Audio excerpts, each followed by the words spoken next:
Hmm.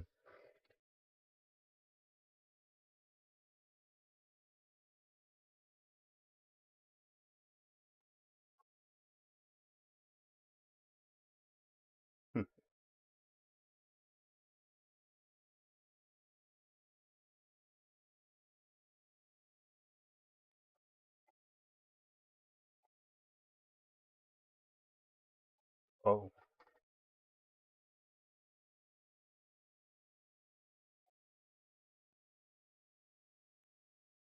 oh, so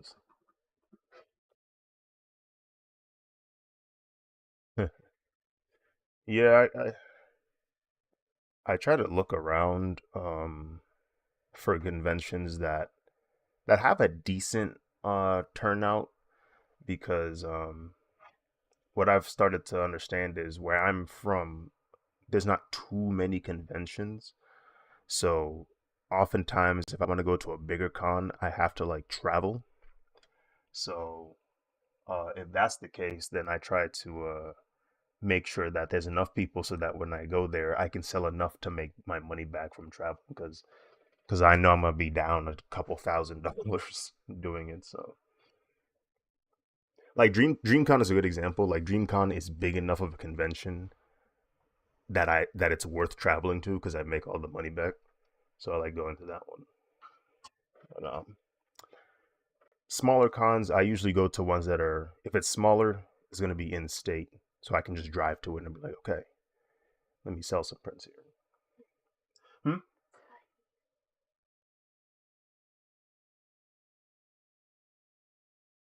Yeah. We up. What's up, Nomeko? How you doing, man? Tris Kellerfield, welcome to the stream. Hope you're doing well. Welcome back. This looks dope. Thank you, Super. So you said what? Yeah.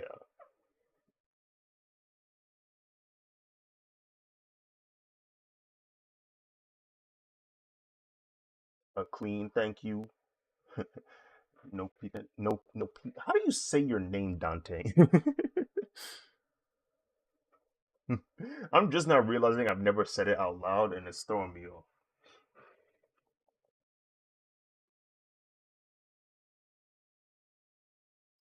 Wait, frick. Okay, I gotta click into the chat. There we go.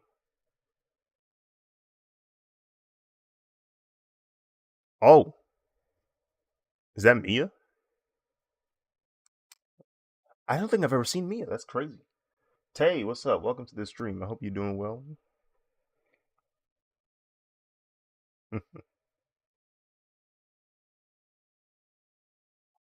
Hmm? Can I what? Oh, call the phone.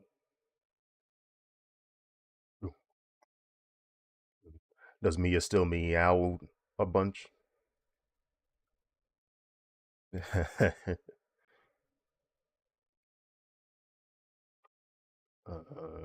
Wow, I do not remember your number by heart. Hold on. Yeah, I don't call you often.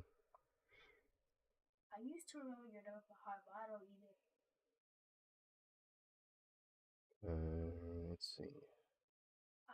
It went up? When did it go up? Huh? Mm.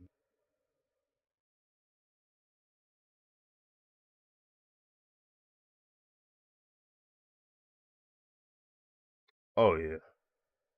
Oh, without question. They taking a chunk out for real. Uh, your shading is amazing. Thank you. You guys currently working and lurking. Nice. I appreciate the the full time lurkers hitting me them concurrents. Hmm? Oh, what you mean?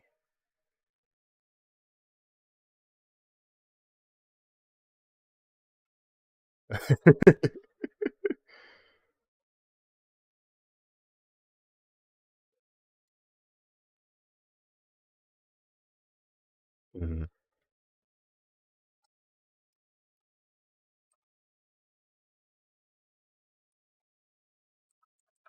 2 minutes.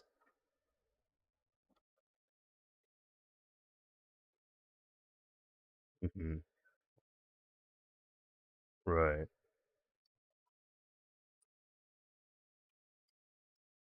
Yeah, bro. Like I don't know why they be doing that, bro. Like they want us to jeopardize our content for the split, and I'm like, bro, these are people.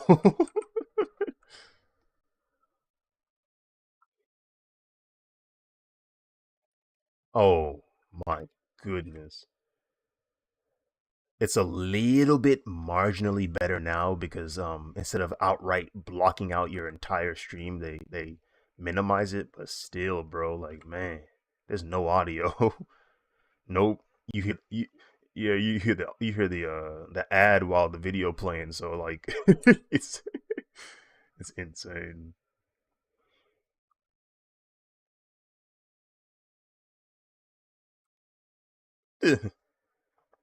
Do he be watching anime like that?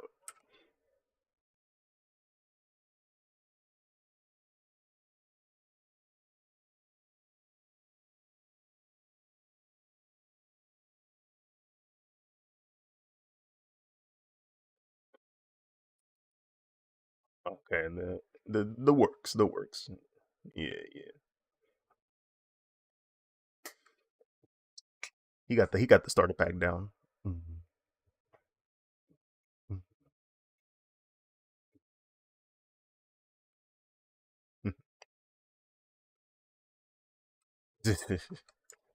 You ever heard of Erased? Huh?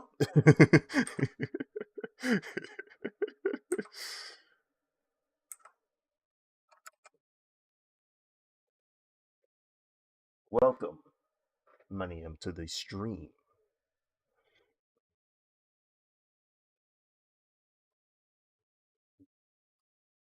I don't. What was the goals that I established yesterday? I think I said I was going to try and refine the shading on the Blue Ranger, and then get to work on the Red Ranger. I doubt that I'll finish the Red Ranger, but I'll probably get the first pass of rendering done with it. I don't know, but did start the stream a little bit earlier, so maybe I will. Who knows? More news at 10.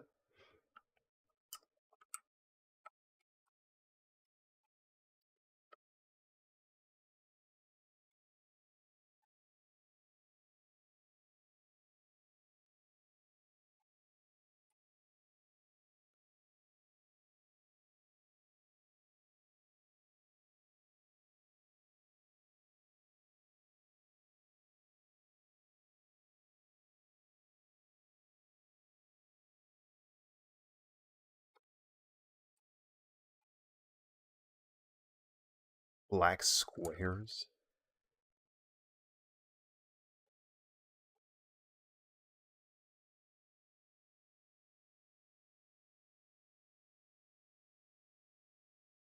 I wonder if that's a RAM problem. What's your dedicated? No, I'm not gonna make that joke. What's your RAM count? You know what your RAM count is? How much RAM you got? Is it? What's the number?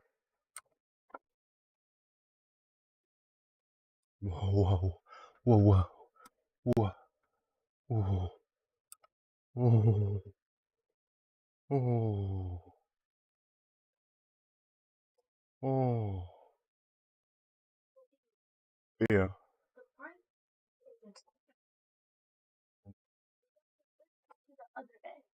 Mm. Axel, Axel, look, Axel.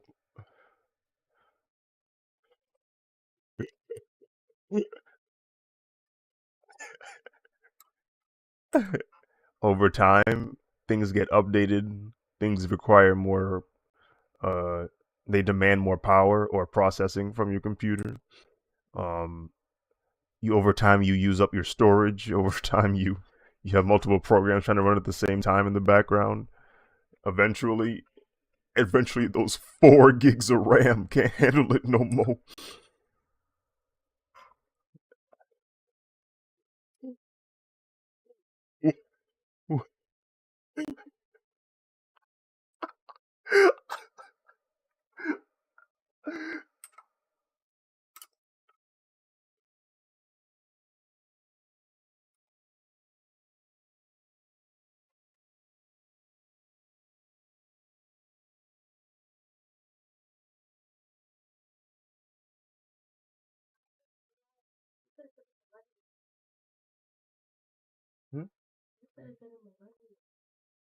Mm,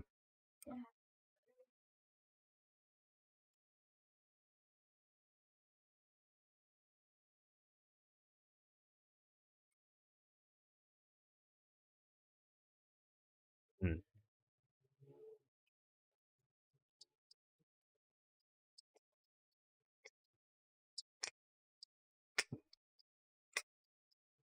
mm,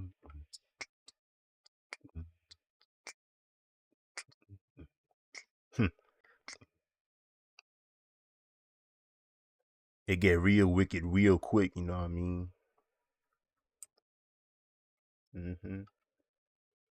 Yesterday,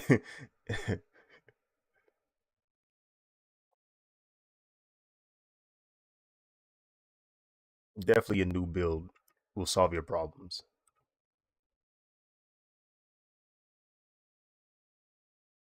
Yeah, it's a project.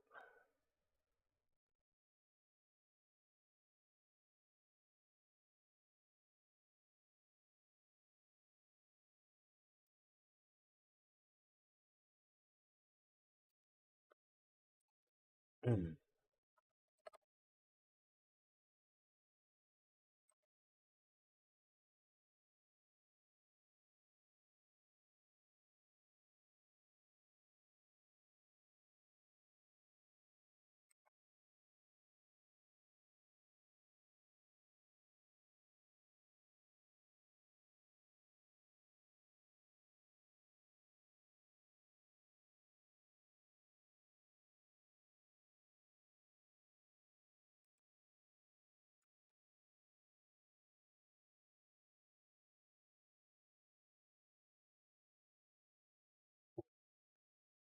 mm,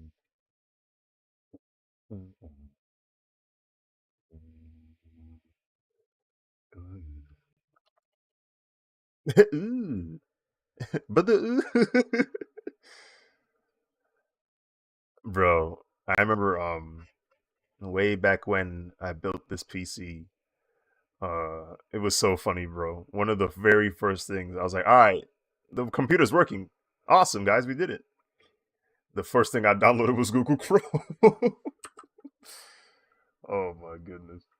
It was Chrome and then I think I got like Steam after that or something. I can't remember which one I got after Chrome.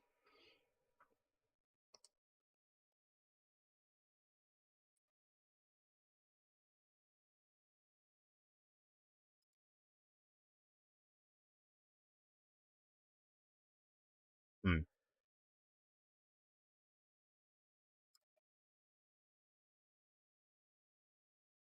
right.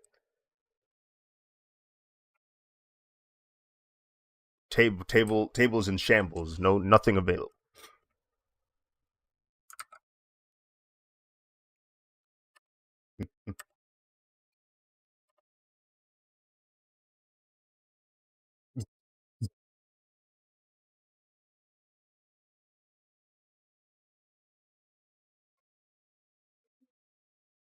Oh,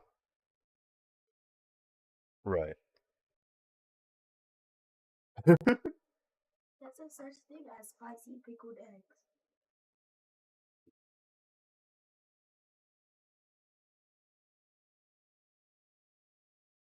Mm,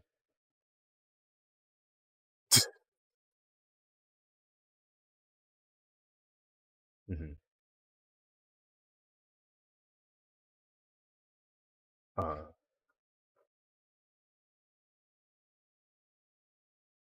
uh, Instead of like the clamp feature that Intel does with their motherboards.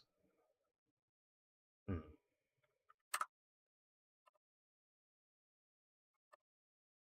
mhm. Oh, frick.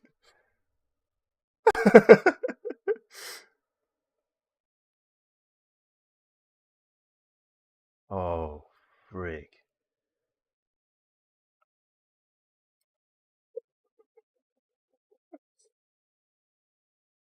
Oh, man.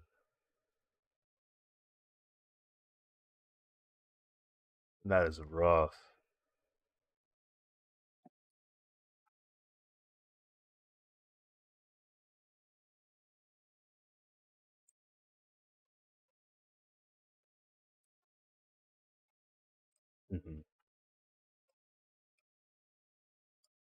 Mm,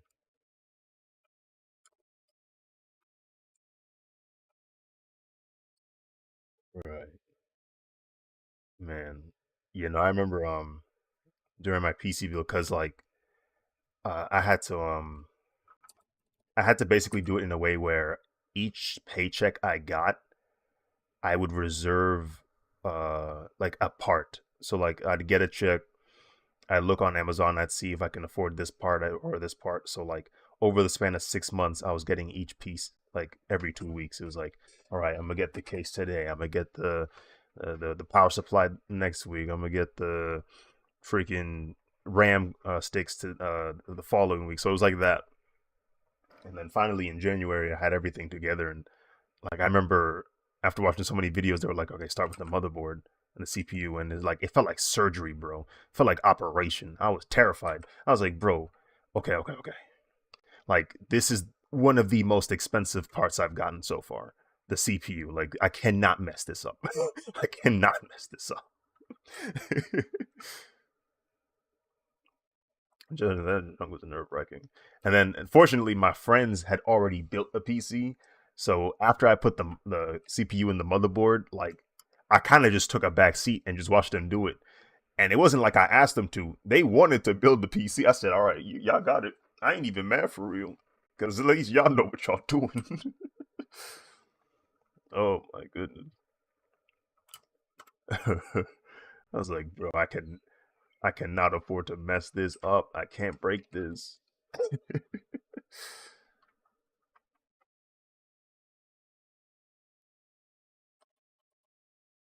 Yeah, yeah.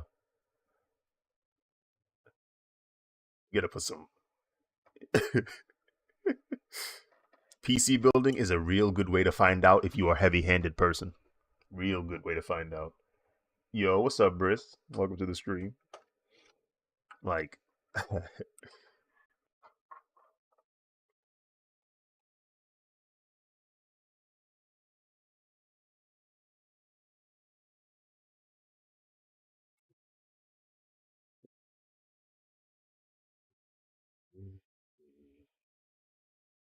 I'm fighting for my life.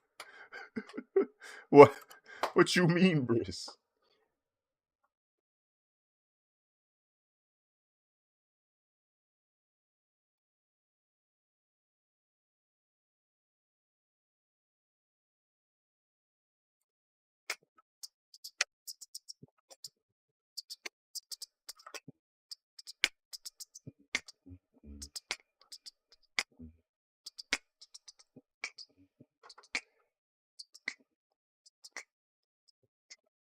I'm sick.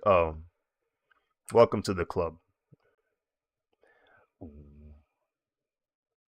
Briss Day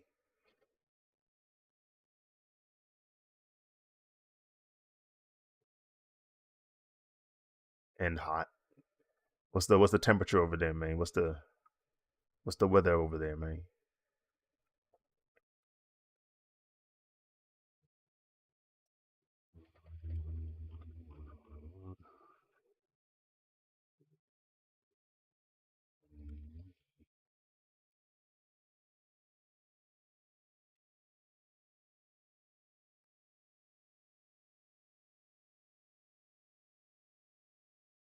There's a club. Let's go, bro. What is this coloring process? If I tell you, I might have to kick you. Like no. So what I'm doing is what they refer to as a gradient map. So let me show you a little something. This is what I'm actually shading. This is what I'm actually doing. But when I turn on the gradient map, it changes all of the darker colors to blue, and then all of the gray colors, the mid gray colors, to pinkish, and then the slightly brighter gray colors into an orange. Like it causes the gradient map based on the value of the white or black color, it changes. So when I'm shading, I don't have to think about that. It's doing it for me.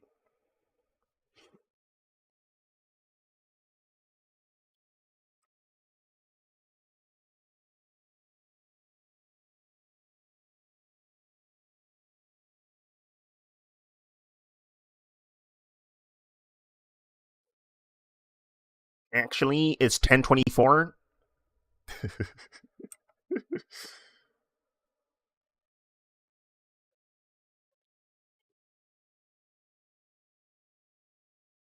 Got the window open, 60 degrees. Got the window open, the fan on.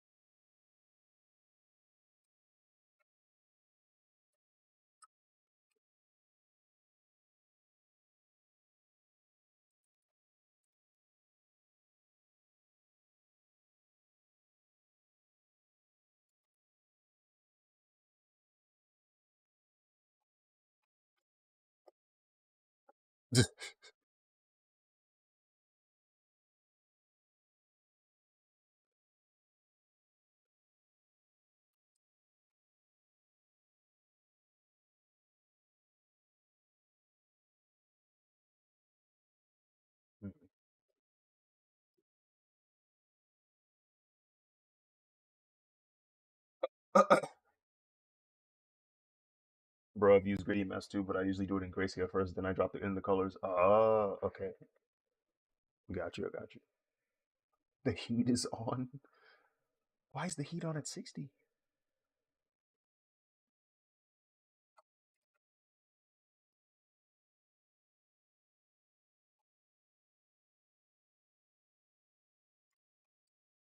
Actually, I'll leave that alone.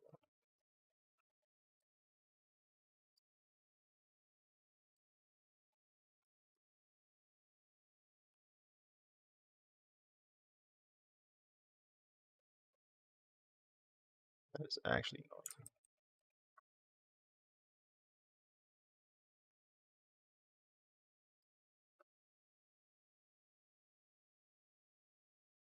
Oh,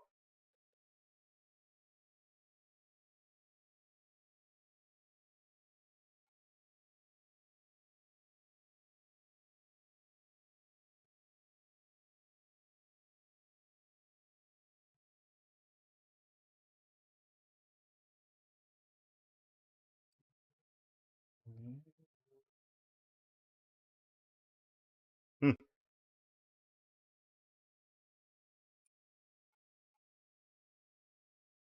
Hot downstairs. My brother cold.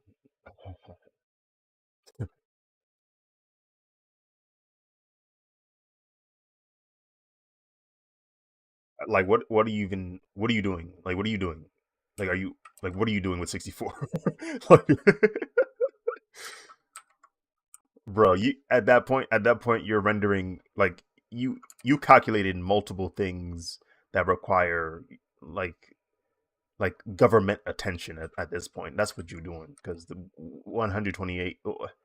Why do you have more gigs of RAM than some people have storage on their phone, bro? Like, what's going on, bro?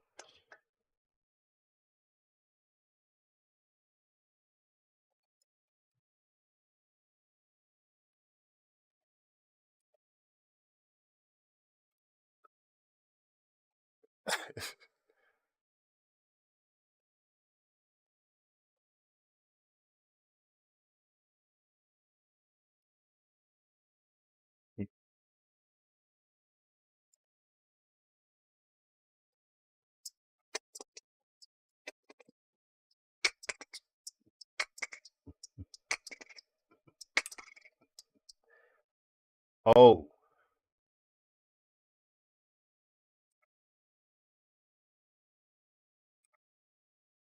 because I had to.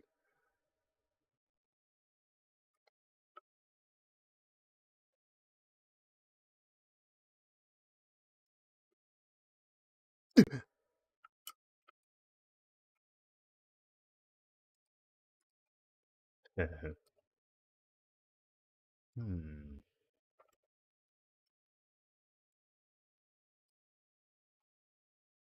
Oh,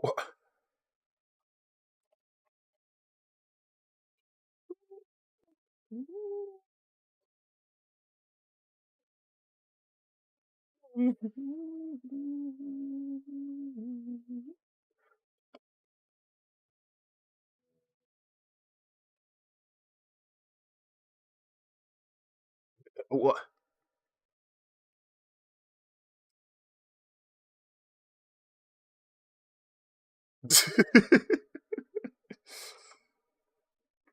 Unsolicited Kevin Durant.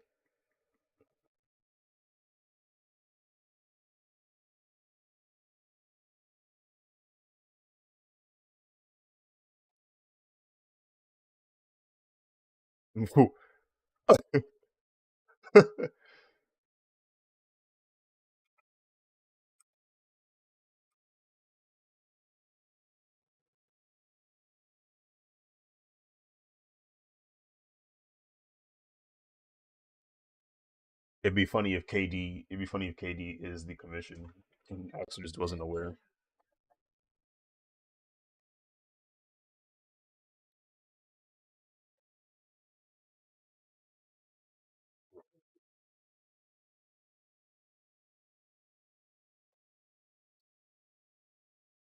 He looks like someone else too. I can't put my finger on it. Who-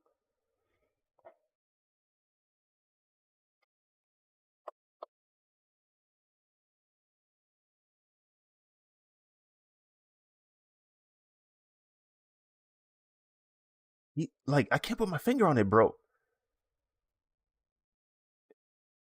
He looks a little bit like Lance Stevenson, a little bit. Oh,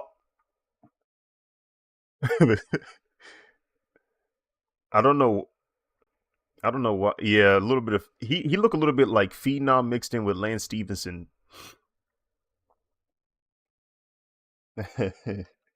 Just a little bit, just a little bit.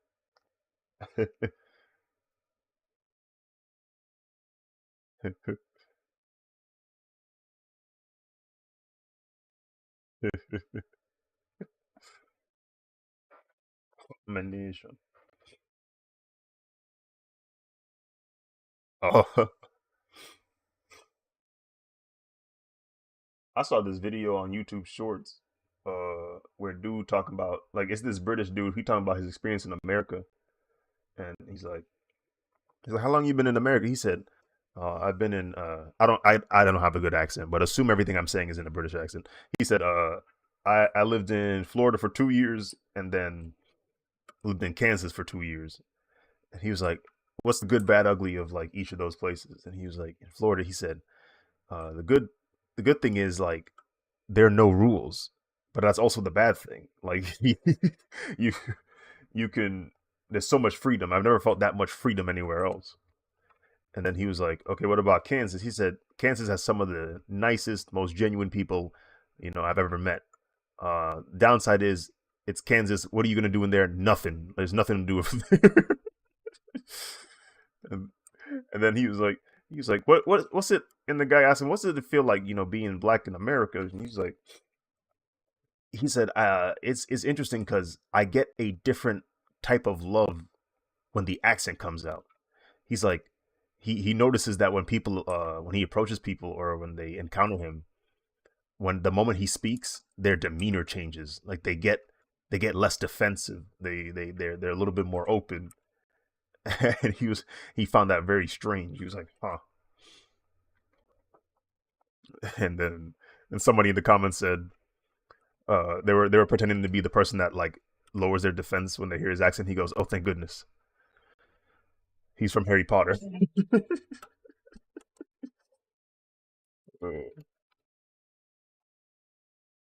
I don't know. I find that interesting that like we got some insight from someone outside of it.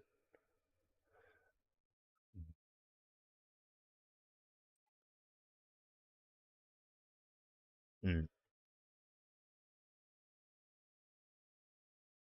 I'm getting this first.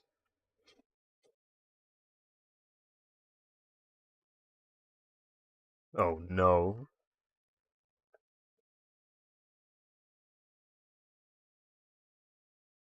I don't like this. I don't like the setup. I don't like where this is headed. Oh no. Oh no. Let me take a gander at this. Uh, you know, I I understand why they said that. I don't fully agree with it, but I understand. where they're coming from. I can kind of see it.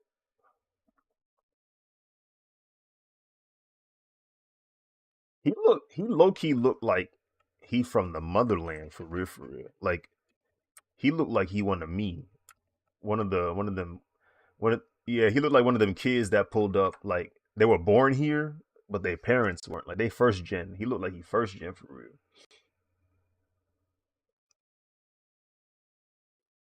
Maybe question mark. PS5. I mean, I do have one. It's funny because I purchased it when we were in LA. So like I was waiting for the what was it? Was it Black Friday? It was either Black Friday. No, I think it was Cyber. No, it wasn't that late, but it was like a little bit before Black Friday. They had this sale where you could get a PS5 bundled with the Spider-Man game. So basically, Spider-Man game was free. And so I was in LA and I was like, you know what? Let me just order this, and then uh, it just gets sent to my house. By the time I get home, it's gonna be there. Um, and it did not take long. I was still in LA when it arrived to my house. I said, "Oh, they already got it." This giant, yeah, bro, just giant box. I was like, "Oh well, yeah. I mean, y'all go ahead and play it." I won't be there. I won't be there for another couple more days. So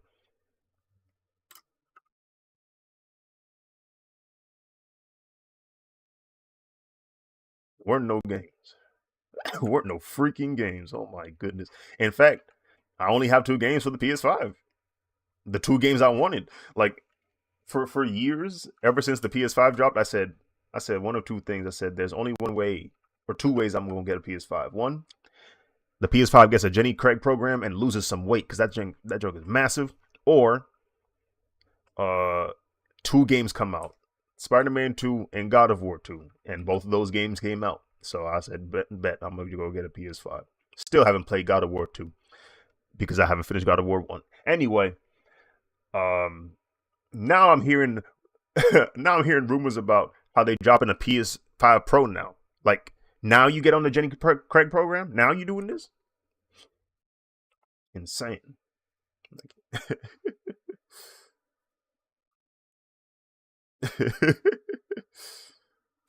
Like I know y'all can slim this down. Like I know you can. This is way too. This is a PC build. This is a mid tower. This is a mid ADX tower, bro. I can't wait for the Wolverine game. Yeah, I forgot about that. That's crazy. There is a Wolverine game coming out. I uh I wouldn't mind playing it at all. Actually, could be lit. If it's anything like the Wolverine game they dropped back in '09, then they can't really go wrong. Um, That is funny though. The Wolverine game is one of the rare cases where the movie tie-in video game is better than the movie. That's not normal. Like usually the movie's better than the game. But for this rare instance, it was better. I heard it was because I was like watching a video essay. I heard it was because it technically was a game they were working on before the movie. And uh conveniently as the movie was dropping, they were kind of like in far enough into the development of the game they're working on that they were just like, hey, just tie in the movie with this game. So like it had the proper schedule of making a game as opposed to a tie-in video game. Because tie-in video games, their schedule is rough, very very quick turnaround video games. That's why they're so mid. But Wolverine was a rare case.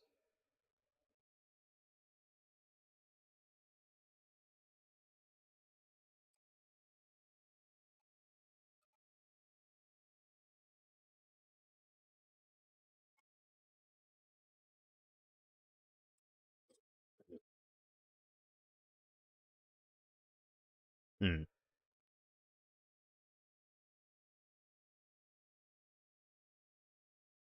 mm.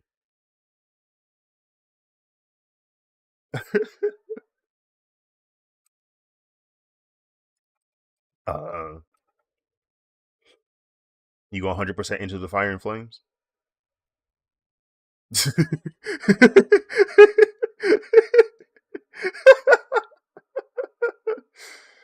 Bro, I never owned Guitar Hero, but I remember like watching the videos, bro, and just witnessing greatness. I said, "There's no shot this person is actually doing this."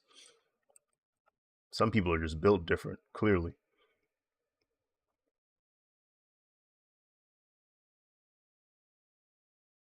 Like I physically am not athletic enough to do this. Like I'm not like you have to be an athlete to do it. Like your fingers have to have the muscle dexterity, power, and speed to do it without cramping. Like that's without cramping, bro. Your skeleton burning, Benson, bro. Baba, are you laughing? Yeah. Oh, it was Papa. He wants to know how one of his tags work. Oh. Um. What? And let me show you this one. This one right here. The gray one. How can you put it? Do you remember? Um. I think underneath it. It's underneath. Yeah, like rotate it. Rotate. Because I remember, I think that lid comes off. The lid at the top. Try to. Yeah, there should be a lid that you can take out. At the top. Like this entire bottom. Okay, when it's souf at the bottom. Ibil si bottom bisa na ibil.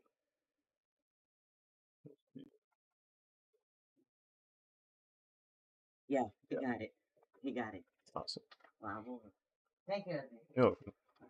See, Mariam. Oh, sorry, I had to help out Grandpa.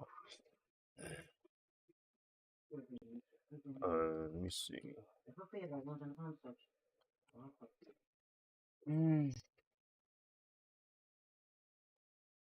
I did play a little bit of DJ Hero. My friend owned the first one, so I played some of that, and then I bought the second one because I was like, oh, there's a second DJ Hero, cool. Um, DJ Hero makes you feel so much better about rhythm games. Like it's so much easier. Like if you like Guitar Hero destroys you because not only do you suck, but it tells you suck. If you miss enough notes, the band quits. They just stop playing. It's one of the most demoralizing things a game has ever done, bro.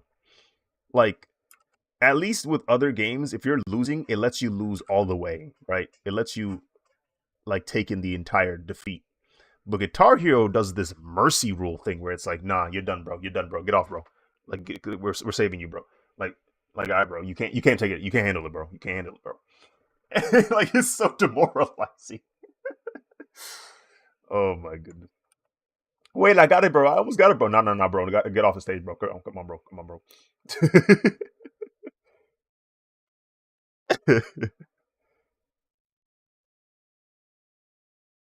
Uh huh. What time did I wake up? It is heartbreaking. You said what time you woke up? Yeah. It had to have been like 11 or something like that. Okay. Yeah. At least DJ Hero, like, it just lets you suffer. Like, it just lets you just ride the entire song. You could miss every freaking note, and it'll still play it. Plus the game itself is easier. Like, there's only 3 buttons, uh, and then the rest of it is there's like a switch to alternate between the two songs, and then it's on that disc. It's on that turntable. So like you rotate that, and that's pretty much it. Like it's a very like it's much easier on your like in terms of dexterity.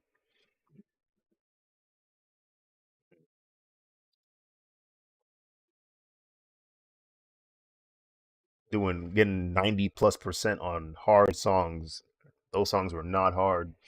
Some of them were a bit like ridiculous, like in terms of the amount of buttons you got to press. Like what was that one song?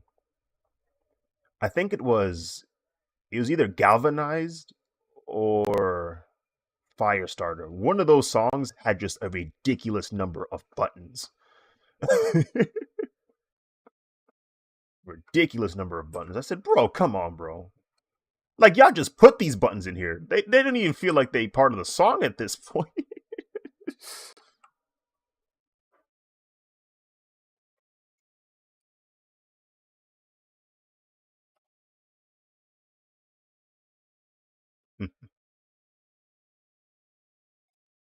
When your friends watch you, so you gotta lock in.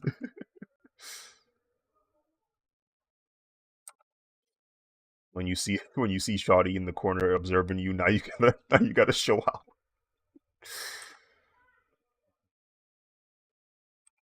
Yeah.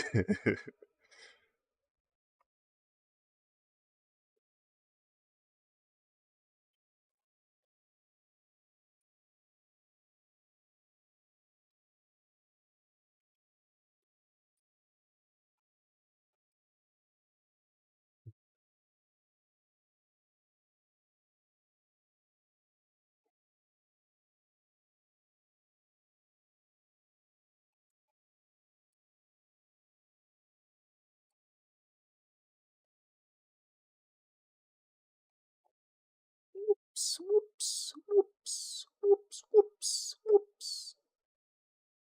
Come on.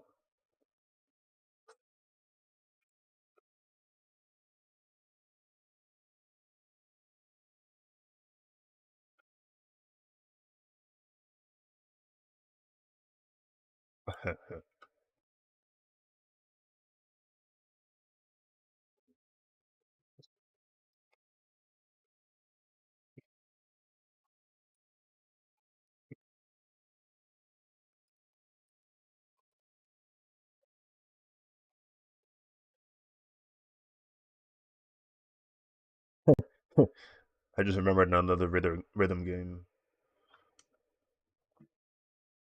Oh shoot, where we at?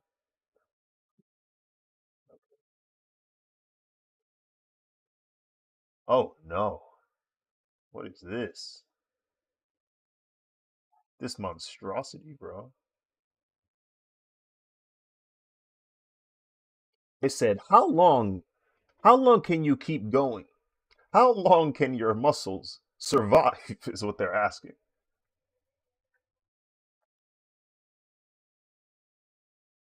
What's crazy is like you have to let go every time. What is that?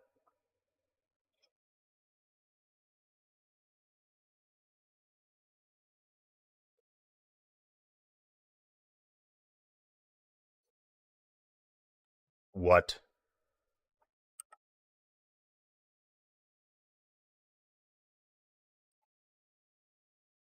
Hmm. Hmm.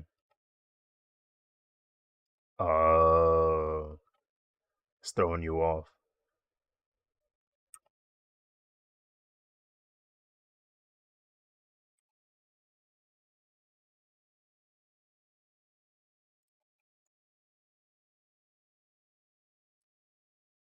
Mm.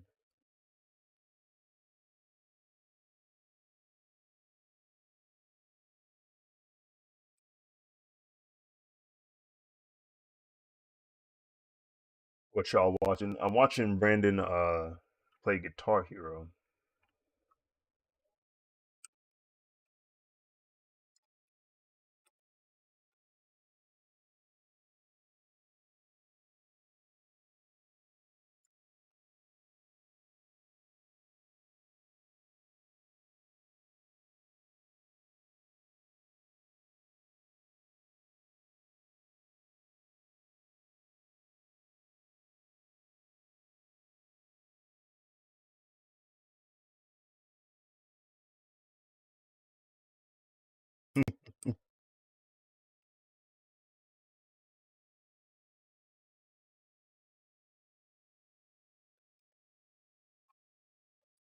That reminds me of another rhythm game, Rock Band.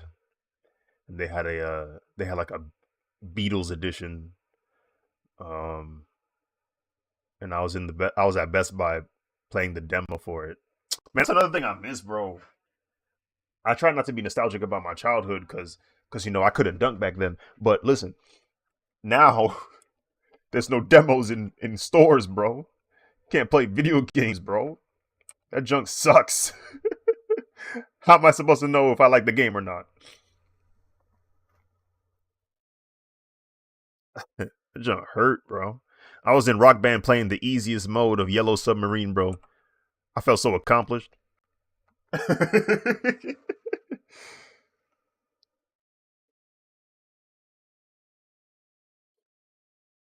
Hmm.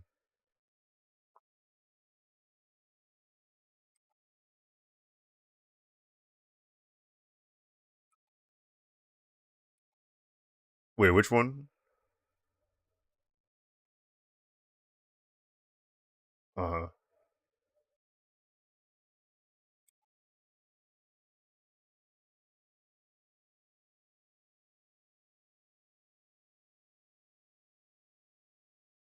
Also, also, right then it happened.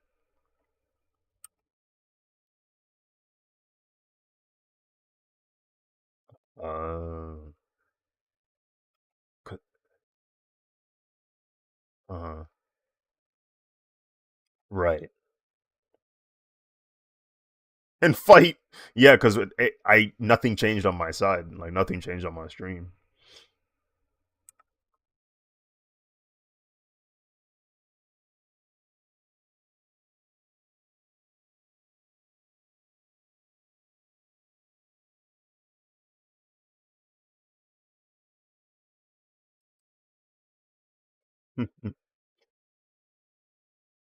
Right, right.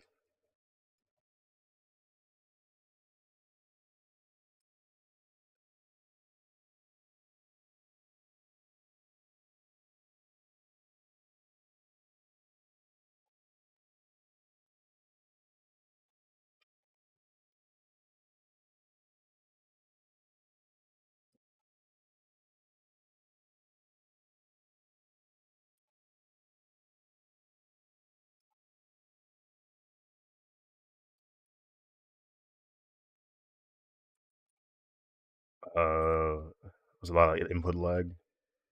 Hmm, man. Yeah, input lag on TVs is something else. I remember I was playing.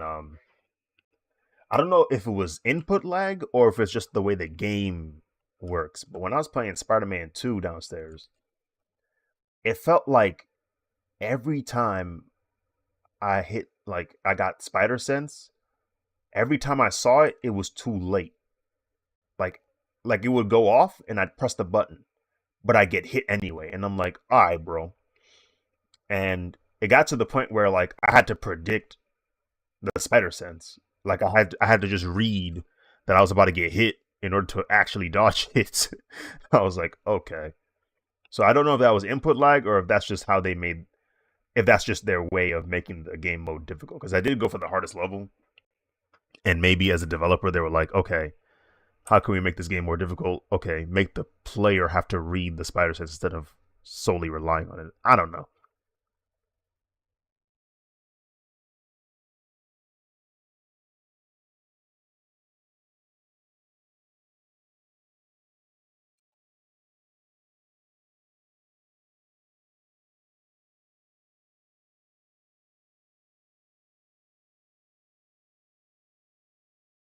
What does chart mean? What is it? What is it?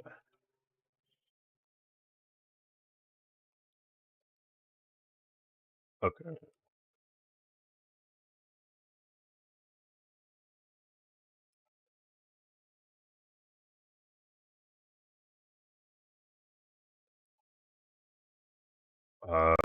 I see. Uh huh.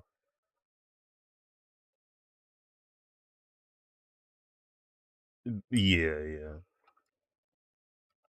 Mhm, mhm,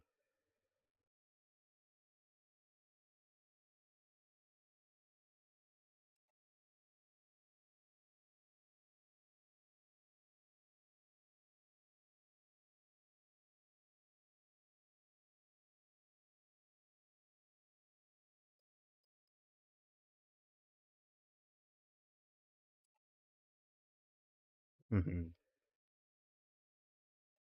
Oh no! It's like, oh, got you.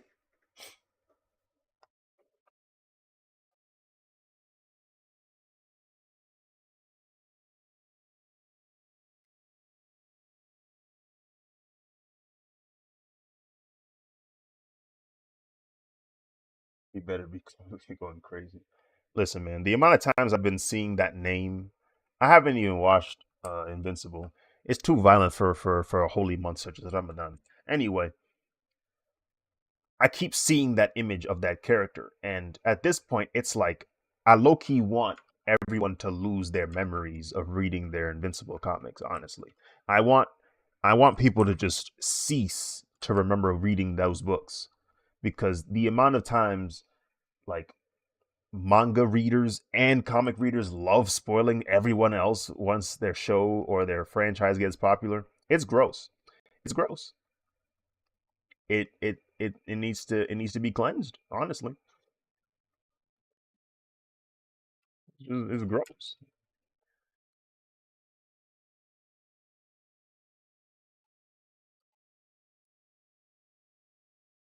Nah, I must have seen him enough times. I'm starting to memorize what he looked like, bro.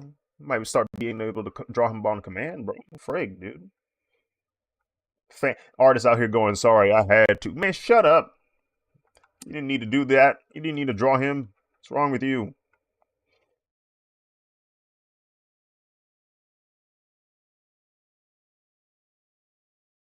Get your engagement elsewhere.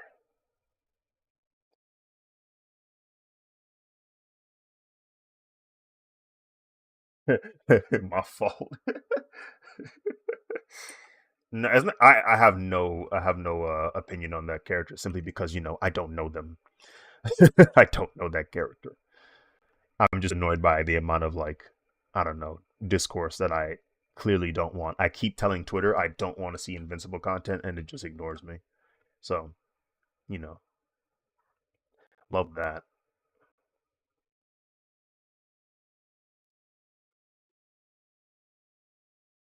Unrelated, but I hope this Ramadan went well for you, bro. Thank you. It went by a little too fast for my taste. I didn't like how quickly things went down. It's day 28 of Ramadan. Like it's basically over. Uh, Nothing was gonna go by that quickly. But overall, I don't think it was too bad.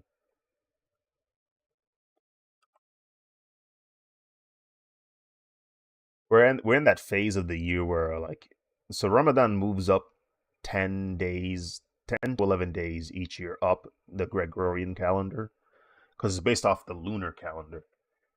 So like next year, for example, it's gonna start in the 1st of March, and then the year after that, it's gonna start like the 20th of February or 19th of February, and then like the year after that is gonna start on like the 10th or the 9th of February.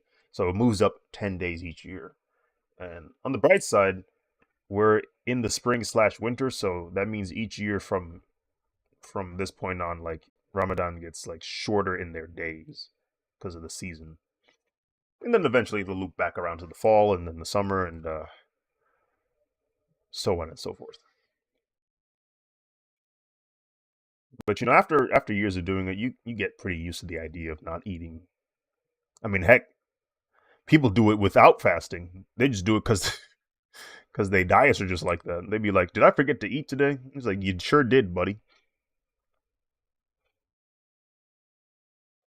Winter Ramadan in 10 years, inshallah. Let's go. Yeah, it takes a while, but yeah, eventually we'll get a winter Ramadan.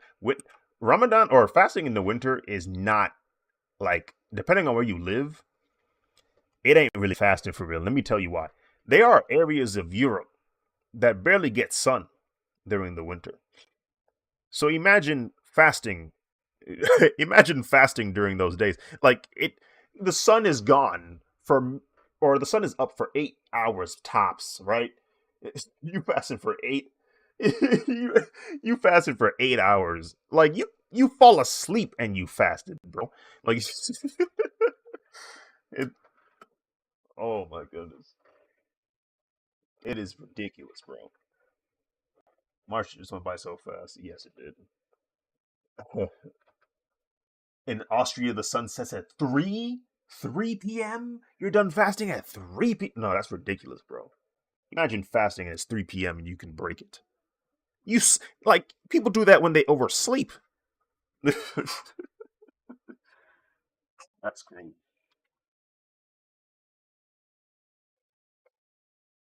Now, on the flip side though, that same spot that had super long nights, when it's summer and you're fasting in those exact same locations, you gon' die. You gon' die. How long have you not been eating for? 20 hours.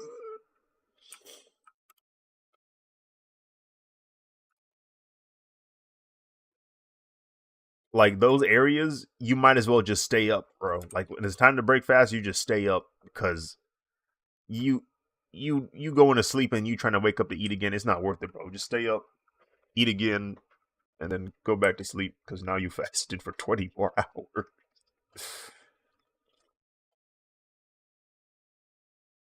Naturally.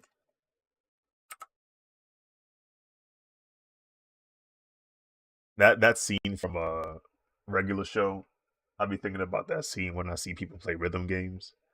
Where Benson does like the infamous forbidden like drum solo, like no one has been able to do it, like because people have died trying to do this drum solo.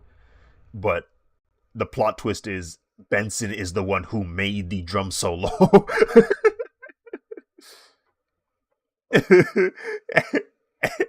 and and for whatever reason the band is trying to stop him. They don't want him to do this solo because I guess deep down they knew he could. They knew he could do it.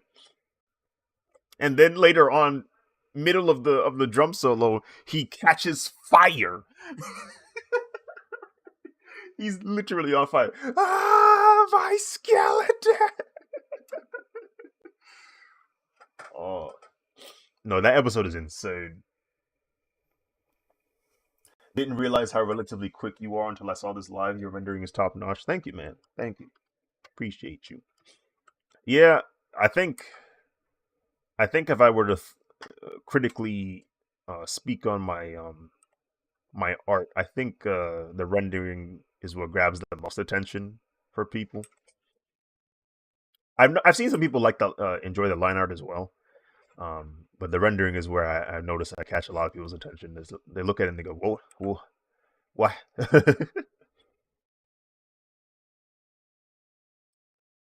But yeah, there's also some techniques I'm using like gradient maps to help expedite the process, things like that. Masks, clipping masks, selections. I try to I try to make it efficient, like the process, so that I save time and not spend too much on things that could be taken care of a little bit faster. Yeah. How come your Disney stuff is locked? My what? Disney thing with Disney is locked. Um, it's because I turned on the mature setting. But at the end of the day, it's not like we're gonna look at it. I know, but it was just like, well, it's here. I might as well just put a code.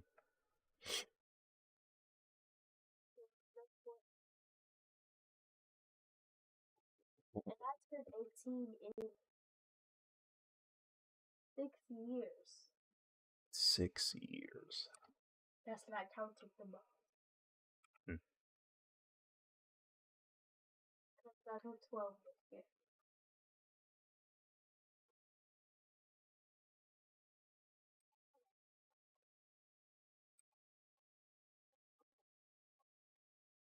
How is the animation short film going, by the way? Very, very slow. Um, I've kind of I've paused on the animation, not because I don't want to keep working on it, but because I'm trying to like really um what's the word I'm looking for? I'm really trying to bunker down on the environment. Like I've been conceptualizing how I want the city to look. Um, because there's some plot devices that would affect the environment. So I'm like really like thinking about, okay, how should this look? Because I have the storyboard taken care of already in the sense that like I know what the characters are doing. I already know the plot of the animation from beginning to end. But now it's just like background and environment and like world building. That's really what I'm focusing on now. And but once I do take care of that, then it's just like, all right, we straight just animating at this point.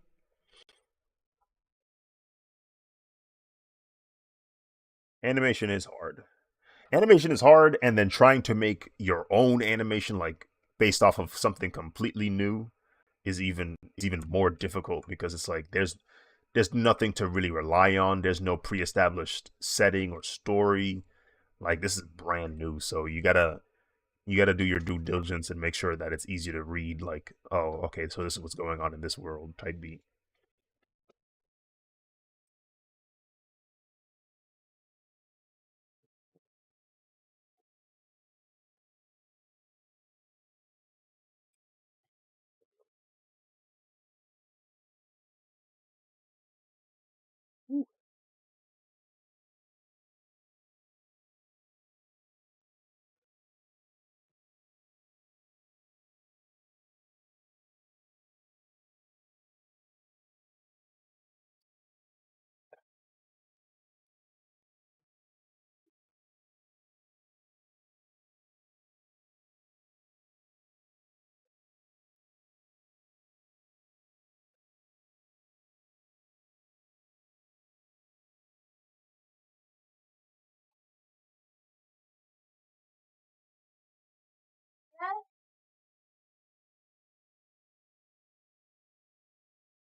Yeah, I remember working on my short film that says I drew characters with no faces. The hardest part was making these faces make sense. And the world building was a large part of making that process easier for the audience. Yeah, exactly. Cause like you know what you're doing, right? Like you know what your story is, you know how the characters act, you know how the world works. But the challenge of, creating a story is making it easier for someone else who doesn't, read your mind, know what's going on. Make it easier for them to understand your perspective, your point of view of the story. So yeah, definitely that's something I think about when I'm making the animation. Like, okay, does this make sense? Is this easy to read? Can people tell what's going on here? Like, no, that kind of stuff.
How did you improve your rendering skills? Is it something that happened over time, or are there specific things you did? Yeah, more or less the former. It was a lot of just trial and error over time. Being observant of how objects respond to light, how textures respond to light. Um, it's just something like if it's something that like happens if you are dedicated to it, where in real life you'll start to observe things even if you're not immediately thinking about drawing. It's just something that comes to mind because you might be working on something, you might be rendering like this jacket or that's like leather jacket, right? And then you see a leather jacket in real life, you start to pay more attention to how the light um, is interacting with that surface of that leather jacket. So you kind of start keeping mental notes of that. And when I go back to drawing, I try to keep mental notes of the things I've seen. And worst case scenario, I look up references. I look up photos of how these objects respond to light, so I have a more stable understanding of the lighting of an object. But it's definitely a lot of just trial and error and just seeing what works, seeing what makes sense. Like a lot of times, even though it might not be accurate, like my lighting might not be accurate, if it makes sense to me, then I usually stick with it. Like I go, okay, this makes sense. This is the type of material I would want this clothing to be, and I stick to it because I don't want to go for super hyper realism because sometimes in the process of doing that I lose some of the expression, lose some of the emotion of drawing the and the sort of like the energy of the illustration kind of gets lost in trying to be uh accurate to the material. So that's why I kind of like trying to render without reference because now I'm not relying heavily on that reference to make the shading.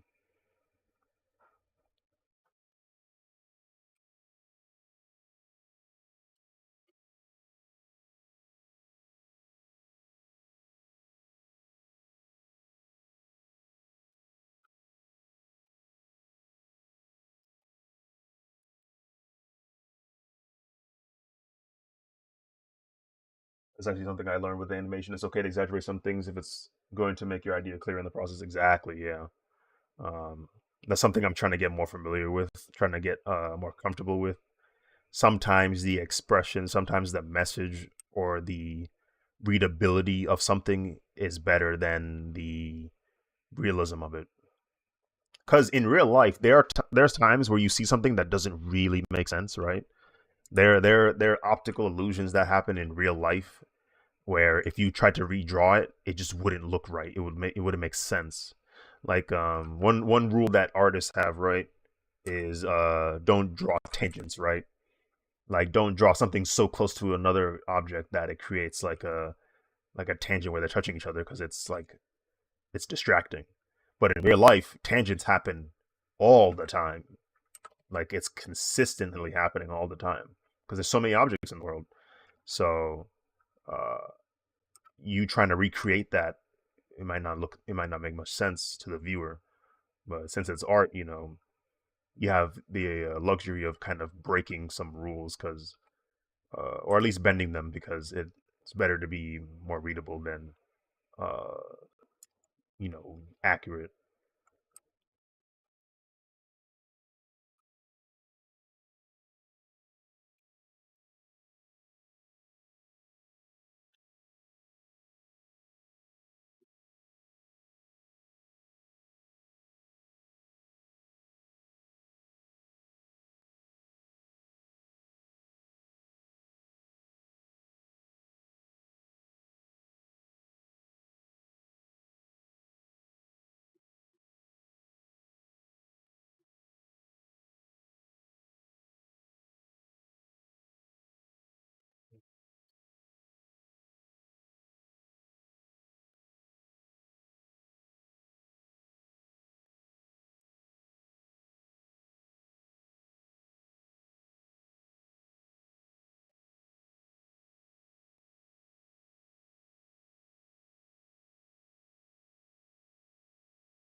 Should should make more emphasis on the like when you have like a seam line, that seam line causes a little bit of a curve on the surface of the material, so the light bounces on it with a bit of a lip to it. So I need to emphasize that just a smidge.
Now the seam line has a bit more depth, feels more there, feels more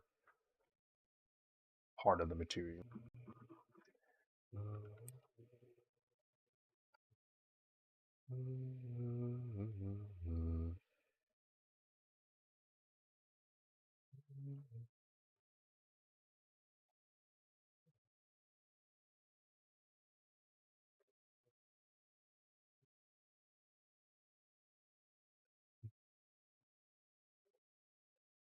Are there particular pieces you are proud of, like things you made that you feel like really define the way you view your own art?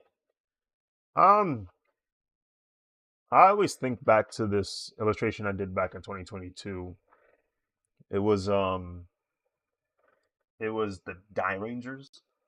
The reason why I like that piece so much is because it was one of those pieces that I felt challenged me enough that I did not feel overwhelmed, but understood that this was going to be a daunting task. Like it was challenging enough that I was like, this is not going to be easy, but it's not going to break me. Like, and I think that's important. I think it's important to like do things that are a little bit outside of your comfort zone, but not so much that it overwhelms you. Because when you do it that way, it gives you the opportunity to incrementally increase your skill set. Um, and so let me see if I can pull up the illustration. Um, yeah, here it is. This is the Die Rangers piece I'm referring to. There we go. So yeah, this piece here, I started in like the middle of November. By the time I was done, it was December. And but you can see why it's a challenging piece because I have so many subjects. There's 6 Rangers, and then there's the enemies that they're facing off against. So I had to make sure that not only do I properly illustrate all of these subjects, but I had to make sure in my head that the composition made sense to an extent, right? Like, okay, would they be in this situation? And they're Rangers, so of course. And a lot of times they're on the beach, so like during their fights, they're on the beach. That's their setting when they're filming these battles, especially in Die Ranger. So um, I was like, okay, I'll have them on the beach, and they're fighting off against the minions, and um, the idea was the minions are kind of running at them, and they're just kind of like low diffing each one that passes by. Like they're running towards them, they're coming in from this side, but like they're just boom, boom, boom. They're just wrecking everybody. It reads extremely well. Yeah, like that was another challenge, making it easy to read, making it like, okay, can you see the Rangers? Fortunately, the character design of the minions are intentionally simple and super contrast against the colors of the Rangers. I've noticed that in a lot of Rangers shows, the minions are always one color, and they're always easier to tell from the Rangers. Like, okay, these are the Rangers, these are the minions. So it's very easy to read from a TV show like perspective. So it helped me in this drawing too. It feel like it has this circular motion where you can go around the pic without being overwhelmed. Yeah, like you can kind of focus in on each ranger. You're like, okay, what's the red ranger doing? What's the green ranger doing? What's the blue ranger doing? What's the yellow ranger doing? What's the pink ranger doing? Like you can kind of roam around and you can see each ranger has their own challenge, their own task at hand. Like Green Ranger smacking this guy, Red Ranger just clocked somebody like crazy.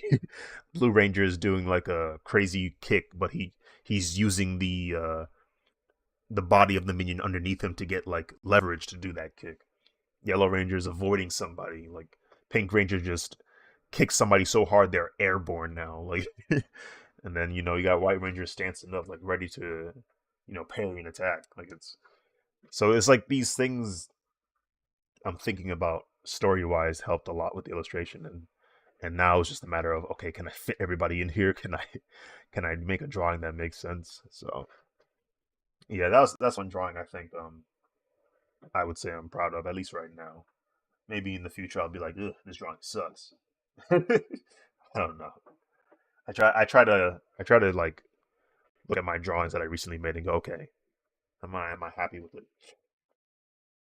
Like I always hear about how artists hate their own work, and I feel that to an extent.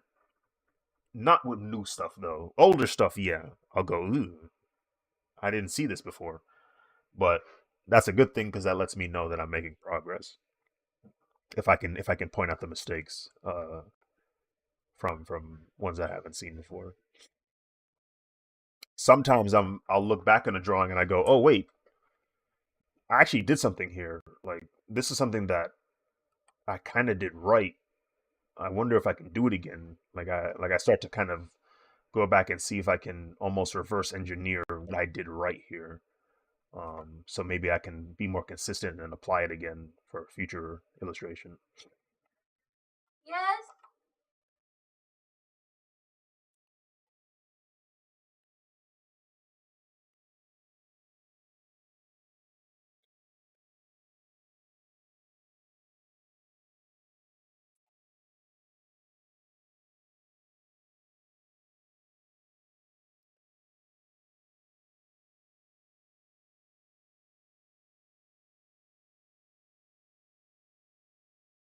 The Brits.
Not gonna lie, when I discovered you were the one that drew the Gogeta versus Broly piece, I was shook. It's one of my DB fan arts. Oh yeah, yeah, yeah. That one. Yeah, I think that. Oh, you ain't know? Listen, man. Listen, man. The amount of people.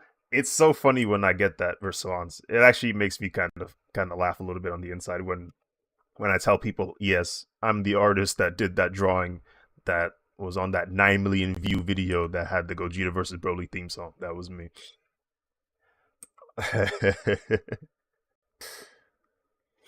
um, yeah, that was me. I drew that literally, I think literally the day of or after the Gogeta trailer dropped. Like Toei, for whatever reason, wanted to spoil that Gogeta was going to be in that movie, and because I had now knew what Gogeta was going to look like in the movie, I said, "All right, bet, let me draw him."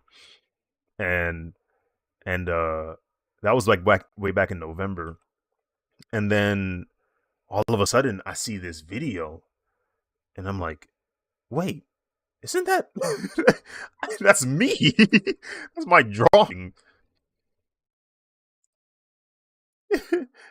Like that's my drawing. What? And then and I'm not too surprised though, because there was a bit of a warning that this was going to happen, because on DeviantArt the drawing was kind of like getting popular. Like it was, people were starting to like it, getting like a bunch of favorites and saves and whatnot. So I was like, okay, at least people like it. and then I see it on YouTube, and I'm like, whoa, shoot. And they did technically credit me. I'll give them that. They did credit me in their description, but nobody reads the description. Um, but I went out of my way to let people know it was me. So I went in their comments and I said, "Oh, it's my drawing. I'm glad you like it." I proceeded to have several hundred people follow me on YouTube. So I, I was like, I'm gonna take advantage of this. You gonna use my art. I'm gonna use your video so I can get my followers. He's like, I'm not leaving this. I'm leaving with something.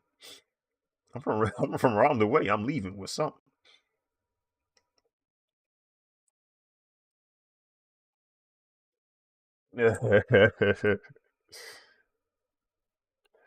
So yeah, it's always kind of cool to hear people like react that way. They're like, "You drew that?" So yeah, that was me.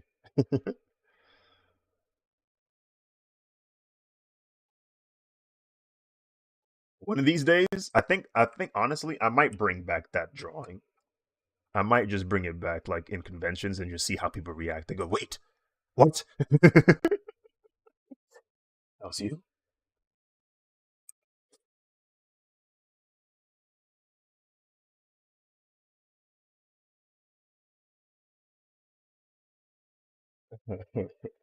Also, dang, I miss DeviantArt.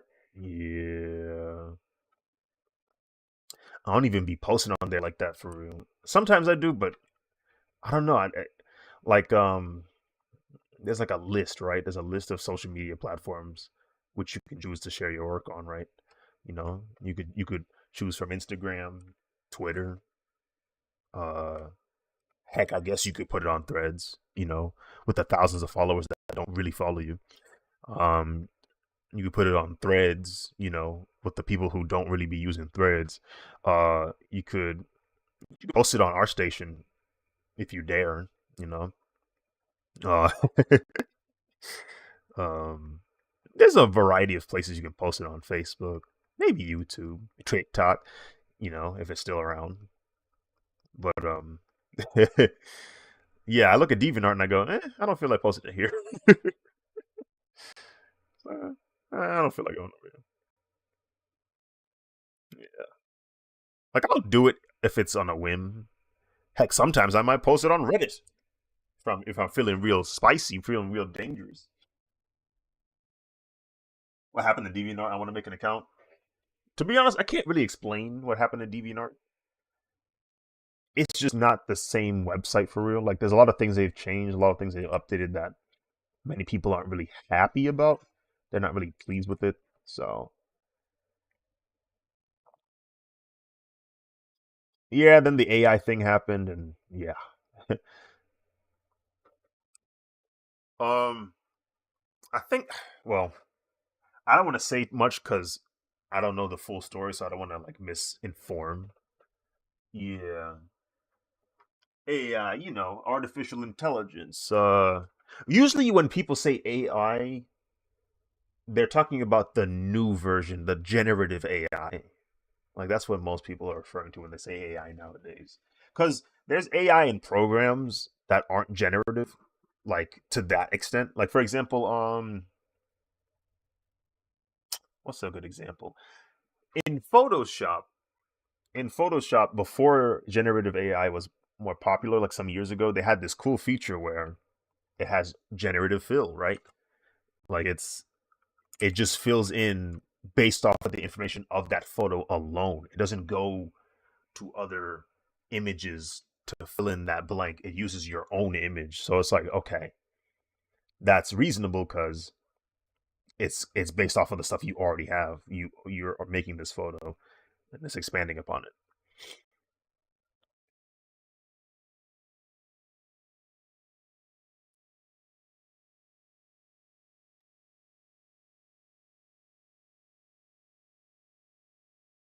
It had a big makeover and it changed a lot. Yeah, it's just that Gen AI took over and it's too long, too long to say.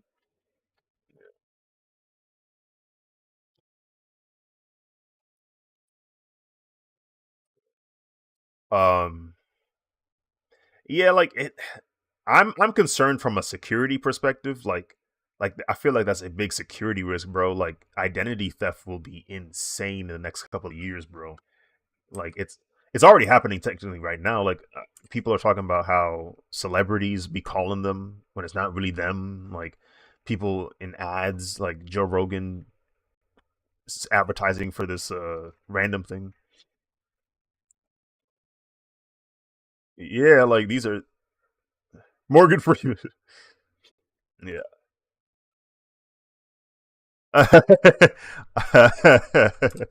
I I regret to inform you that was not Morgan Freeman. Um, you gave him your what? Your shoot. You at least you didn't give him your social, right? You didn't give Morgan Freeman your social. You gave him your social. He needed your social to buy some tickets. Coming to America 3 is not even out yet. It's not even in production. Goodness gracious.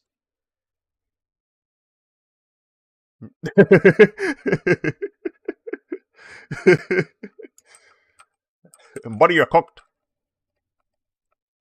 Yeah, bro. It sucks because like if you're not familiar with that kind of scam, like if you're not familiar with that, which typically is the older gen, and there's nothing on the older gen. They're just like they're in that phase of their life where they're not really keeping up. They're not really keeping up with the technology now. But like frig, dude. But that's my concern with the AI thing. It's the security risk, really. The stealing of the art thing that bothers me too, low key. But the security risk is my main concern. I'm like, bro, like people are in danger right now, bro. People could easily get swindled into doing things or getting in some serious trouble.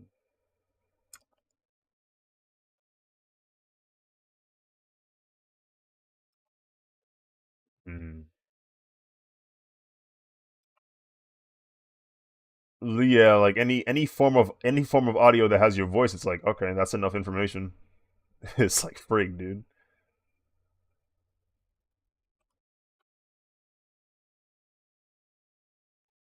The only way this can be like resolved is like you have to pass laws. That's the only way you're gonna solve this. And even then, it won't really solve it because then you'll just have the black market. Like black market will just thrive, but at least you can mitigate the use of it. And then if you enforce it, it'll discourage people from doing it.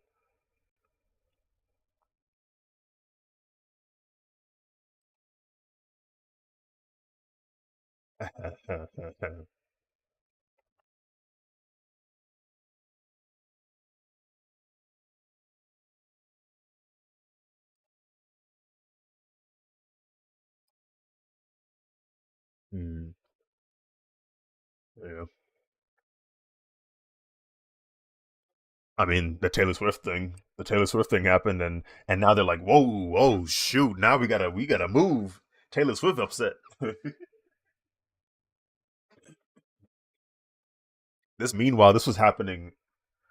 This is happening for a while. Had to draw out the peak fusion.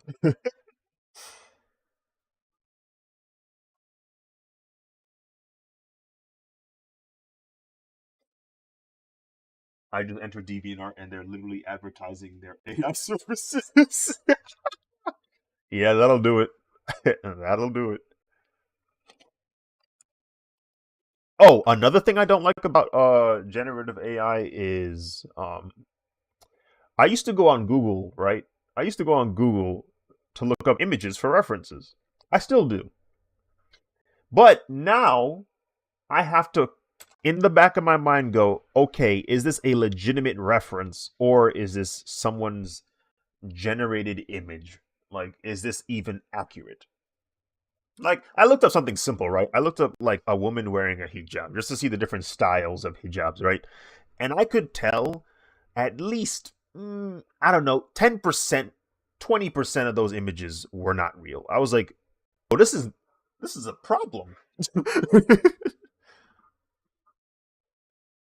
That is a problem because now you can't even get proper like information. You can't get factual information now. Yeah. Like if you want to have generated content, I feel like on Google, if you have generated content as a search result, I feel like you should have an ability to a label it so I know it's generated, and b filter it out so I don't see it.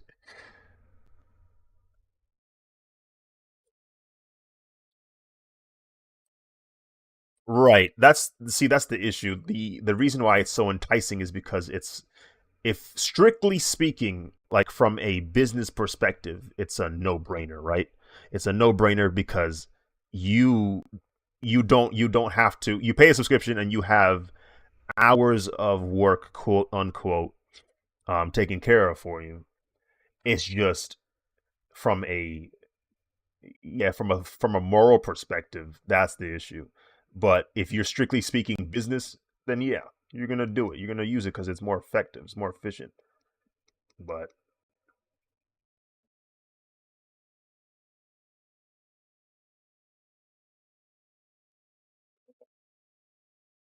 doesn't Google Images have an option to filter out AI? Probably. But this is like my first time encountering it, where it was like, okay, I'm looking for images, and then it's just and sometimes like because I'm curious as to how effective that filter is because someone could just say this isn't AI, right? Someone could just lie. Someone could just be like, no, this isn't generated. Like, does I feel like it'd have to be curated. I feel like it'd have to be curated by an actual human. Like a human would have to label this as an AI thing.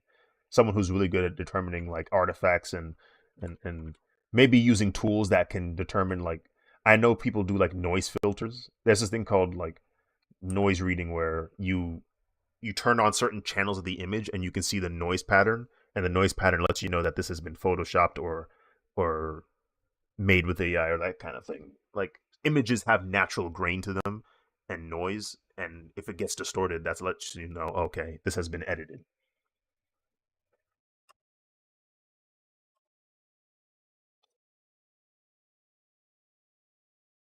Hmm.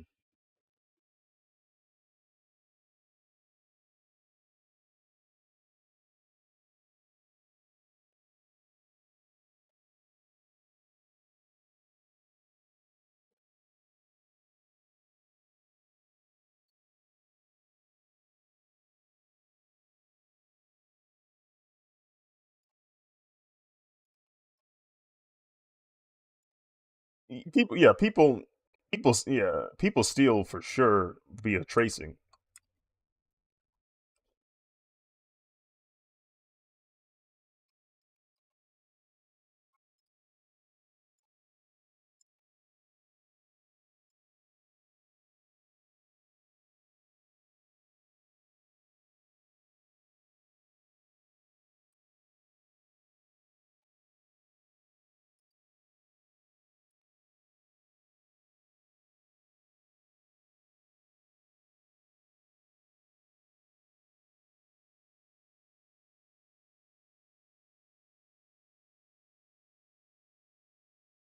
Yeah,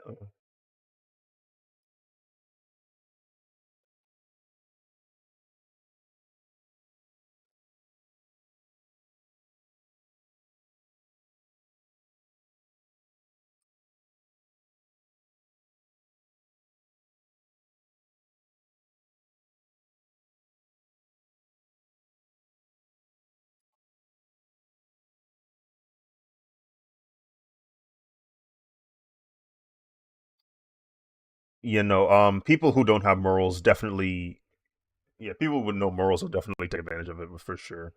Um, and so that's why you got to pass laws because there are people who live life in a way where they do not care about morals. They care about they care about success. So the only way you prevent them from acting without moral is telling them, "Hey, if you don't act with this moral, there are consequences." And they aren't. They're going to be so. They're not going to be bothered by those consequences because they're like, oh, I want to be successful. I don't want to get in trouble. Like, I don't want something to stop me from being successful. So they'll abide to the rule if it means they can still be successful. But that's how you gotta do it. That's how you gotta do it.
Now, what I find interesting is these programs or these generative like systems, they simply cannot operate without you feeding it information, right? And the information it feeds off of, at least for the image generators, is images. Like, it needs the images. There's no way you're going to get a good photo unless you have images that it can learn from. So people keep giving me this argument, or not giving me, but they keep providing this argument on the internet about how it's the same way a human learns. And I feel like they're giving the program too much credit, right? Because the program is literally just, at the end of the day, it's binary. It doesn't really know what it's looking at. It just sees information. And then whoever coded the system is saying, hey, computer, the way you interpret this information, you should do this with it. That's it. Like, that's the simplicity of it. A human, when they see information, the way their brain is like functioning, the way the brain interprets it, it's completely different for every individual. No two people interpret information the exact same way. It's just not possible. There's so much going on in the human brain that the individualism is ridiculous. So you could have someone try to trace your drawing, and guess what happens? It's always different. It will never look the same. And that's the beauty of the art, because like most people have their own unique take on things and experiences. So imagine having a different brain from every other 8 billion persons and then having 8 billion different experiences at the same time.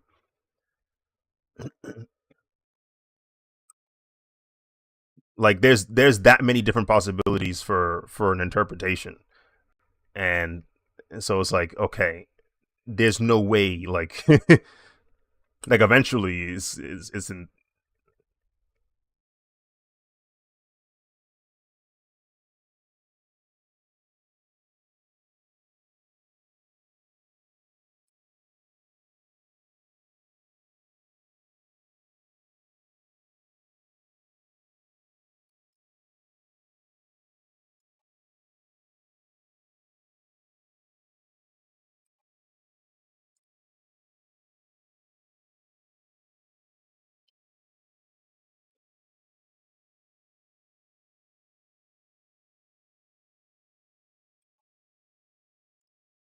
The issue is a lot of those images have already been made. So technically speaking, those images are things that already exist and are influencing what you thought you saw in your mind. Like, so it's like, yeah, this image is close to what you were thinking about. However, it's been influenced by something that's already there. And yeah, that's how the brain works. Yeah, the only way you can imagine things is if you already had that information prior. But there's this process that happens when you create your own work where you might have something in your mind and there's things that aren't fully defined yet. And so that experience of drawing it, that experience of working with it allows you to further strengthen that concept.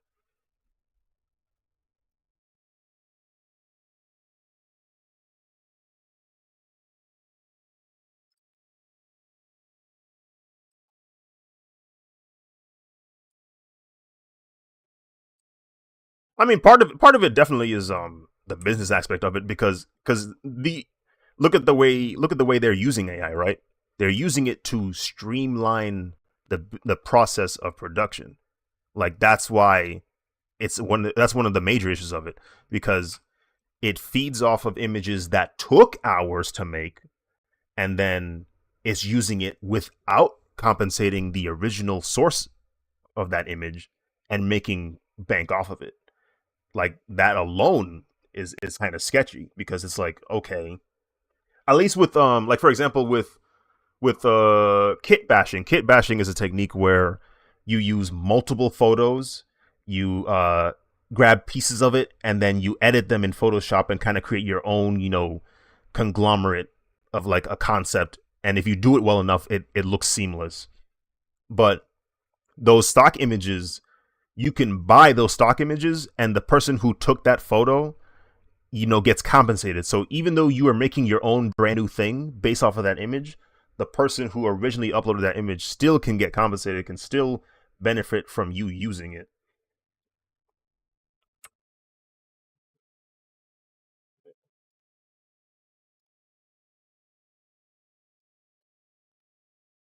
Right. Yeah.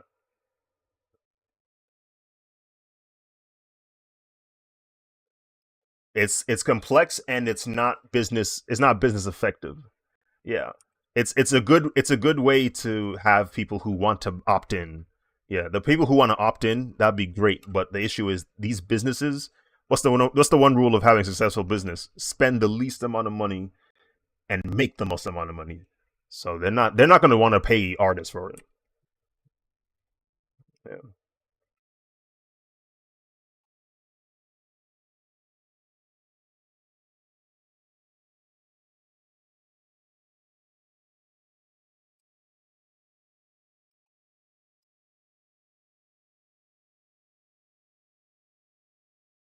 yeah.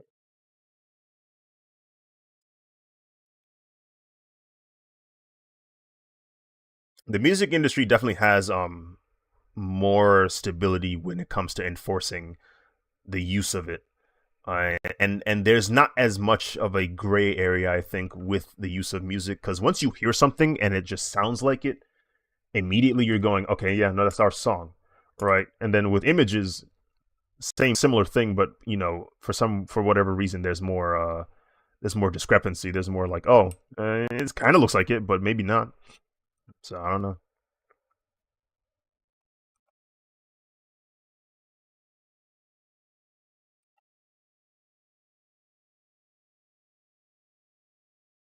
Hmm.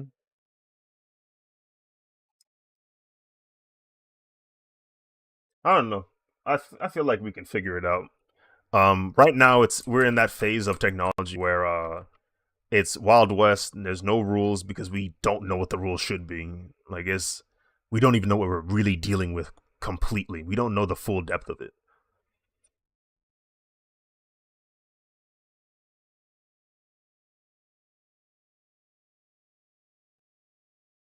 I remember seeing like one of the clips. Yeah. Yeah, yeah, yeah.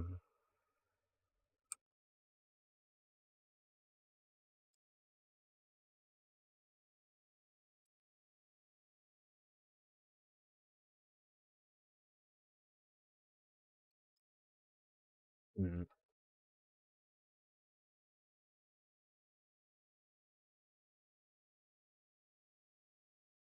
Yeah.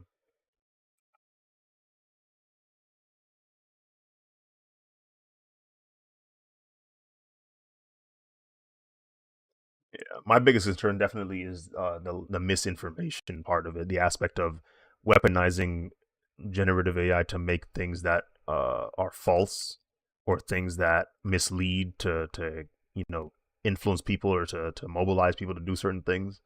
That's my main concern. It's like because I it will happen. There's no doubt about it.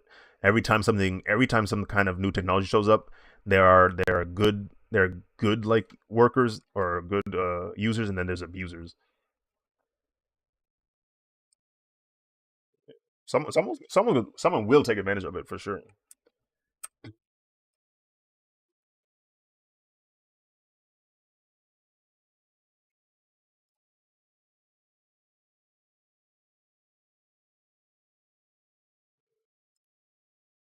Yeah, no, it's just too many of us for it to be kumbaya. It's not gonna happen.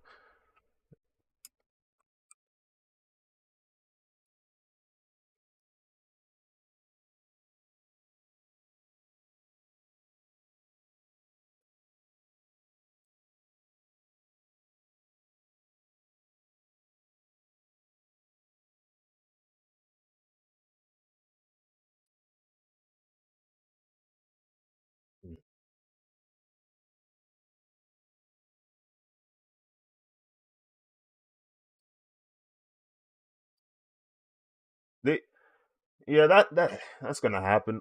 I feel like the only way that gets resolved is everyone kind of like wakes up one day and they go, "Whoa, this is awful. How did we get here?" And then someone goes, "Oh, because of this," and we're like, "Oh, right.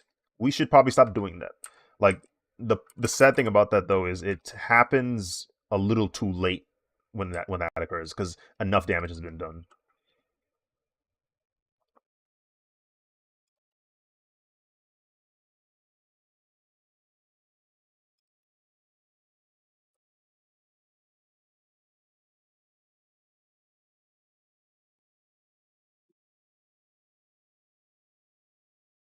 Mm,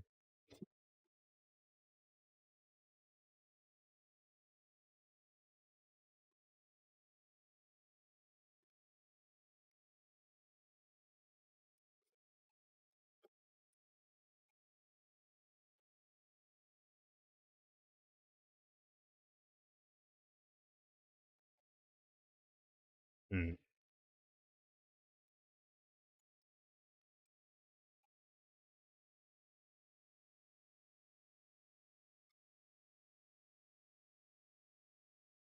Mm. Wait, I got this message. Oh, I do not be looking at the VC chat.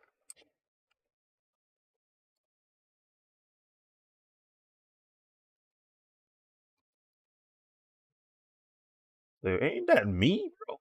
Man, I started seeing my art on freaking uh like counterfeit posters. People were literally grabbing the image and like trying to sell it on freaking like Chinese websites. I'm like, oh my freaking goodness.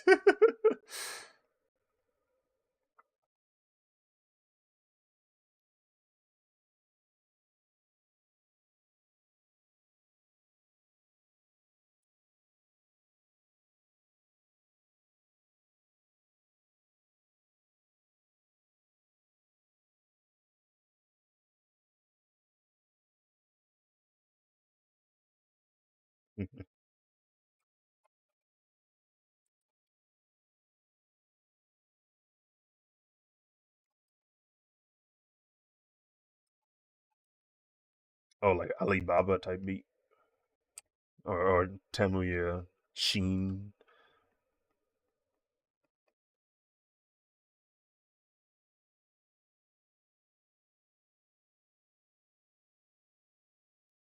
Money is one of those things that I, the older I get, the more I understand just how down bad it is. It's an addiction for some people with money. Like I've noticed people are willing to destroy everything. Like they're willing to let go of everything to get money. Morals, values, their health. Like they're willing to give up everything for the money. And I'm like, I understand to an extent the effort you need to put in to get money, but at some point you have to be like, all right, where's your line? Like where's your where's the stopping point?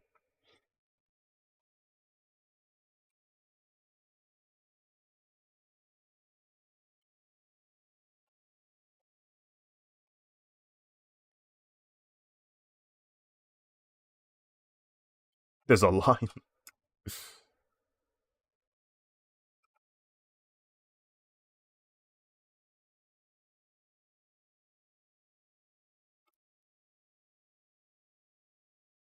Hmm.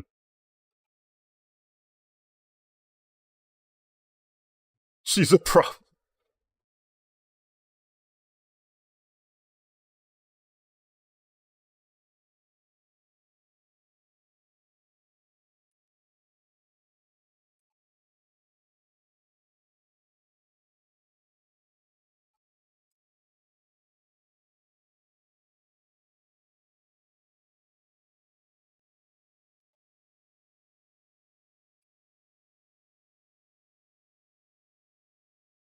Oh yeah, that's the issue. That's the exact issue right there.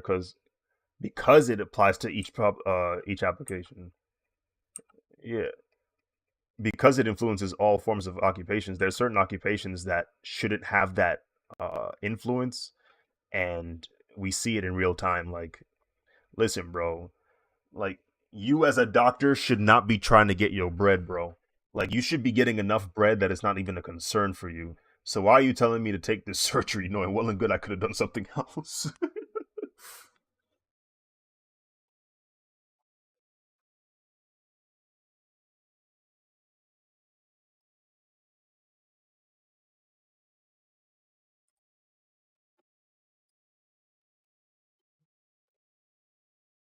Like a doctor, a profession like a doctor should not be influenced by monetary gain. Like they should be covered in a way where that's not an issue for them.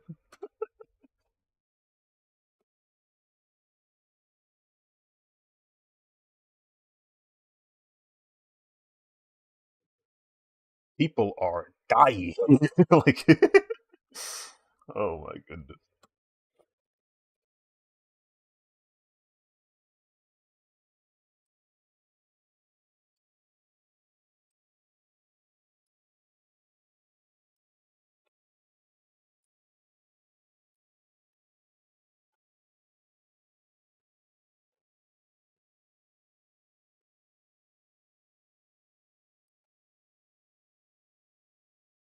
Yeah,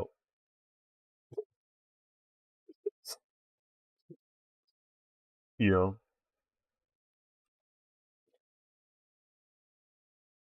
two things.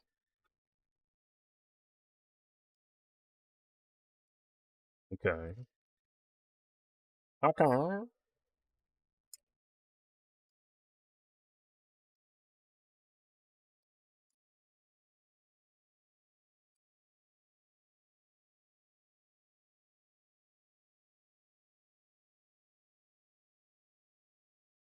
Where's my Discord at? Okay, here we go. Um, so you said the first one you did a oh just wait for let me see. Uh hmm. Hmm. Let me back up real quick. Let me back up. Yeah, let me back up. Let me back up. Um, interesting. It's weird because like both of them have a relatively similar contrast, even though the first one is darker, making it easier to read. It feels like yeah, the vibes like when I okay, how about this? Like when I see that first one, when I see that first one, that's like I can almost imagine it as like a full screen almost. Like I don't know. It's weird. It almost feels like the image in the first one originally used to be super bright and then you like hovered over it and that text showed up. That's what it feels like. Whereas the second one it feels like that image and that text was always together. I don't know why that feels that way, but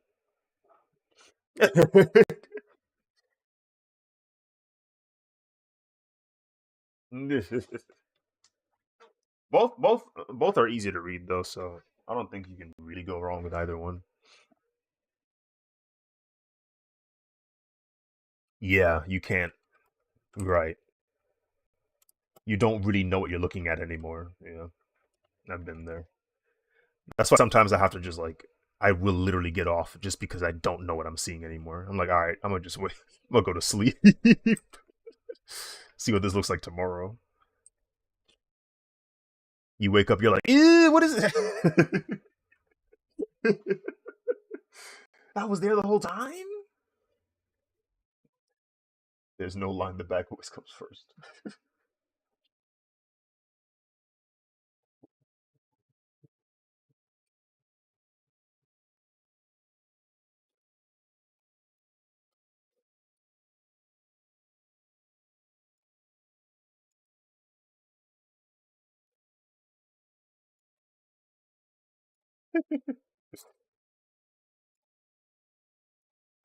For whatever reason, I remembered this little clip from a Joe Rogan episode where he talks about his experience in martial arts.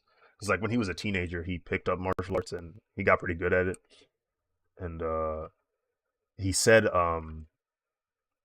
he like when he went up against a kid, he hit him with a kick and knocked him out. Like he was done. Like he won the match. And and he started kind of thinking about it like, oh my lord, that kid like is done. Like he's out. Could he have died? And then his coach goes, sometimes they die.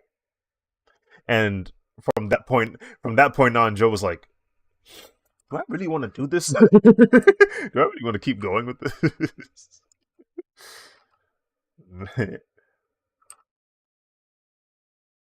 And yeah, I mean, he's right. Sometimes your body fails you. I mean, you're literally asking to encounter another human and engage in such a collision type of an engagement where it's like your body gets damaged in the process. So yeah, you might die. Mm. Are you and Tenno, like boyfriends or something? 'Cause the way y'all hating on me.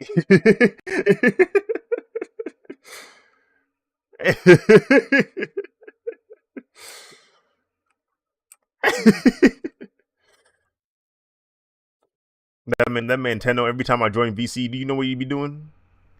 Tenno, show them what you be doing when I join VC. Imagine me joining VC. Boom. See what I mean? or he'll do that. He'll do that Beverly Hills Valley Girl type beat. He'd be like, ugh, it's Aziz. Like his day ruined or something. Like his day is significantly worse.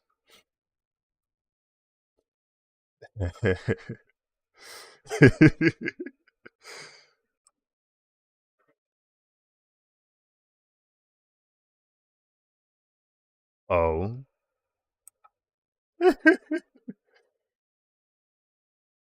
Oh.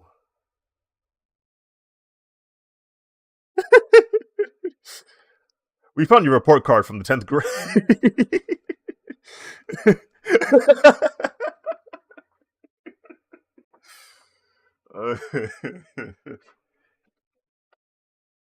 Bro. No, no, no.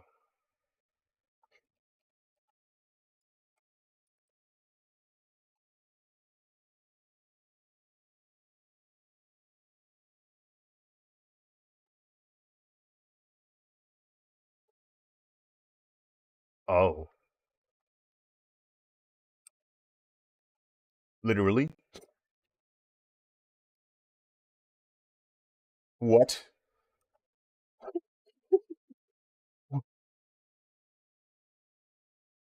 Okay.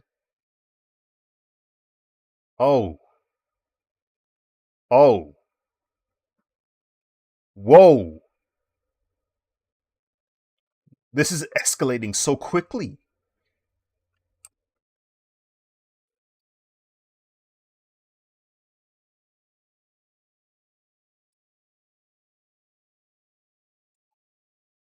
Mm. Jeez, bro. How do you like choose one, bro? You can't have your cake and eat it too, bro. What are you doing? You can't. Man. Man, the honestly, yeah. Goodness gracious.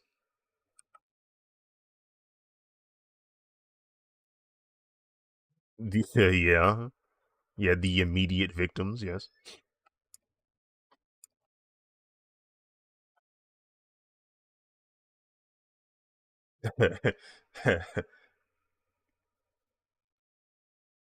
Y'all both weird, bro. Y'all both off one.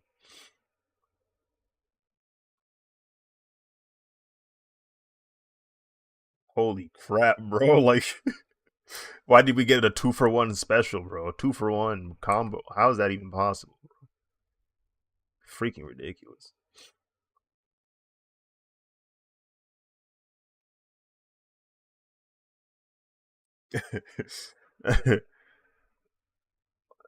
there's this uh there's this TikToker slash YouTuber. I forget his name, but he Asian. He kinda funny.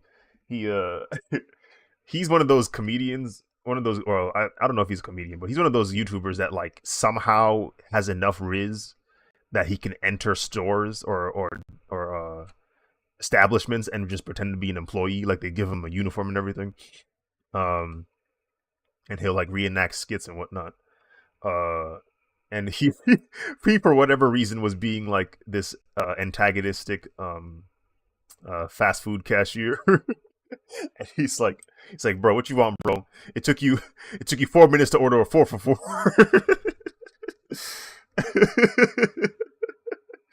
Like, come on, bro. And then the driver's like, hey, bro, you can't talk to me like that. He's like, man, shut up, bro. Like, he started like taunting him about his weight. He's like, all right, bro, square up then, square up, bro.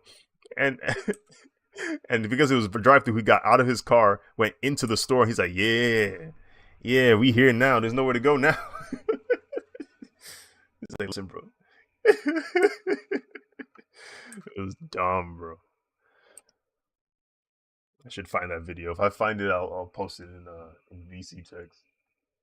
Silly video, silly boy, silly boy.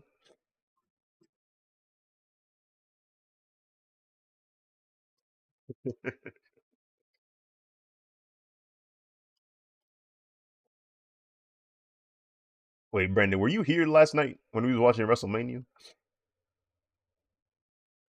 Pain for real. Uh,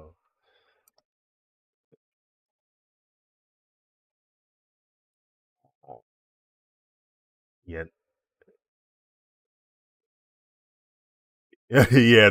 yeah, the match was about 45 minutes. I said, huh. But yeah, the Rock, he looks pretty good for his age. I said, okay. Like he kind of moving. Like he not as spry as he used to be, but uh, when you 51, 52, you can't ask for too much.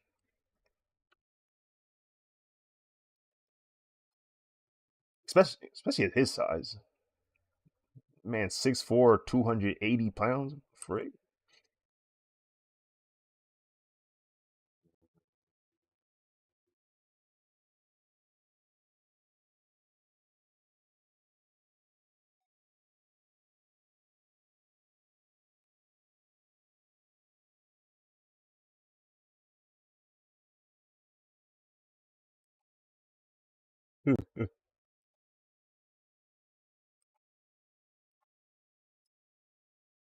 Is it one of those situations where the new DLC character like breaks the balance of the game?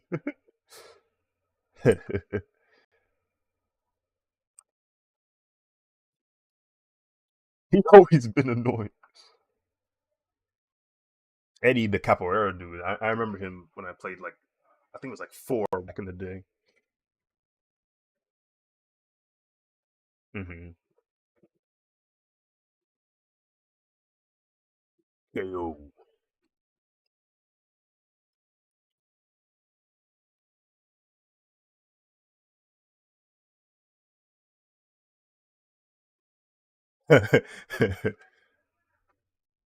Bro, that's my least favorite thing about, like, some animations in fighting games, like animations that are purposefully deceptive. That be throwing me, bro. I hate it, bro. I can't stand it, bro. Because it's like, all right, he about to kick, and I see like his hand touch me, and I'm like, bro, what are you doing? Like, bro, Wii Fit Trainer used to always catch me off guard because I'd be forgetting that she can like her back air is literally a back air. Like she doesn't turn back. So she's looking forward and so she just does like a crazy quick kick and you're like, what? what is what is that? She doing a freaking yoga pose, bro.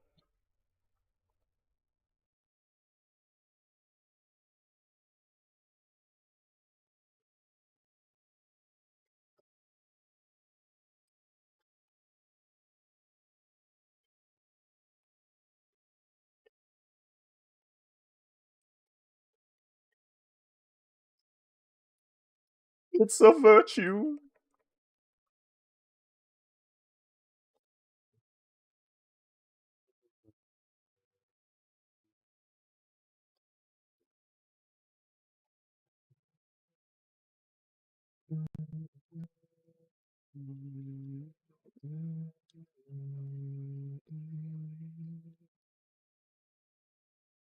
I may have quit fighting games, but one thing I will always appreciate is that moment when you download your opponent. Man, like once you understand the patterns and the behaviors of your opponent, it's like, all right, I know what you're gonna do. So now I'm going to bait you into doing it. And when it pays off, it's just like, yes, I have successfully in all aspects defeated you.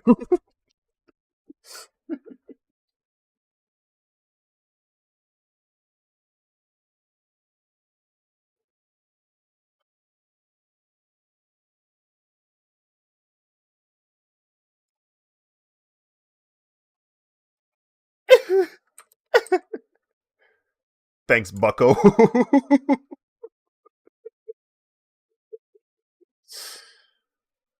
Catch this read.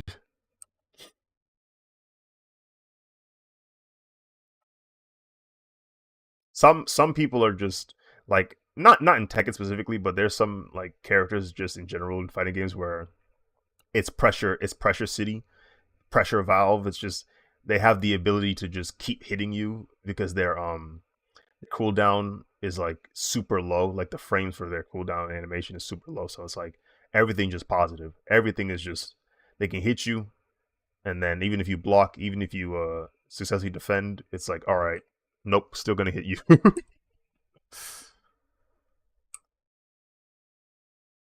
Jeez.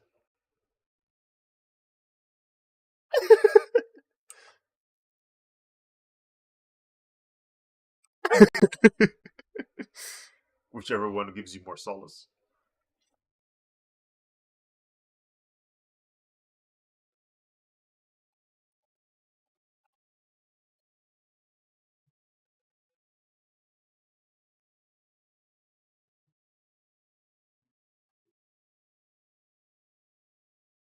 Oh no, but thank you for the follow.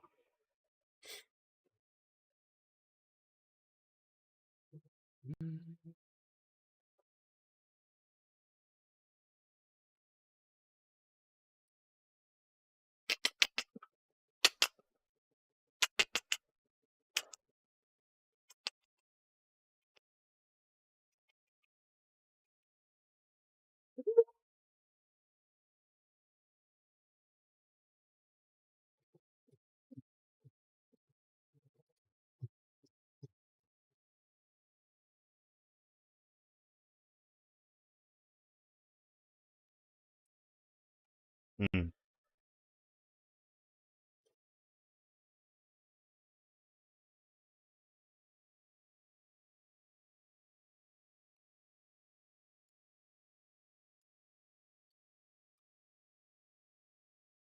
What? wait, what?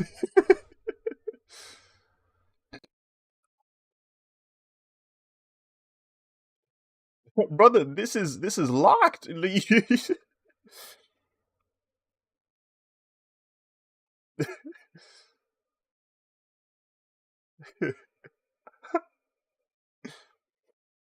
This is locked. Sick of these, sick of these, sick of these, sick of these. I can't even say it. I don't even know if I'm even allowed to say it, bro. I can't.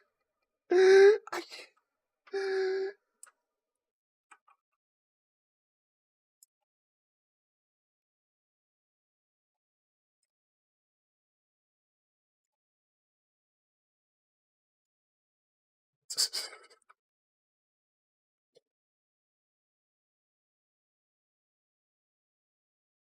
Next time, I guess.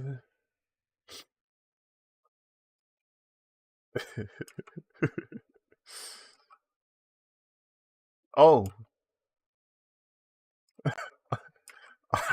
it's a good question, Tenno. That's a real good question.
On both your houses?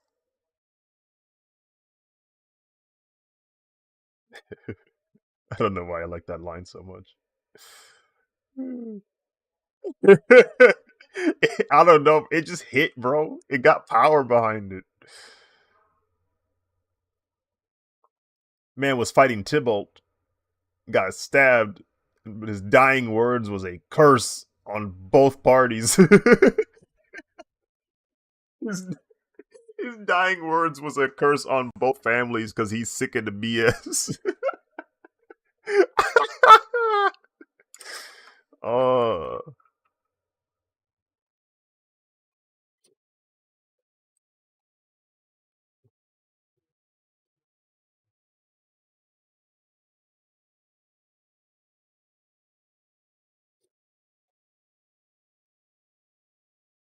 freaking Romeo over there yelling, Tybalt!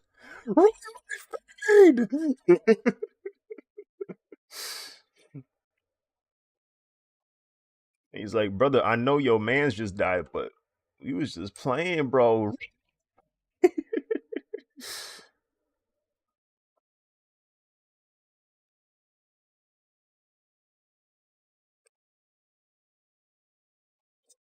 It's like, yeah, Romeo, yeah, you got him, bro. You killed him, you killed Tybalt. You're banned, by the way.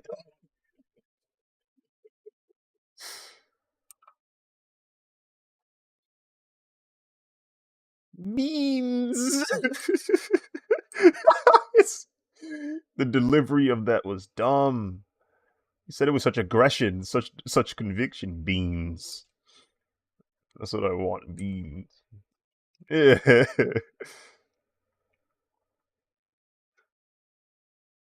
So The Rock won. I'm not gonna say who won off the off chance that somebody cares about spoilers who's watching my stream. Um, or is there another match? Okay, so here's what happened. Rennie. Yesterday, Cody Rhodes and Seth freaking Rollins went up against Roman Reigns and The Rock. And the reason why they went against each other is it was to organize a stipulation for the match that's happening today. So the match stipulation was if Cody Rhodes and Seth Rollins win the tag team match, then that means no one can interfere in the match between Cody Rhodes and Roman Reigns today. If The Rock and Roman Reigns win, then it's bloodline rules, meaning anybody that they want can pull up into the match, interrupt it, give Cody a hard time, basically make it as difficult as possible for Cody Rhodes to win that title. So that's what happened yesterday. Today is Cody Rhodes versus Roman Reigns. If Cody don't freaking win this match. Oh my goodness, bro.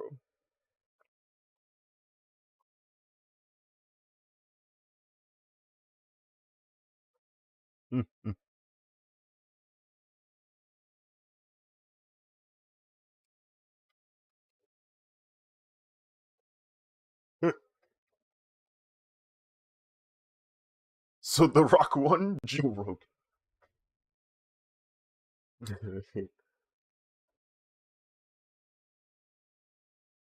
Yeah.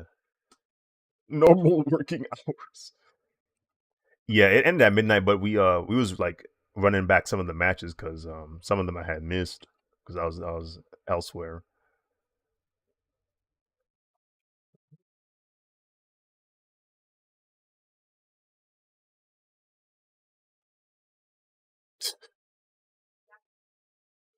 How are you creating soft gradient without changing the tool? This right here is what we call a gradient map. Map. Yeah, I use a gradient map to create the. Yeah, the gradient map helps me, gradate between the soft blue and the orange and the pink. Like if I turn off the gradient map, this is what I'm really shading. Like this is what it really looked like. You know what I'm saying? You know what I mean? But when I turn it back on, it has that nice gradient.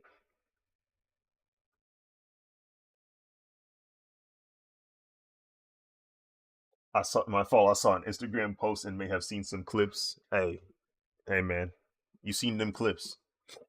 If you know, you know. You know what happened. You know the real. Mm-hmm.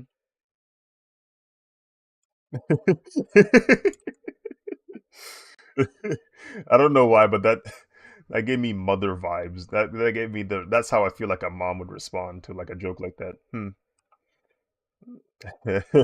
Like she's sick of it. She understands that it's clever, but she's just sick of it.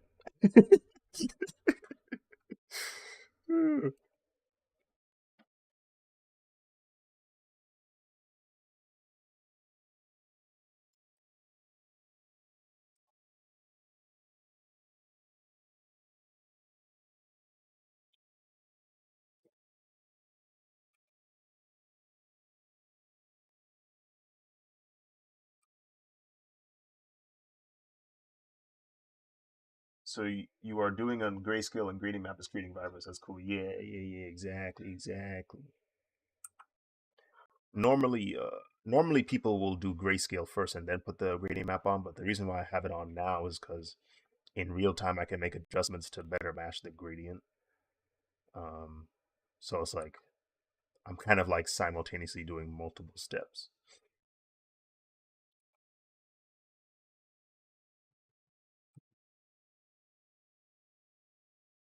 You know, the drawings take hours to do, so whatever makes it just take a couple hours less, I'll try it.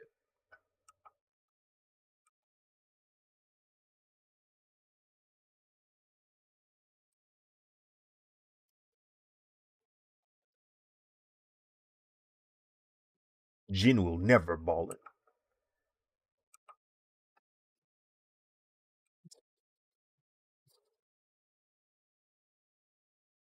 Sauce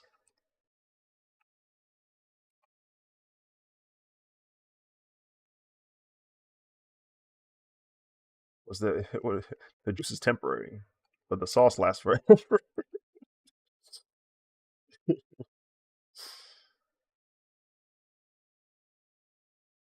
What is that? Like, what is that? Is that like is that like French or something?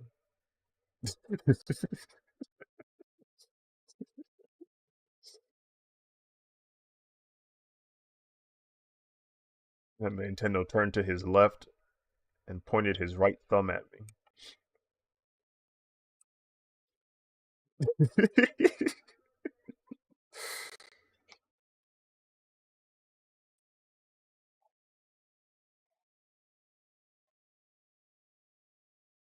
You good? Top down. Come on. No, honestly. London Charles liked my comment. Who? Look! Look! I don't know who London Charles is, but I'm assuming it's a popular TikToker, so big ups. 8 million followers. That's a pretty big number.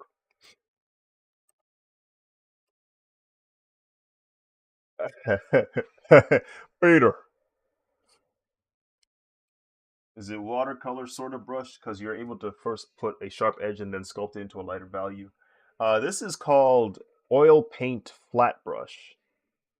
So it kind of operates like an oil brush, where yes, if you apply like the brush stroke, you can blend it in. So that's kind of, yeah, like you're right. Like I'll kind of sculpt it that way, where it's just I apply like a sharp brush stroke and then blend it out.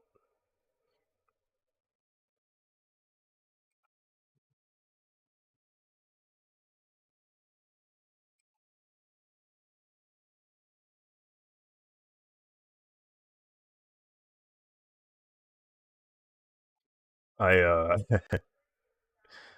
when I saw Nintendo, you were listening to The Way You Make Me Feel, I was starting to think about the music video, and like, and that music video is very interesting because it's basically catcalling for like several minutes. It's- Michael is catcalling this woman for several minutes and is winning. It's working.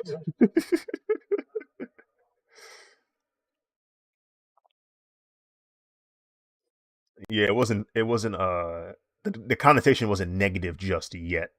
It was more so back then. It was more so like you can try and catcall her, but if she curve you, you gotta take that L. Like you just gotta take it on the chin. Like, oh well, she didn't want you.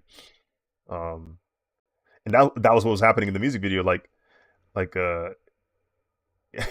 apparently Mike got curved earlier, and the guys saw it happen, so they're like, ah. and then Michael comes back, and he's like, and then you can hear when the guy's going in the background going like, man, what is he doing? I thought I told him to go home. What's he doing? Ugh. That's one of the things I like about Michael's music videos. There's stories behind them. It's like mini movies. Man got Martin Scorsese to make Bad. What? What do you mean Martin Scorsese directed Bad? He was either Bad or Smooth Criminal. I can't remember which one. You said what? You direct the Smooth Criminal? Man.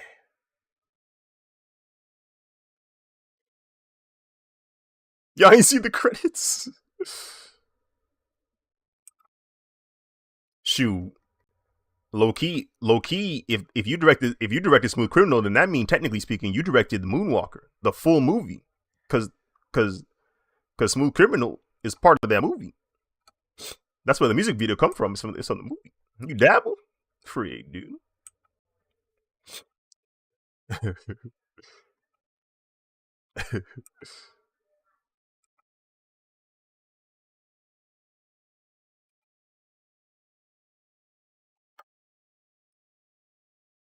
Uh, uh, uh, uh, uh, uh. He said you. Okay, so since you are the director, Mr. Harris, I have to ask, what were your thoughts about making Michael an entire cyborg spaceship near the final act of that movie?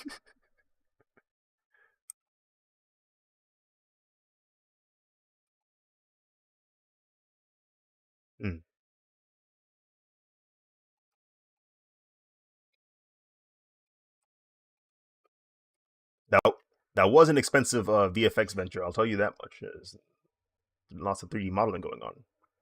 Huh? So my so Michael is actually a spaceship. Everything makes sense. Everything makes sense. Okay, I understand now.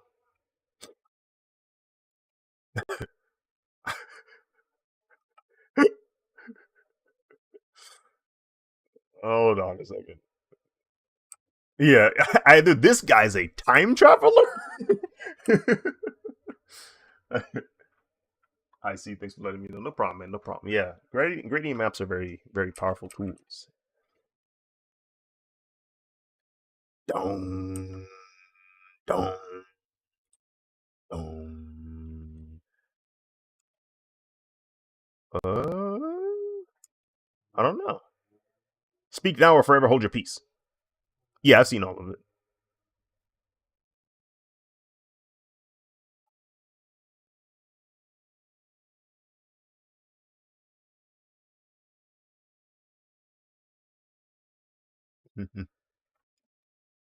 Uh huh.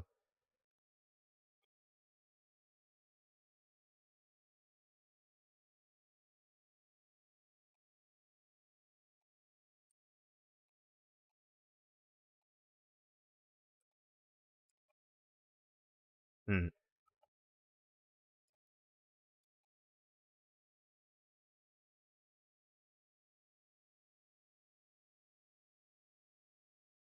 Mm-hmm. Mm-hmm.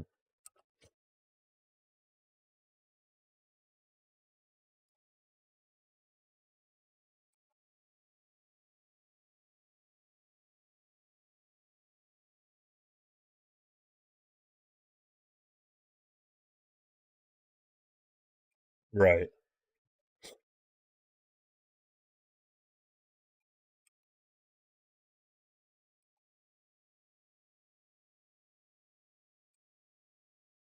Oh, I see what you're saying.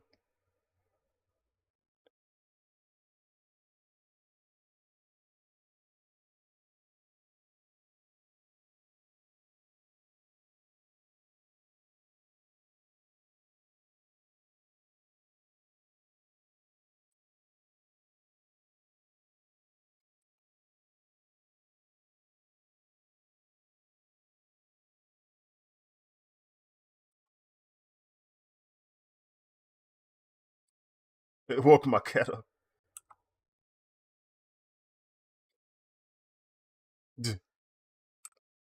Um, does he ever talk to himself?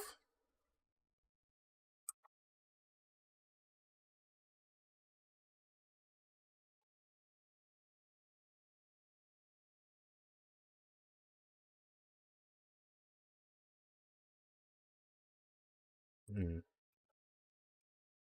Mm. Bro, the foreshadowing. Uh oh. Uh oh. No, the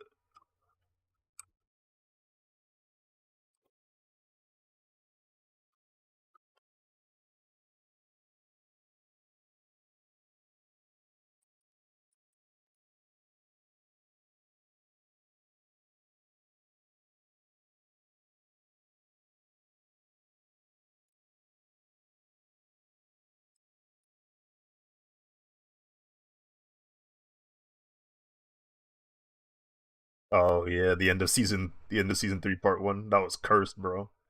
That was cursed. Yeah, that's just the first person perspective. Frig, dude.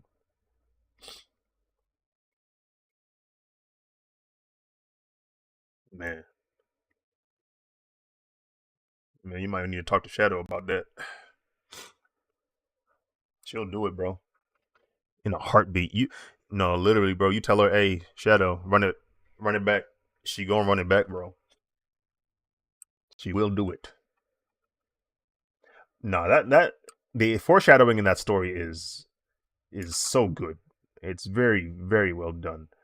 I saw a thread of the foreshadowing in the manga, and it was gnarly, bro. I'm talking like silhouettes of Titan forms in random artifacts, like uh off the cuff like speech or off the cuff like things that people are saying, like what's a really good example? In the manga, apparently this wasn't in the anime, but in the manga, there's a when they find out that the walls are made of you know, and Armin is kind of like Armin is kind of like kind of down and out. He looked kind of tired, and he's thinking to himself, "I wonder what they're doing in there sleeping. Maybe one day they'll wake up and march, stomp the world." And they're like, "Bro, chill out, bro. What you talking about, man?" And he says this like in season, like the end of season one in the manga. I'm like, huh.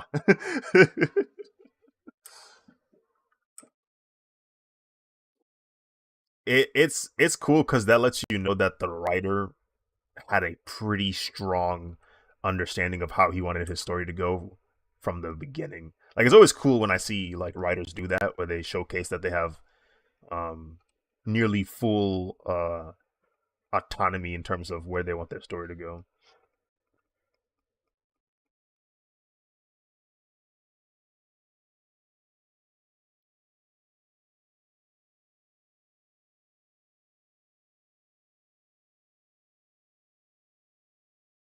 You got AirPods in, boy.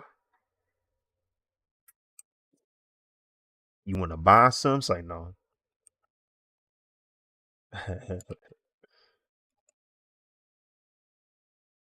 What? Yo.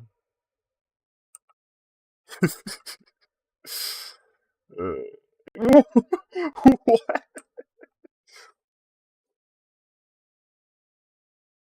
What did I do? All of this hatred, all of this spite for what?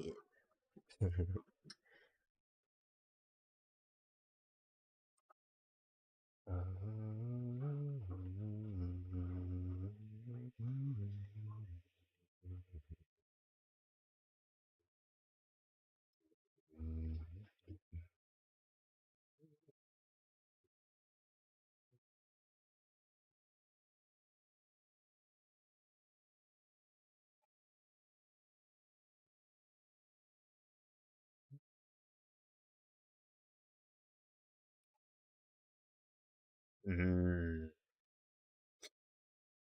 yeah, yeah, yeah. Because I think that season ends on episode 25? Question mark. And yeah, so it probably did happen in like in the 20s, like early 20s.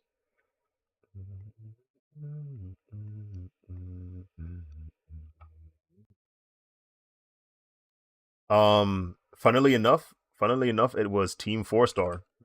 Uh, yeah, Team Four Star did their abridged of the first episode, and it was genuinely funny to me. Like I had no idea what was happening because I didn't know the anime, but the way that episode ended, like their abridged episode, and I said, ain't no way that happened. There's no way they did this to the main character. And so I watched the show. I'm like, oh, uh,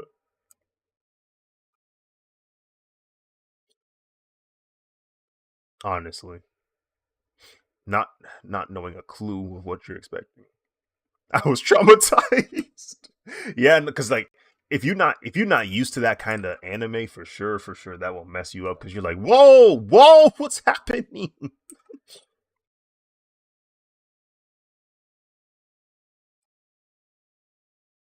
2013.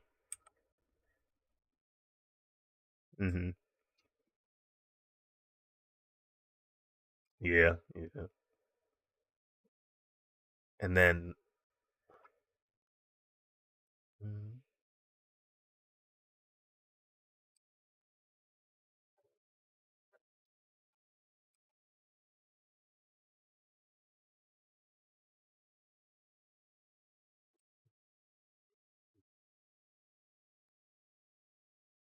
mm,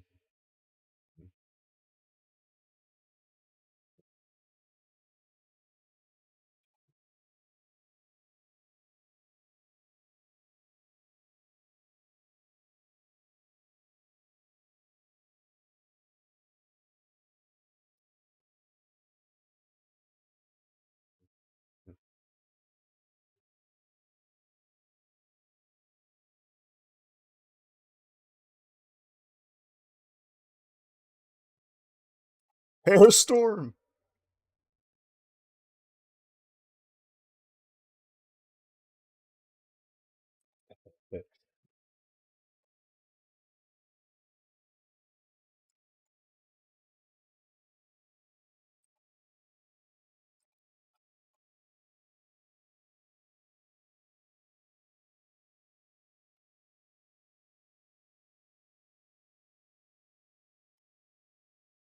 What? What?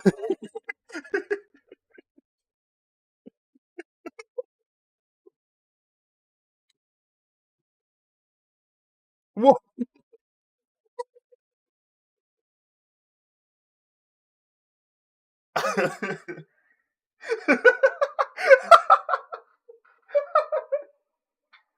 This chicken. He said it was so much negative energy, bro. Somebody get this chicken. He despised that chicken, bro.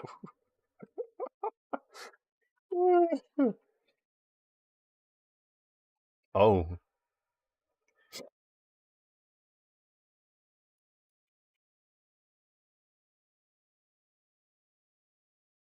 no! Whoa! No! No!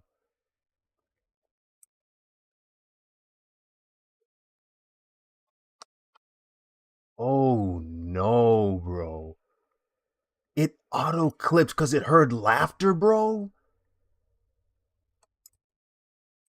It heard laughter and it. Oh no! Yeah, yeah. End of days. End of days.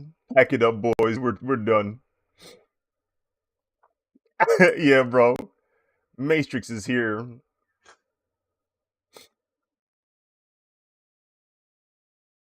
About to turn into a battery.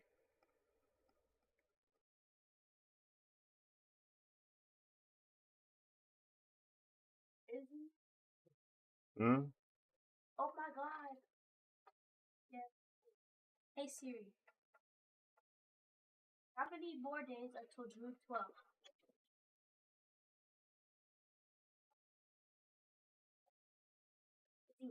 Hmm? It's 66 more days until June 12th. Mm. And if we divide that by 2, that's 33. Okay. So the 33 more school days until I have school. Wait, is that right? Yeah. Did I do the math right?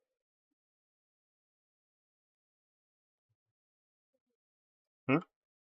Math right? Hey Siri, how many waiting time for the school days are there until June 12th?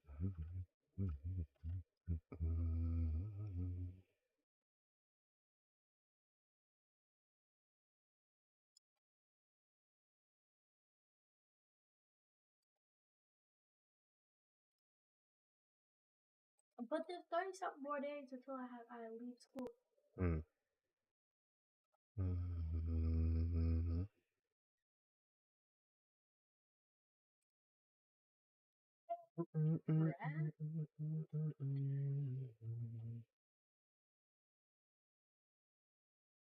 Creepy AF.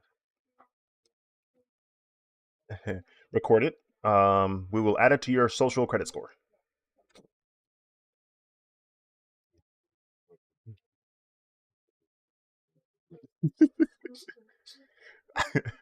Are you sure you don't want to shout? I am leaning on the side of almost certain I do not want to chaperone. But why though? I don't really want to take care of kids. I know I'm not really taking care of y'all, but I don't want to be responsible for y'all for real, for real. It's just a couple of kids in a group. Exactly. No, why? Why? Y'all seen y'all. It's insane. Why? Listen, How? bro. We're done.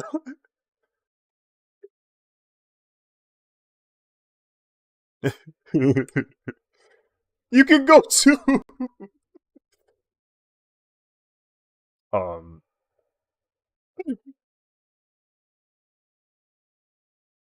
yeah, no, I don't know.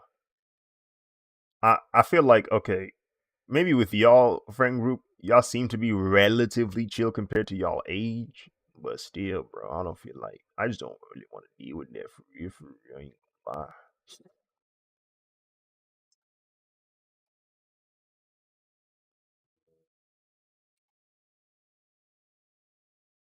That's a lot of. That's a lot of. That was a lot of sound waves that hit my ear for real. Somebody sampled that, bro.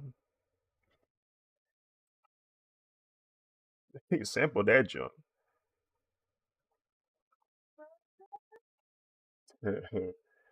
A copy so shabby. Thank you for the flames. Appreciate you. Welcome to the stream. Man, get this hater.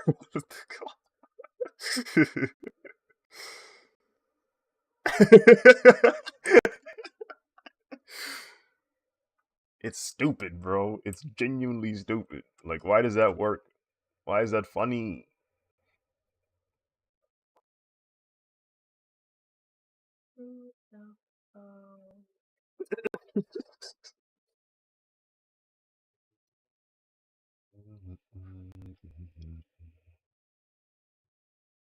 Right, naturally.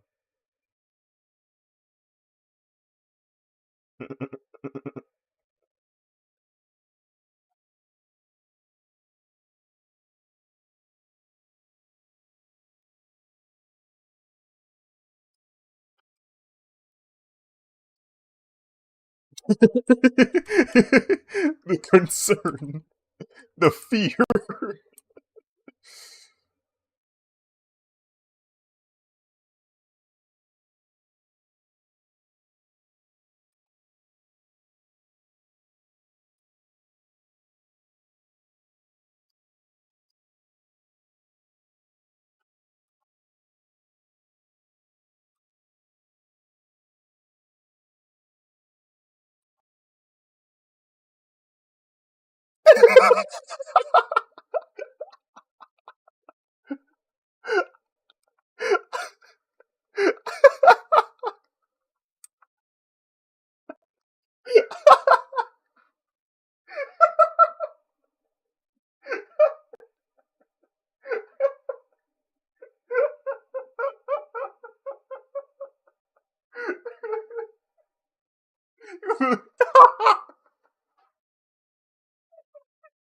Sir, are you okay?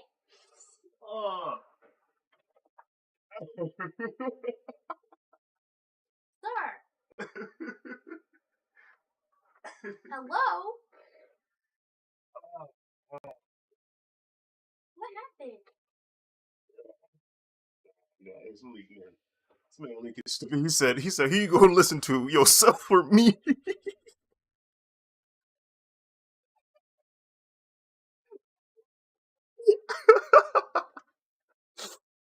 Ah, great, dude.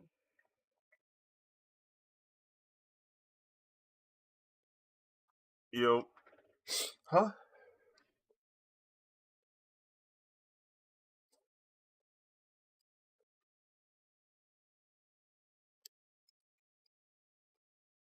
Oh, yeah, yeah. When we doing that?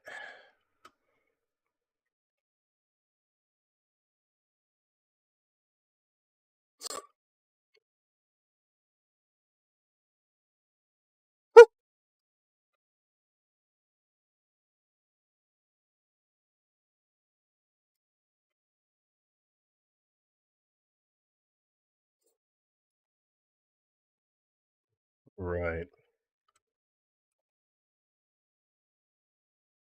Yeah, yeah, yeah. What was it like 8, 9? Hmm.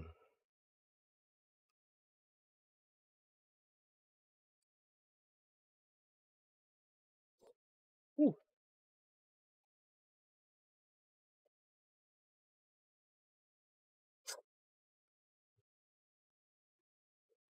I gotta convince.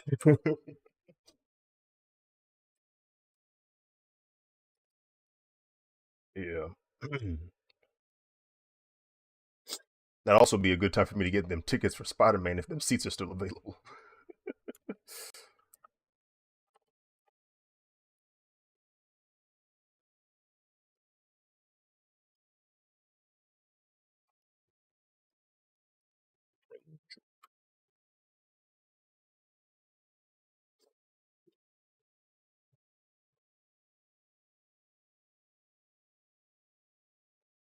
We aren't worried about anything.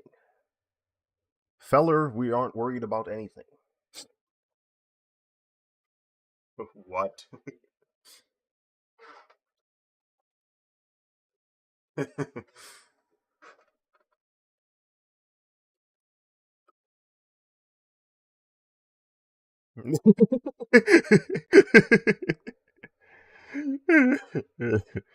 That's funny.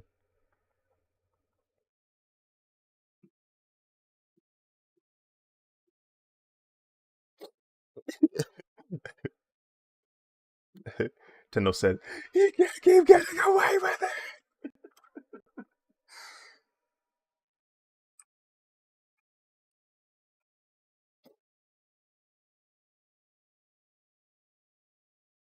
Mm-hmm.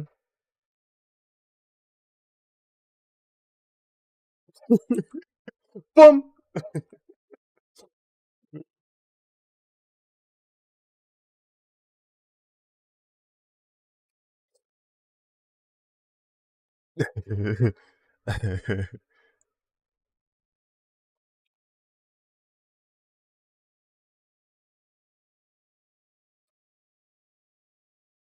Uh-oh.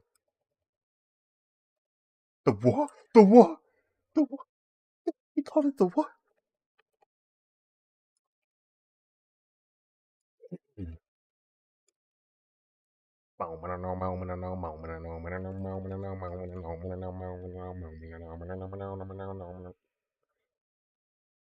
Huh? Bro? Bro, you good, bro? In my VC.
Have y'all seen have y'all seen that gif of the college coach for LSU dapping up somebody like with the crispiest dap I've seen in history? Hold on, bro. Hold on. I saved it for this specific moment. I'm gonna put it in VC text.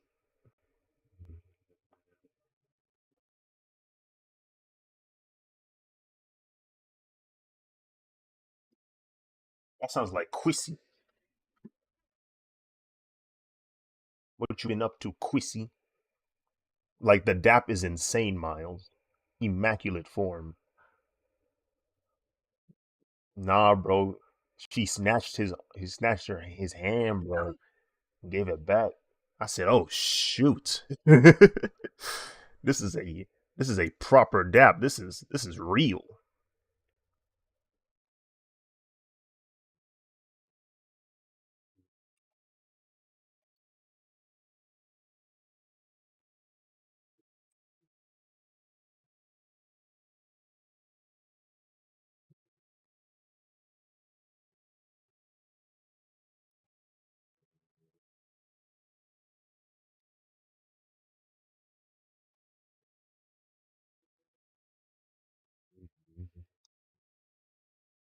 We hate Devil Chin.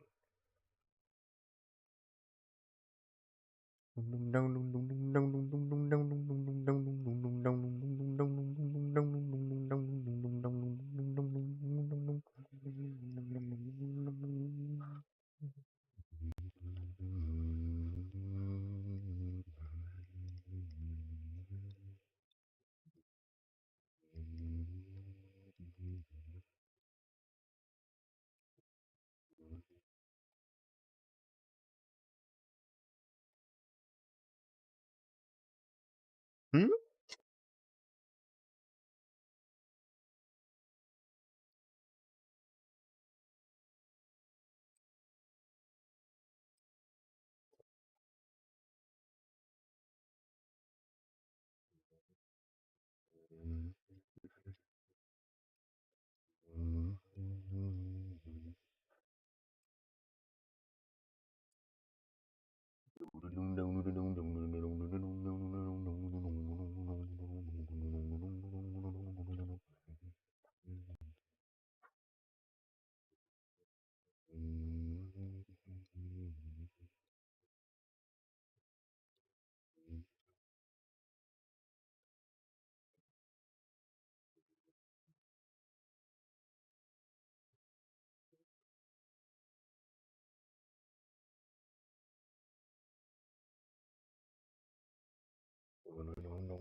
He's him. He's him.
Chrissy in chat's going, "You're."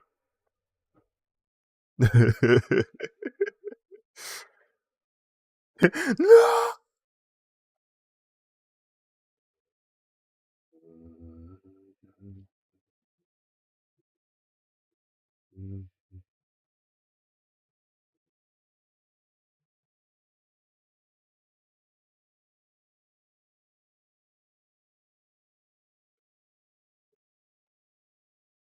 Arguing is such a gross game because um it gets to a point where like if no one's point is going getting across, they start looking for micro mistakes, like things that don't technically pertain to the argument, but it's enough to derail it.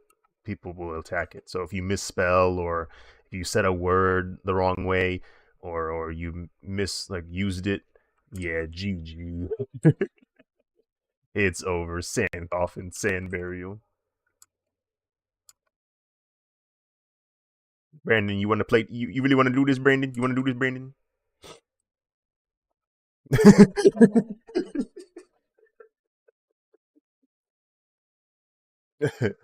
I'm gonna say one word. I'm gonna say one word, and after that, hopefully this ends. Cornea.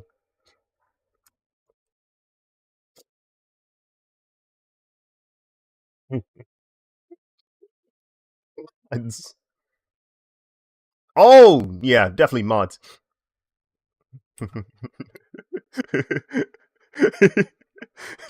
He co-signs after he continues hearing it.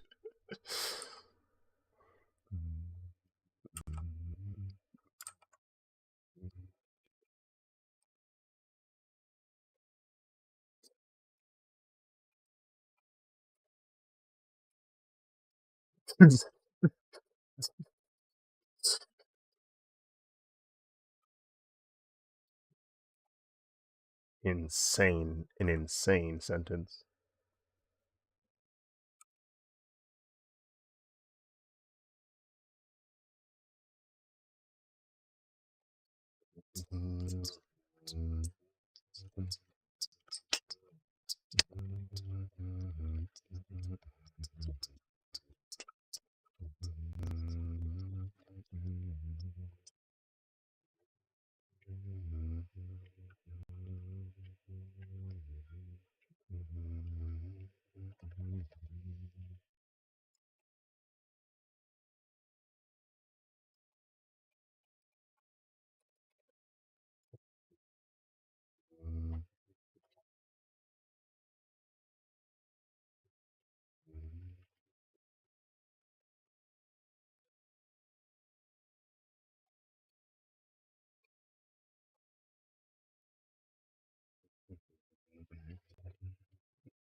Why are you rubbing his hands? Why is he rubbing his hands?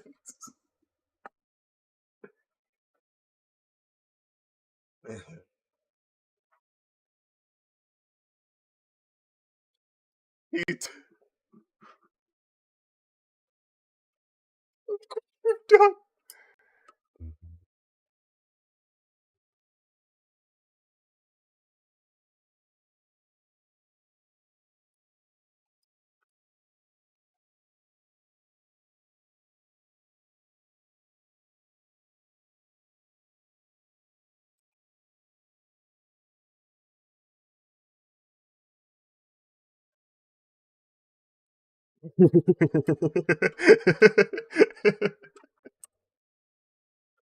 Yes.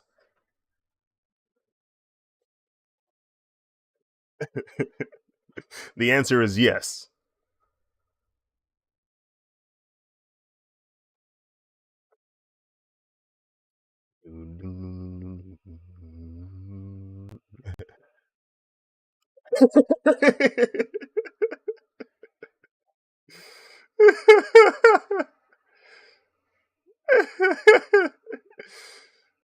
He can't. Yeah. He can't see the haters now, so it's better.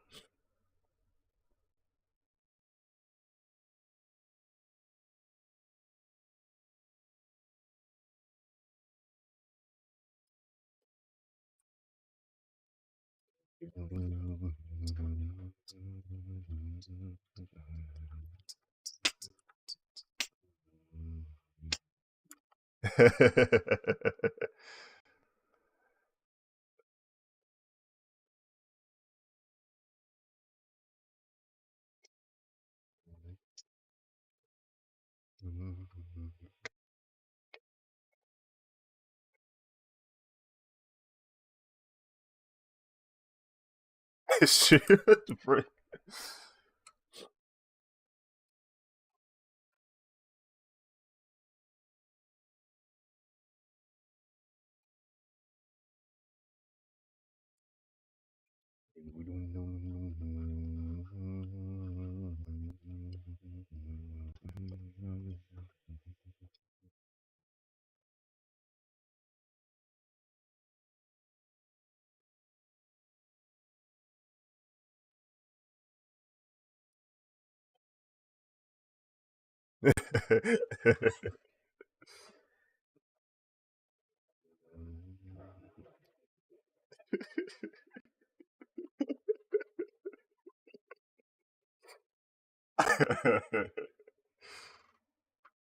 Bro, why does that bowl got depth to it, bro?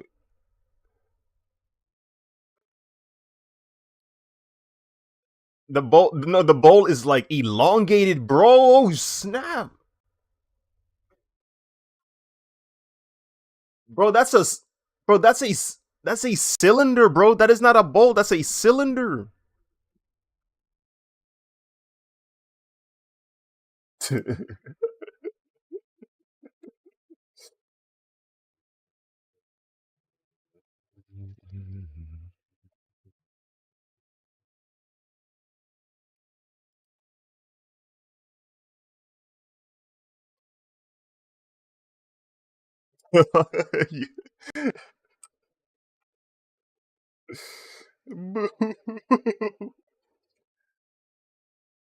That was clean. Oh.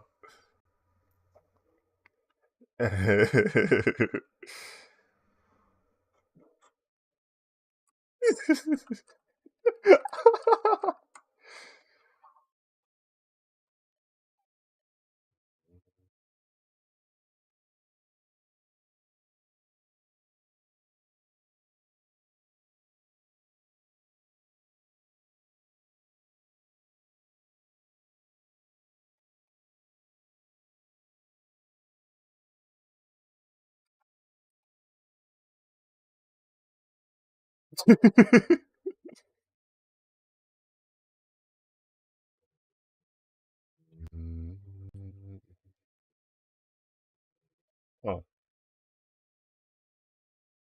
Brandon's mic is doing weird things.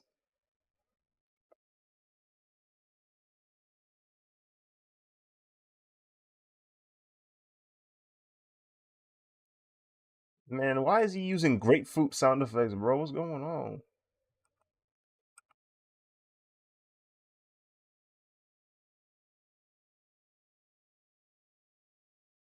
Like frig, dude.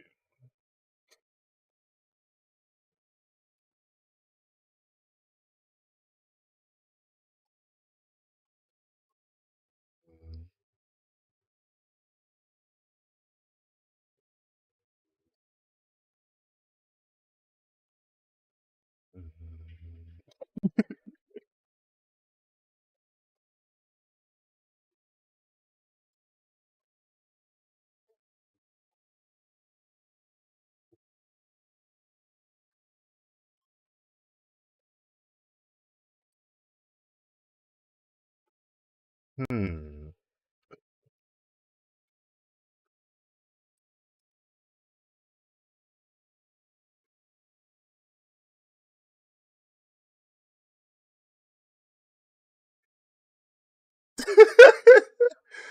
Brother, is this a Tarantino film? What's going on?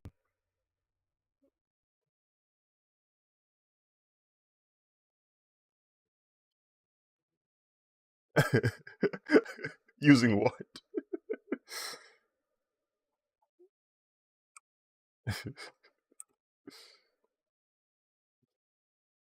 Yeah.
He's singing it. He's singing it, bro. He's singing it.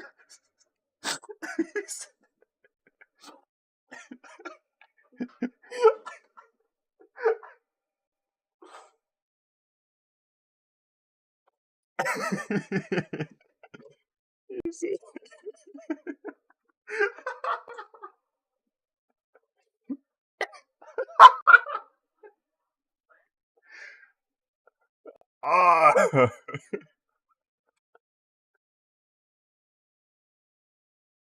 Oh.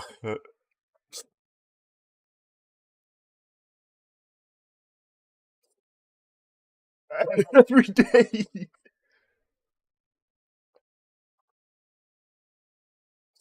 Oh my goodness.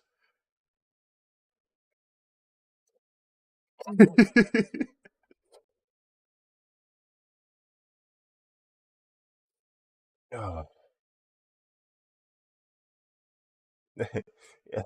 You lucky I got my headphones turned down for real, because I might have done muted you. You know what I'm saying? It's really dangerous out here, bro. You really heavy stepping right now, bro.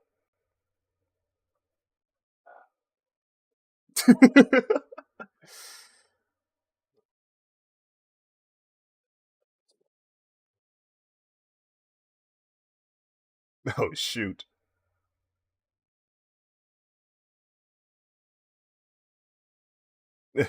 Immediately made adjustments. Immediately made adjustments after fixing his audio. He said, "Yep."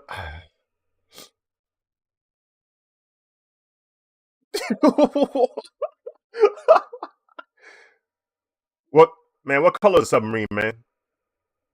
Man, what color? What color is the submarine, man?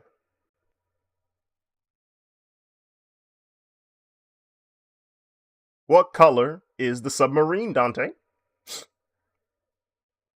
Oh yeah, knock him out. Buddy cooked.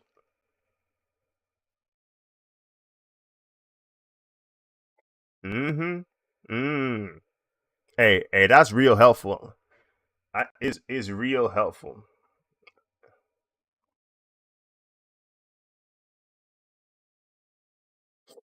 It's gotta be it's gotta be grass, bro. It's gotta be grass.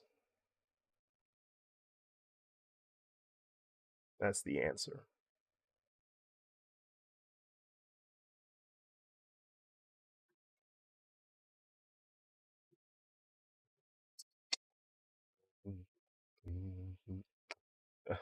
Optimum Prime. Optimum Prime.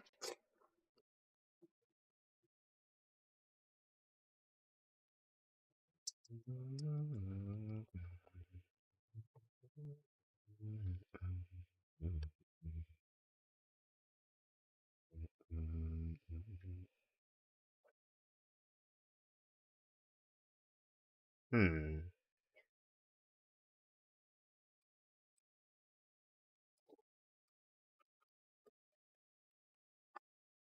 Tracing Jordans is insane.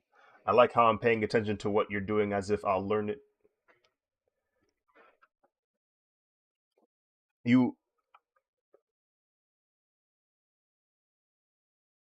you say that, Chrissy, but most of what I learned in art is because I just watched somebody else do it.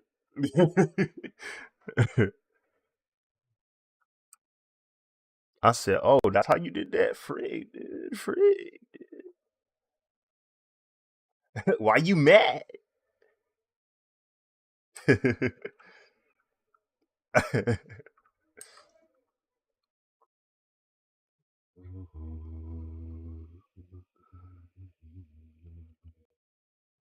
No, no.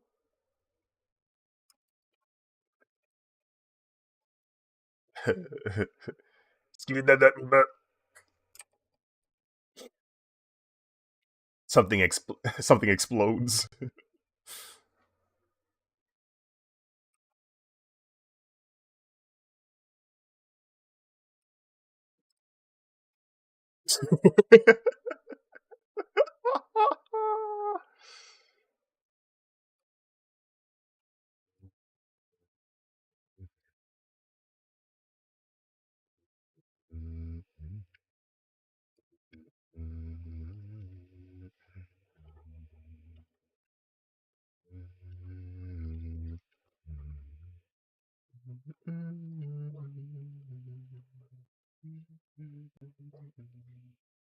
Ever since I liked drawing, I only did sketches. I suck at coloring things in. Extra painful when it came to digital art because I have no clue what I'm doing.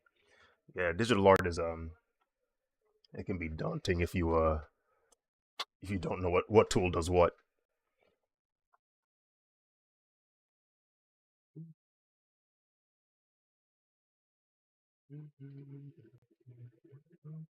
When I jumped from MS Paint to Photoshop, I was shook. I said, "What in the world am I looking at right now?"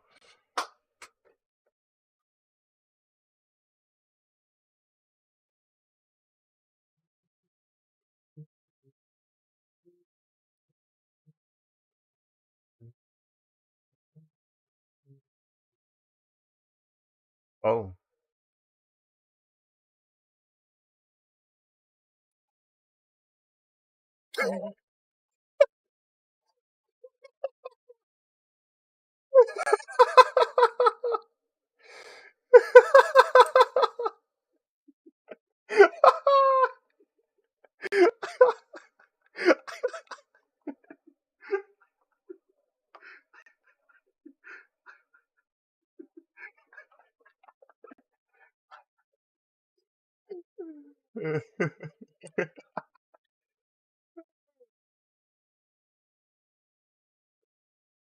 Herman and what?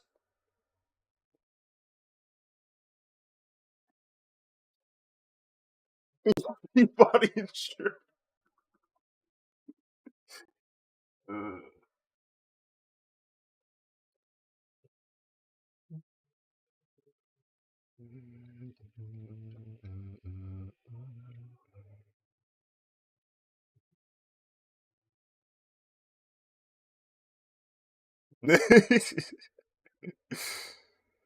I always think about that video where the dude like it's a clip of a lion fighting another lion and like it hits the car and he cuts himself as if he's into the car inside the car. He's like, "Man, what going on out there, bro?" Like I'm sitting like yeah, and then he just sees the lions roaring. He goes, "Taish," and then sits back into his car.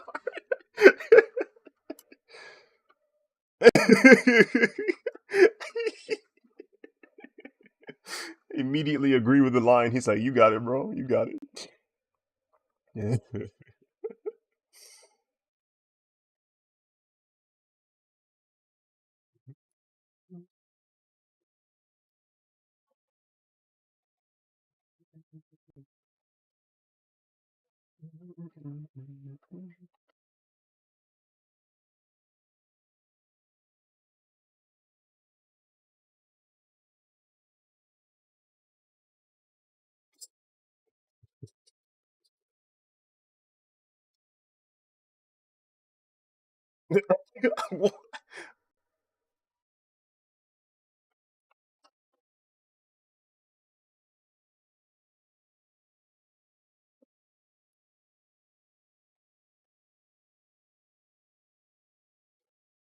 The, the silence is deafening, bro. The silence is deafening.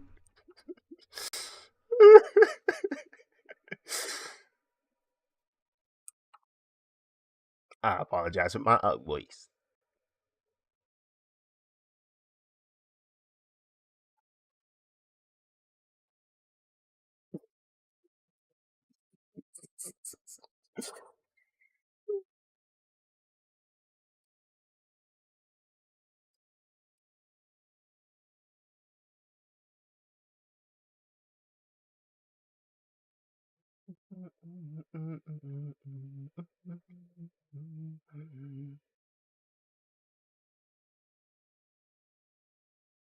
Hmm?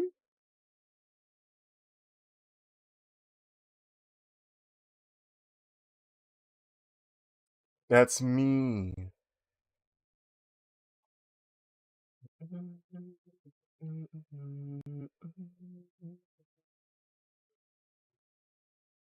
Silence.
This man, this man Jeb Beats was.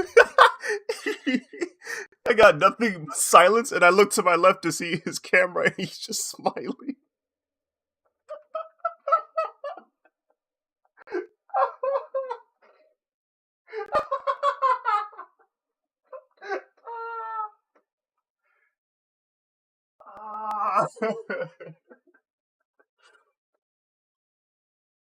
Hey, dude.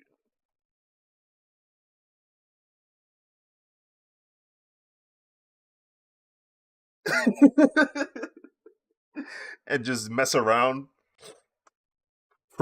freaking loiter and say, "Yeah, I ain't seen nothing, bro. Sorry, dog." Uh,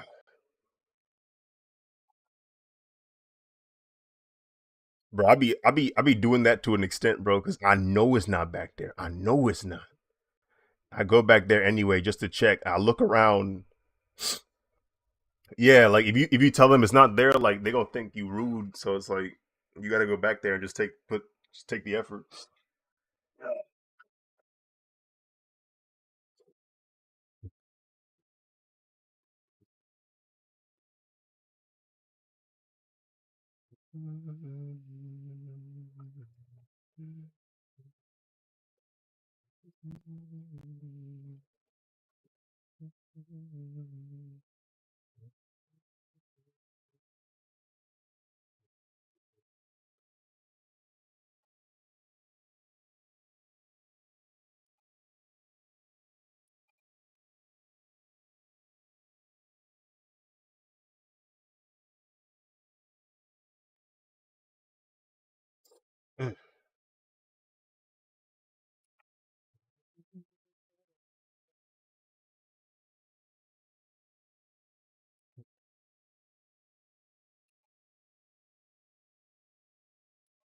Yomping.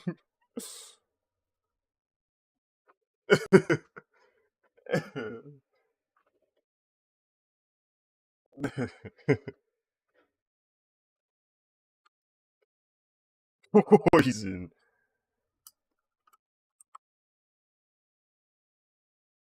Mm. Bro,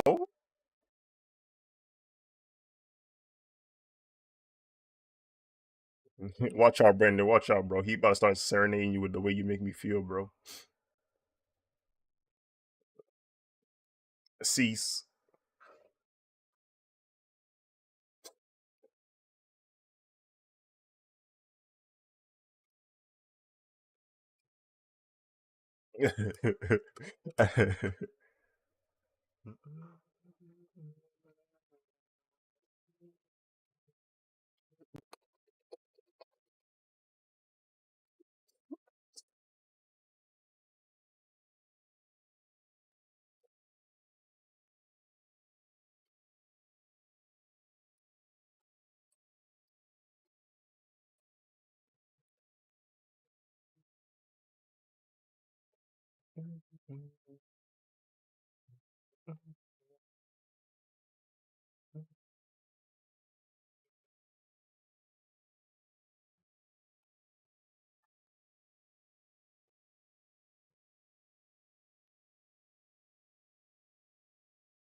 I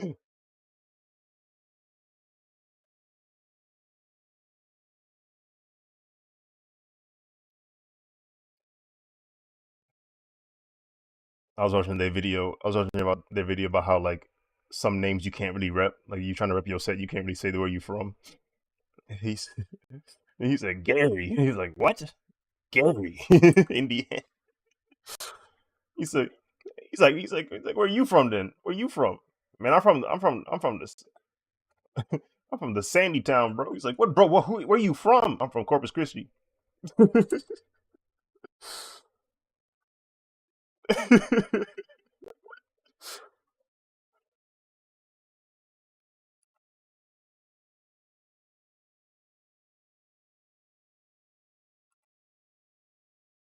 Man, if y'all don't stop playing around the name of Sebastian,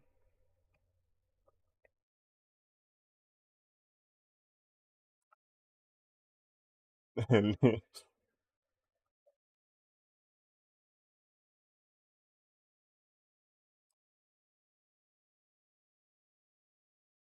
don't forget to add Herman. Hmm.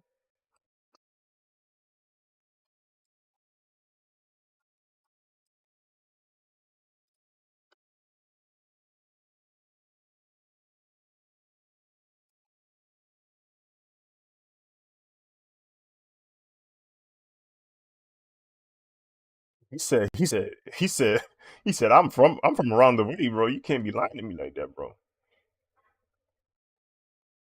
Bro,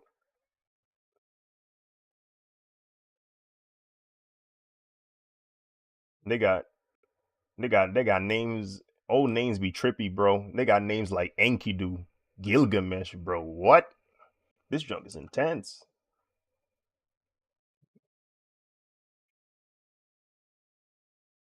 Oh my freaking goodness. Oh my goodness. The amount the amount of flack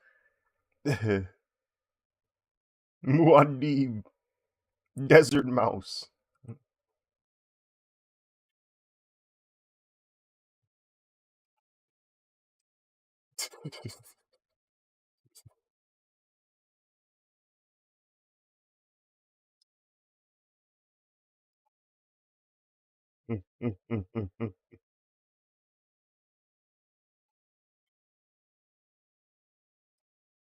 Would you rather prefer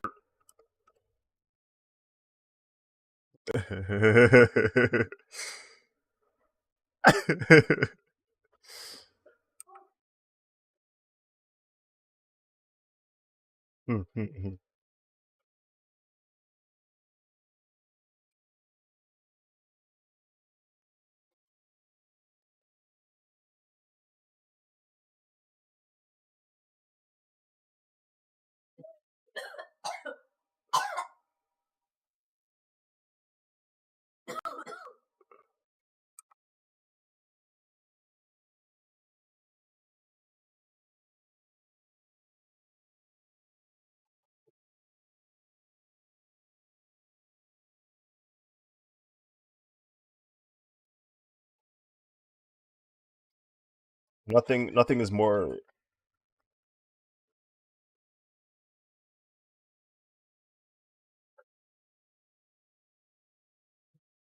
nothing is more discouraging than like seeing a discounted price for a hotel and the discounted price for the hotel is expensive.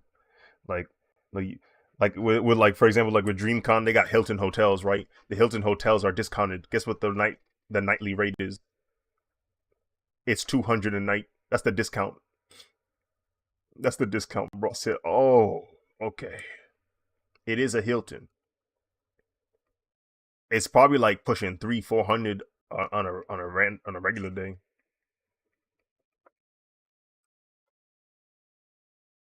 I've been in that Hilton hotel too. Like last year, I didn't stay in there, but I walked into there. It's alright. You know what I'm saying? It's straight.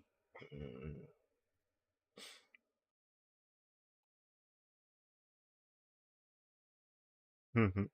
It got some restaurants in there, if I remember correctly. I remember seeing like large rooms, or I remember seeing large spaces where people could sit, so maybe they could order stuff.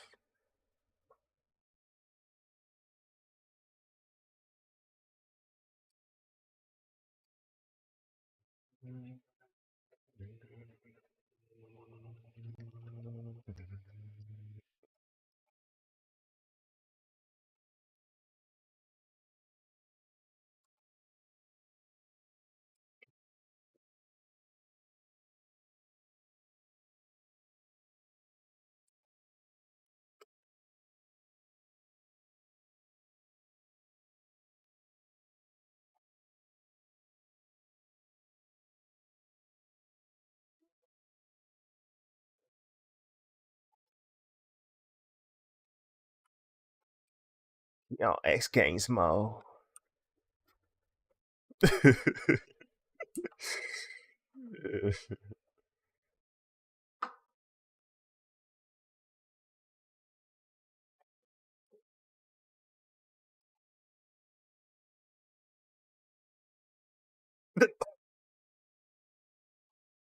This can't be healthy to look at.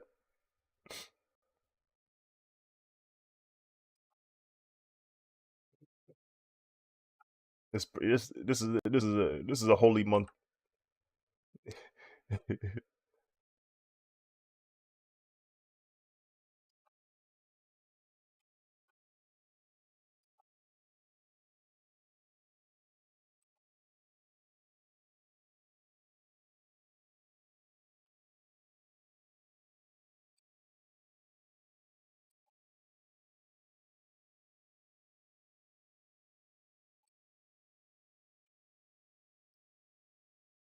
Did you put in the private VC text?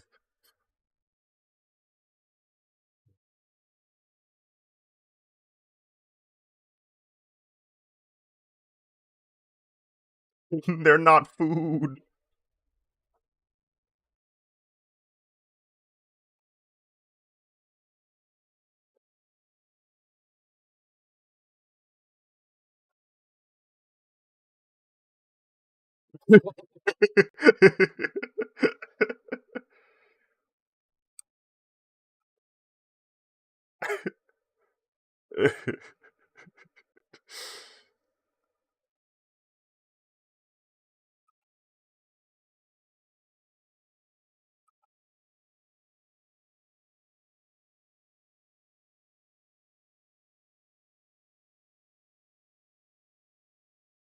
So y'all successfully warded off the automatons?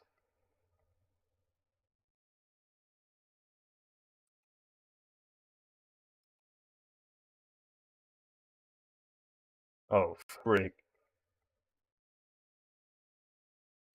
bro.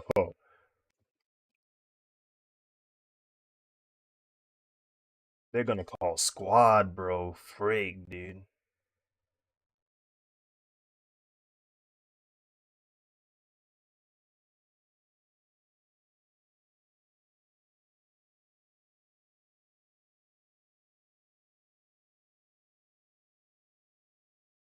They're about to call the freaking. They're about to. That distress signal was for the Viltrumites, bro. Y'all finished.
Yeah, no. When I found out she mastered the look, I said, "Yeah, you're not safe. We gotta go.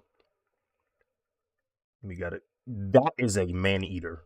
I am 100% convinced she eats men. Yeah, that is a terrifying individual to look at. I feel in danger when I see her face.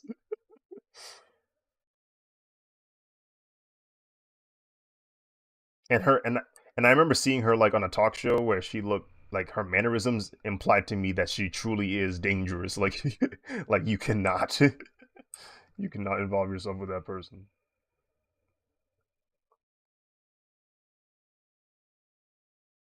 Yeah, I don't. If you master that ability, that's a red flag to me, bro. You shouldn't know your own. You shouldn't know your own powers like this, bro.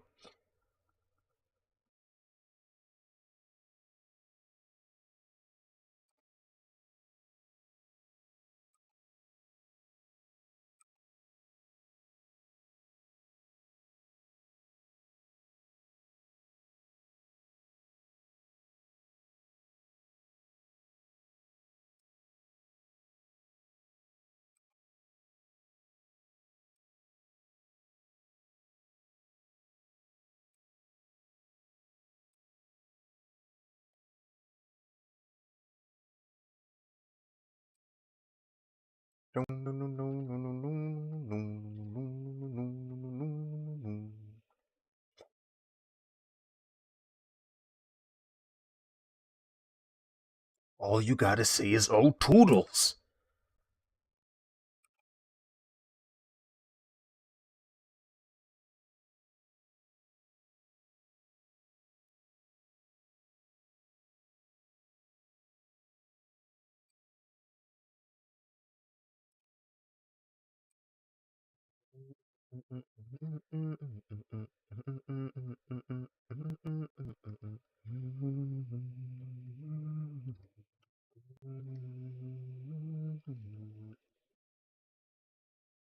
No, it's taking forever to render.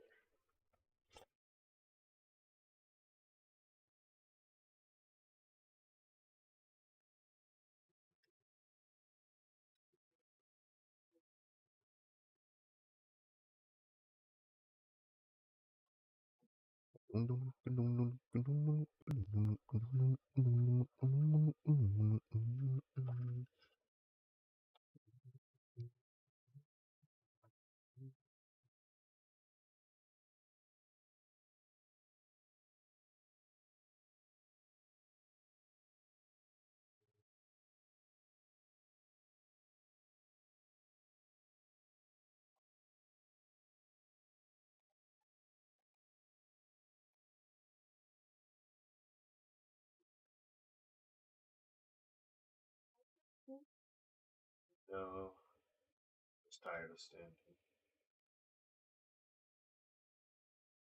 Taking a break.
All right.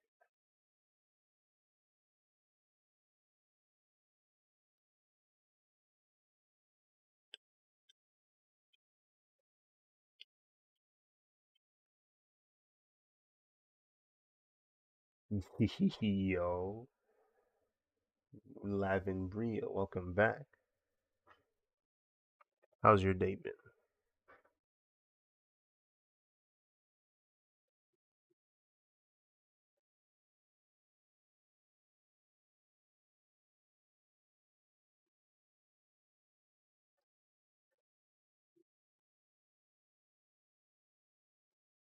Right, I was doing some rendering work yesterday on the hands. I remember now.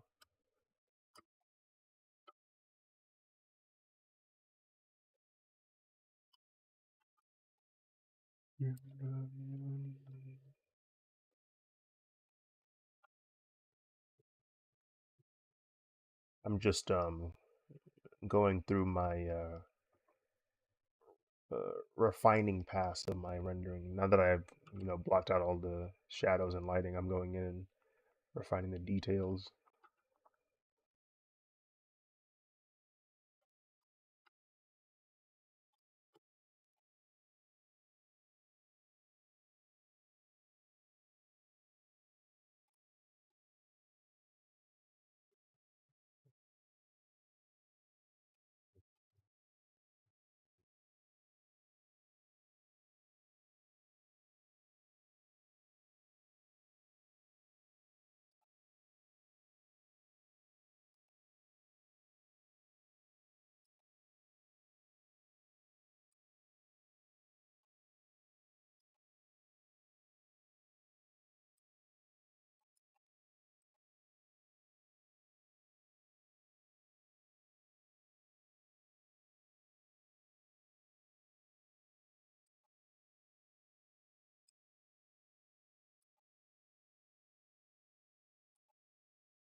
Hmm.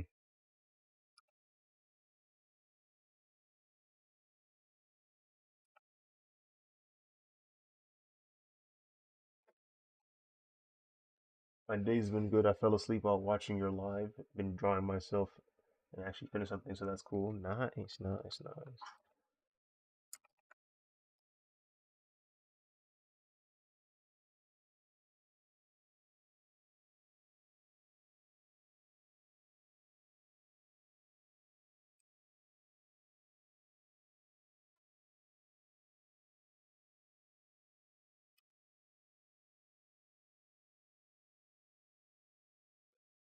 Yes. Now you remembered it. Look,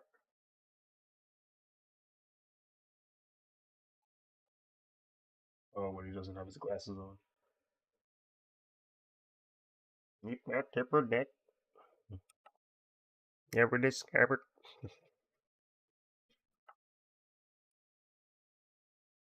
that's scenario.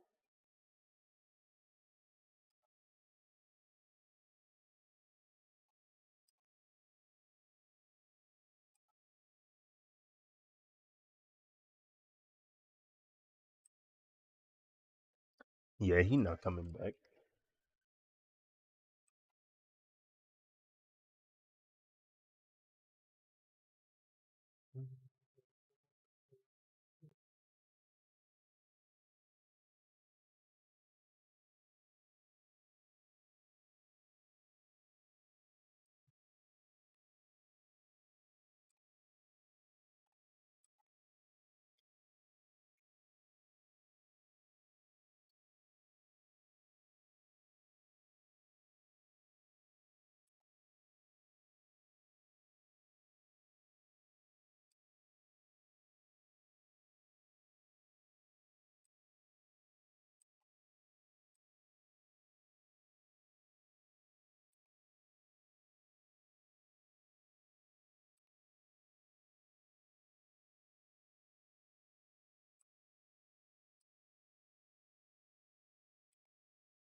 How's your day been? Oh, looks wonderful. Thank you. How's my day been? You doing good?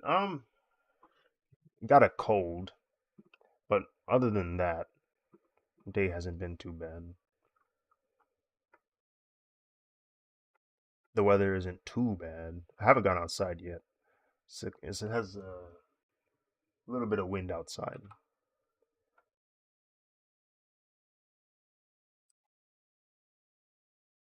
But yeah, aside from the cold, I'm doing okay.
Whoa.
Um, a cold isn't good. You should drink lots of tea. You're very quiet today. Um, it probably is because I've entered the rendering zone. I've noticed when I'm rendering, I don't talk as often. I don't know what it is. I think maybe it's my brain allocating all of its energy to make sure I'm calculating the lights in my head correctly. I don't know what, but it like I have to like lock in sometimes when I'm shading. Um uh yeah, I wish I could drink tea right now, but I have to wait till I have to wait till like sunset. So I just got to tank through it. Okay, okay. I wish like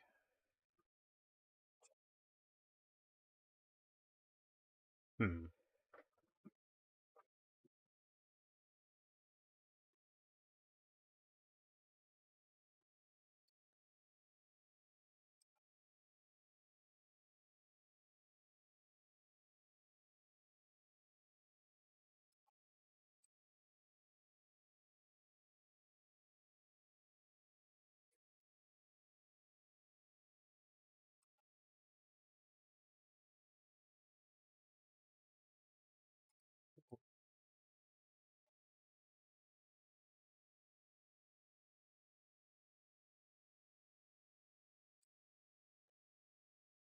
Alright.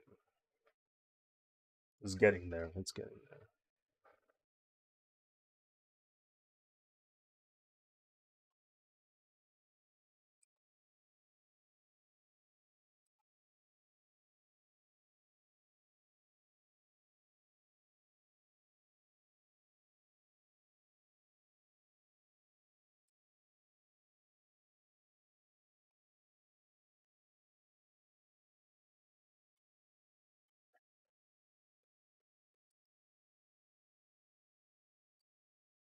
Oh, okay, so I did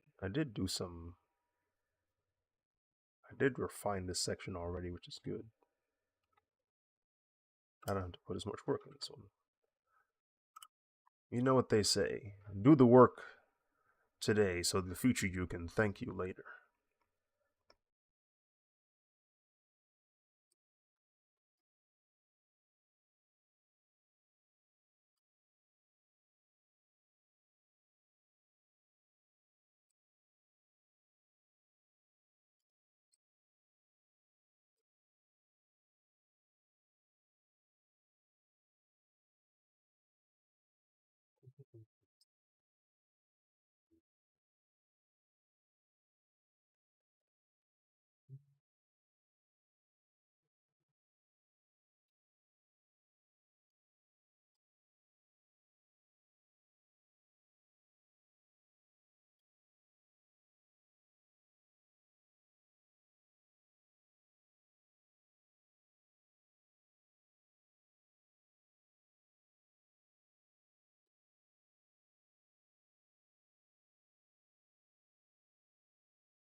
I'm using a slightly different brush from the one I used to render the base or the preliminary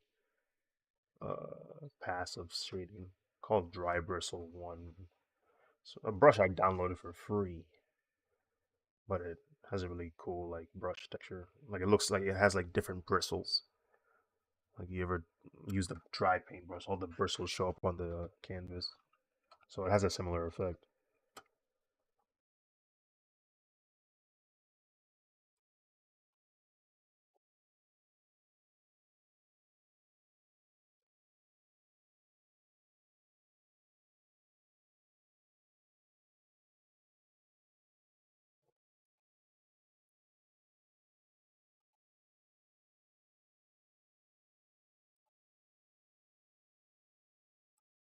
There you go.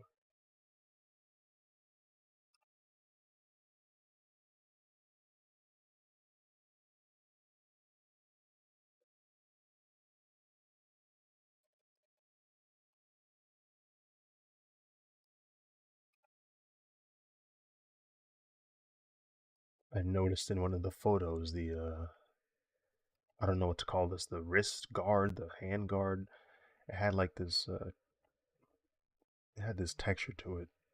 So that's kind of what I'm recreating the way I'm shooting it right now.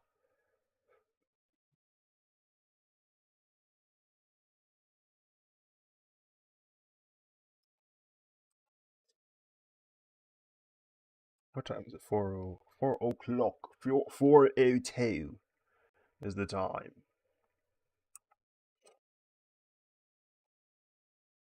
Cody must win today.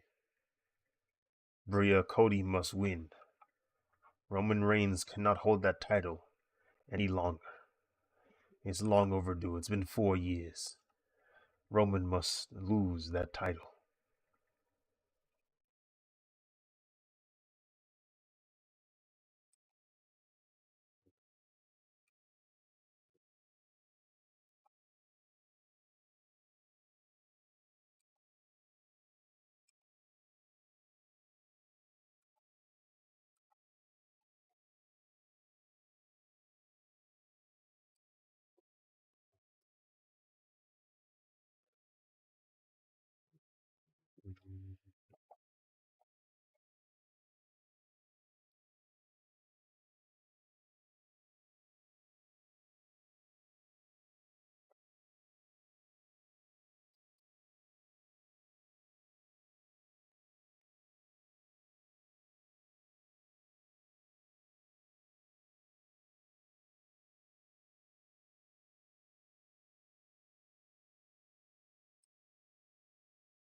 Add a little bit of depth to these buttons.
Okay.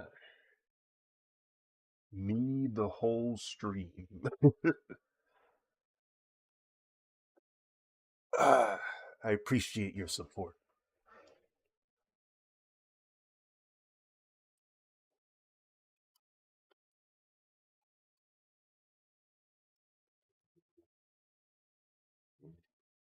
Let's clean this. Let's clean the spot up real quick.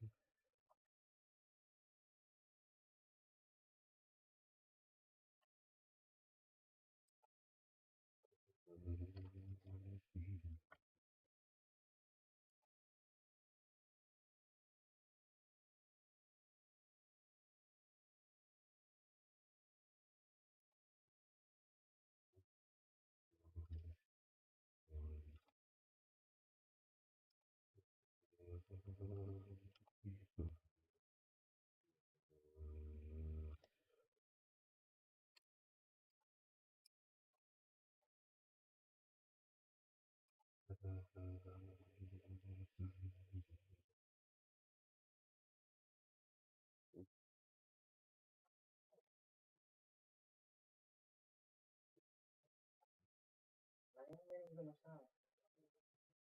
Gonna go shower.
How else will tend to watch WrestleMania?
Roll?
Meet.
Y'all toxic.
Actually, leave that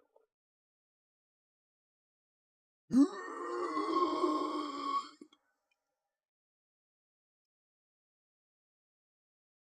Hey, what did he do to make them fellas that mad?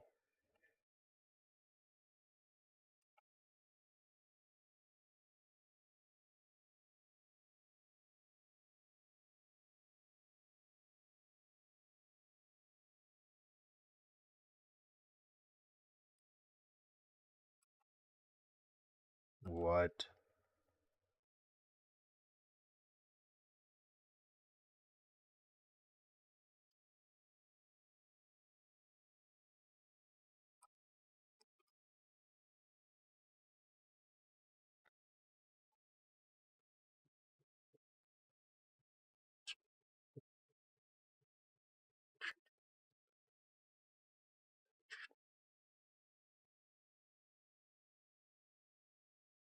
Where's that sword reference? I need to pull it up.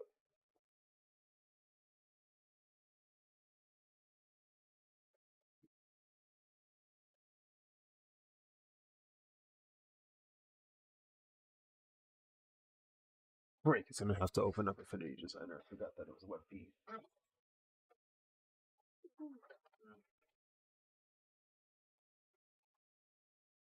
Will you take me to school if I miss the bus?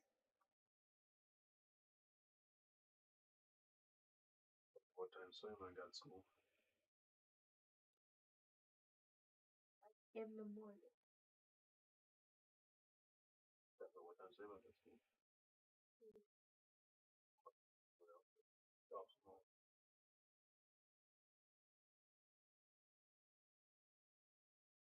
The solution is just don't miss it.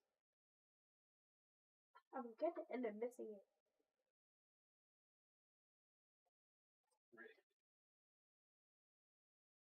What happened now?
Oh,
Yeah.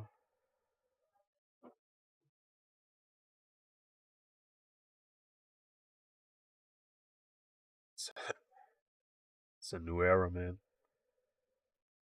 WWE is cool again, as they say.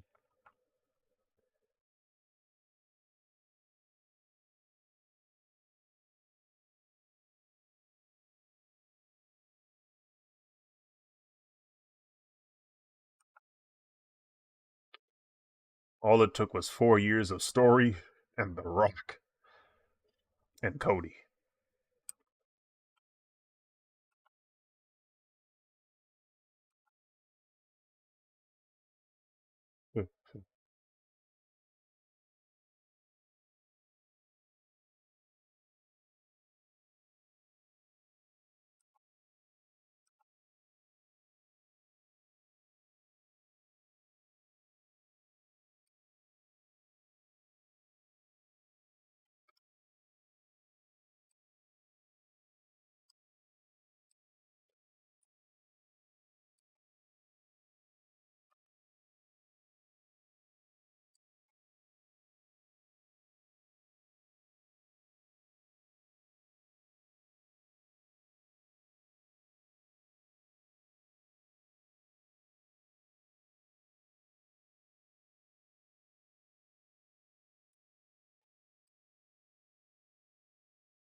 He keep using that word like it's food or something. Like this boy Tendo here, bro. He be using words that aren't meant for certain words.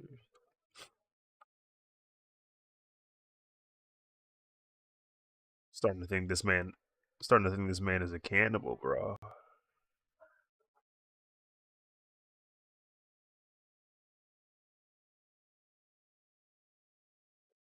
You said what?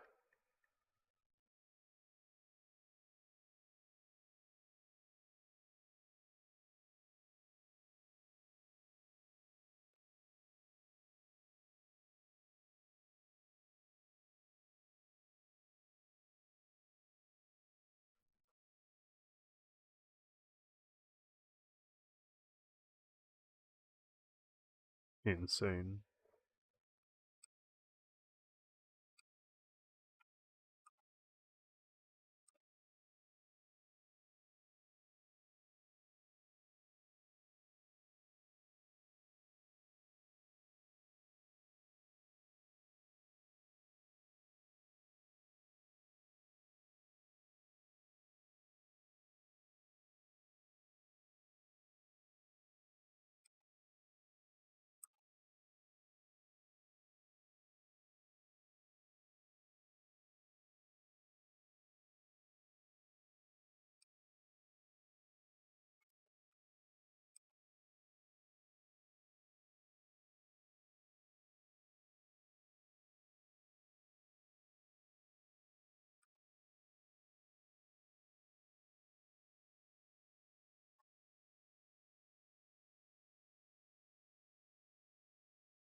Let's try something here.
Uh,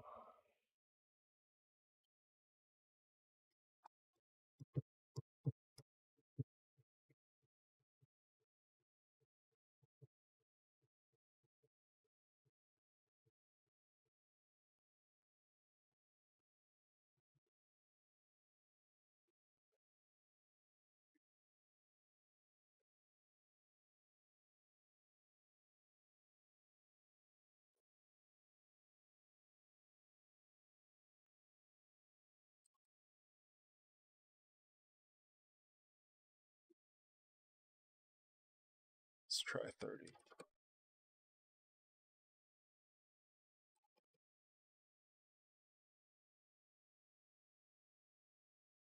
Wait.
Something here.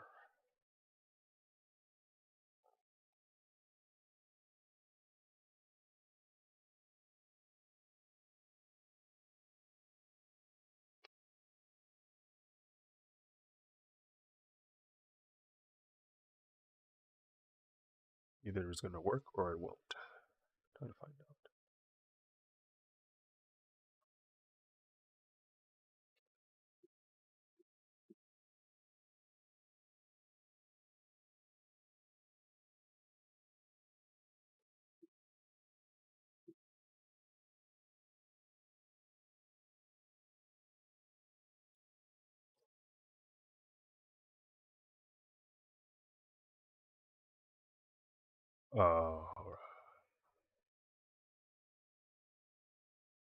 I see the problem here.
Brother got hit with an ad survey.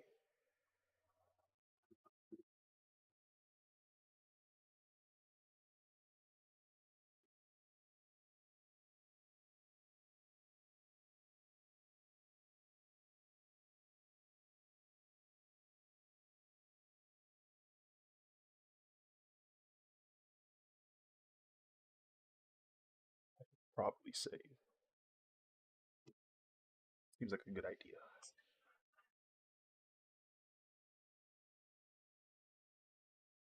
Oh man.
Oh.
Jin Kazama.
Doubt.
I wonder if J. Cole is having is bringing up the beef at Dreamville right now. I should drive over there, see what's up.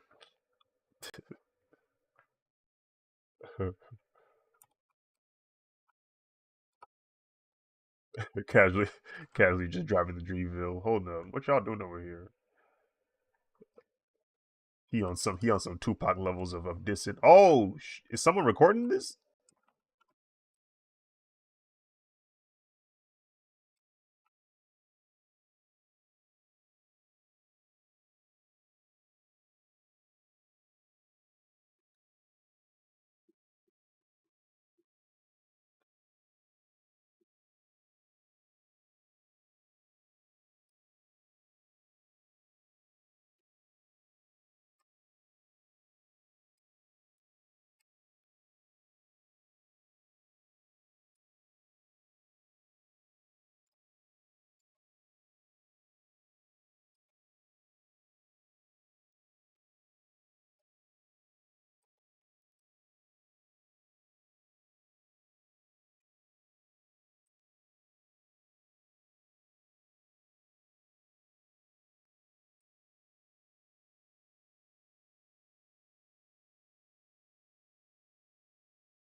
Yoshimitsu look gnarly.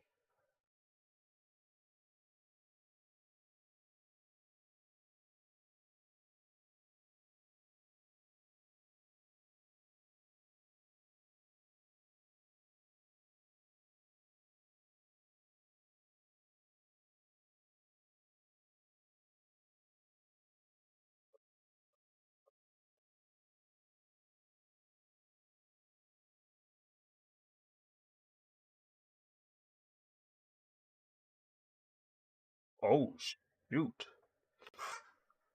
Man hit him with a Falcon punch.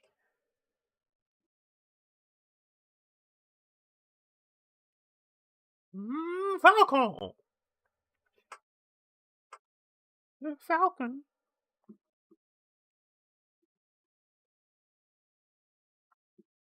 I like how Kirby says it. Falcon punch. Mm-hmm. There's some energy. Kirby can feel it. Kirby like, there's some power.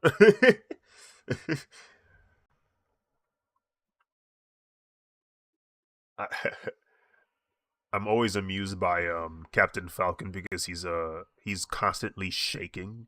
Like if you leave him on his idle animation, he's just like he's radiating with the Phoenix energy, bro. He can't hold it. He cannot hold it. He's ready to let it out.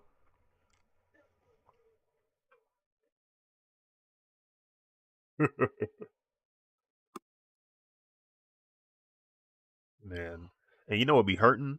Every time they do use Captain Falcon, he getting mixed in like the character reveals or whatever. I'm like, bro, why do they keep doing this to him? Hurt, bro. He's literally one. He's one half of a mask away from being a common writer, bro. Like, come on, bro. Don't do this.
Do a preliminary class on the Red Ranger. Well, actually, first I'm gonna have to clear my sinuses. Hold on.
Oh, Sky.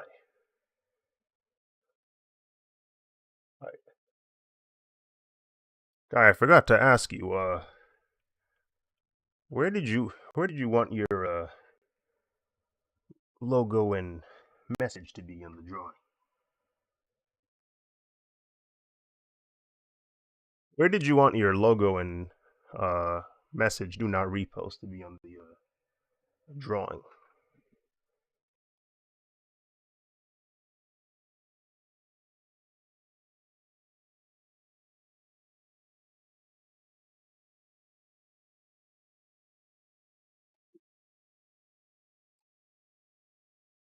Uh huh. It could also be on the where? Oh, the belt. Hmm. Hmm.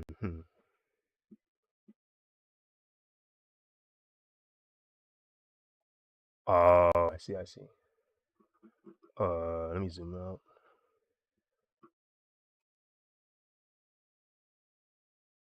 Thank you.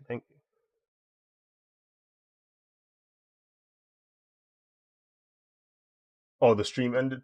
I think it was because I streamed for too long. Yeah.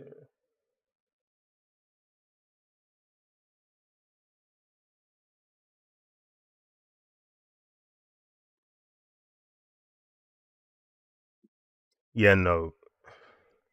Yeah. Yeah. The brushes are super good. I remember when I got on Clipstudio Paint the first time and I saw the brushes, I said, "Wait a minute, this is this is what we dealing with." And then I went online.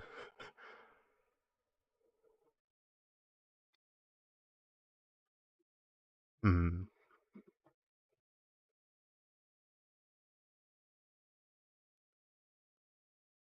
Mm-hmm. Yeah.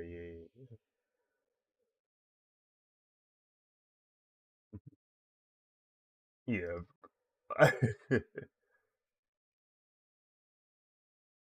It's overstayed its welcome.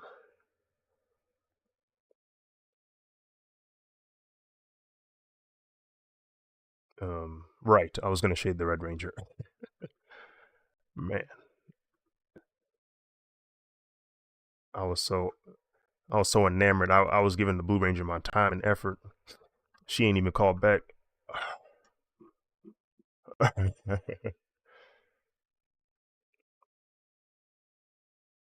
Just notice me, Tori, once. Just notice me once, bro. Come on, bro.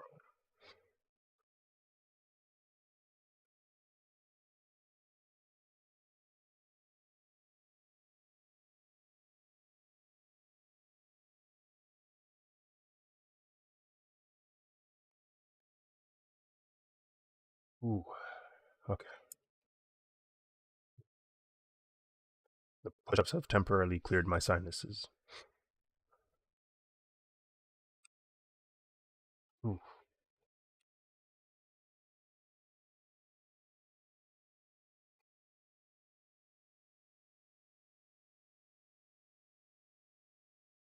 Azizus is gross.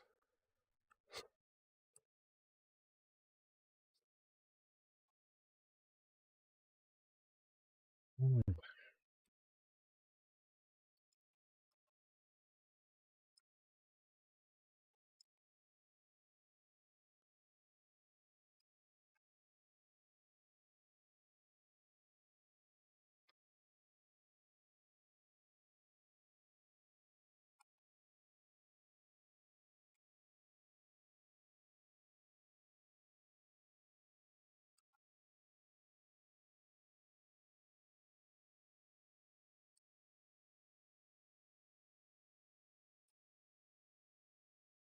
You can blame Briss for that. You joined him.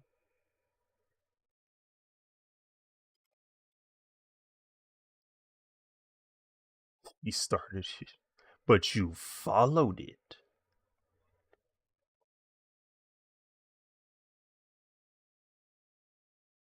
Oh no, you're good. But yeah, I'll try to remember to bring up the question again when you were in a less death box moving really fast situation.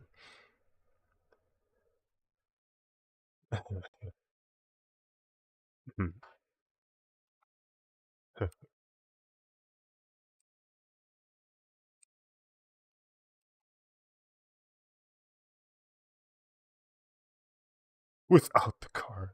Yeah, like yeah, because like the speed at which a human is moving when they're in a car is insane. Like the human body naturally doesn't move. Yeah, the human body doesn't naturally move that quickly. You know what I mean? Like it doesn't move through space like that.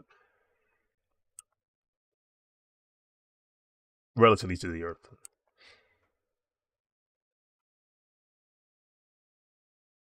I'm just a follower, not a leader. Okay. Okay. Likely story, Quissy.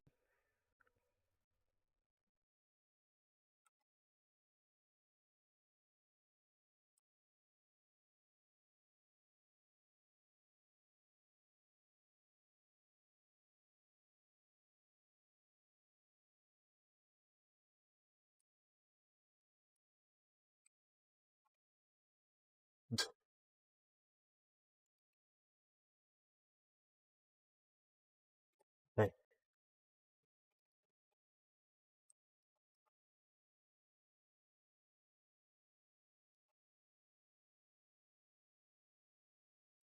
Tekken. The game where we make characters intentionally annoying.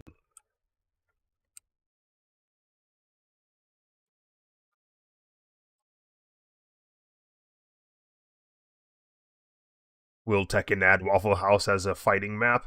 Find out on the next episode of Dragon Ball Z.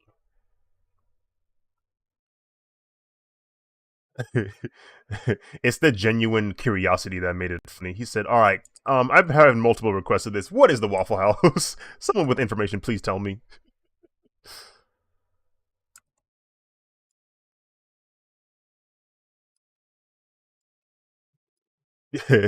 Yeah.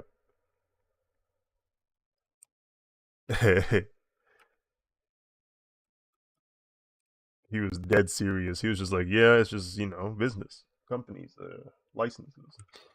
It's highly unlikely unless you guys can convince them to do it."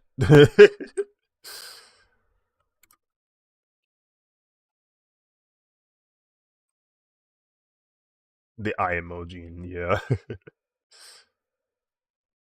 Silence brand.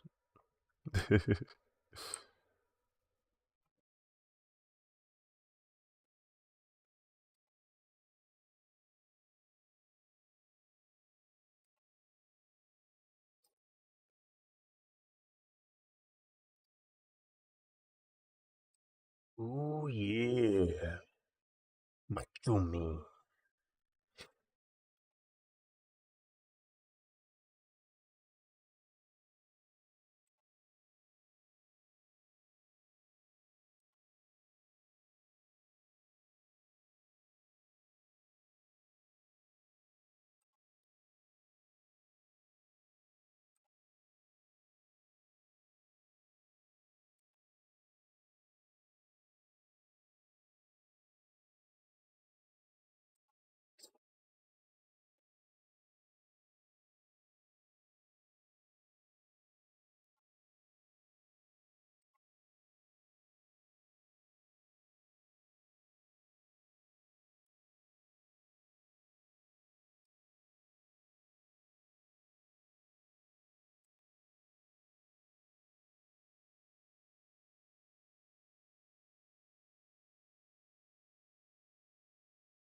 Oh shoot.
Can you imagine having a frame advantage because you have a better computer than someone else?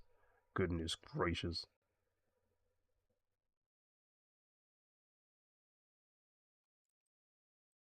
You gotta pay to win.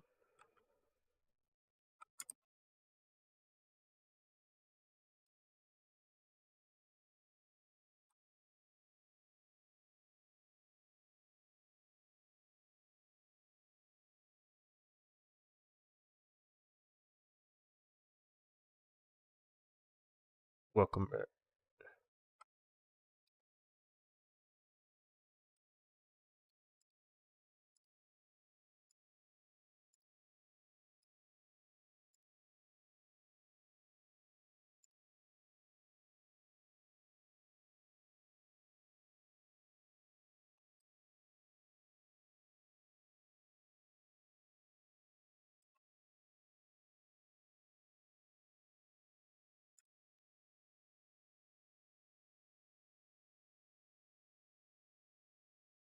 I can see. It would turn the game. The game would be pay to win, bro, because you'd have to purchase expensive products to play it. You will need a fight stick, a 240 hertz monitor, uh, a, a super crazy 40 series GPU. Hmm.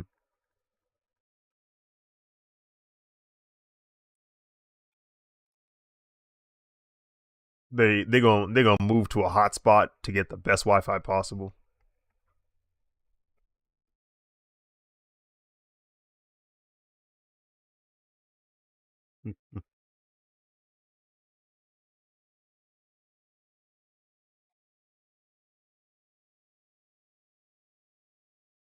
Hmm.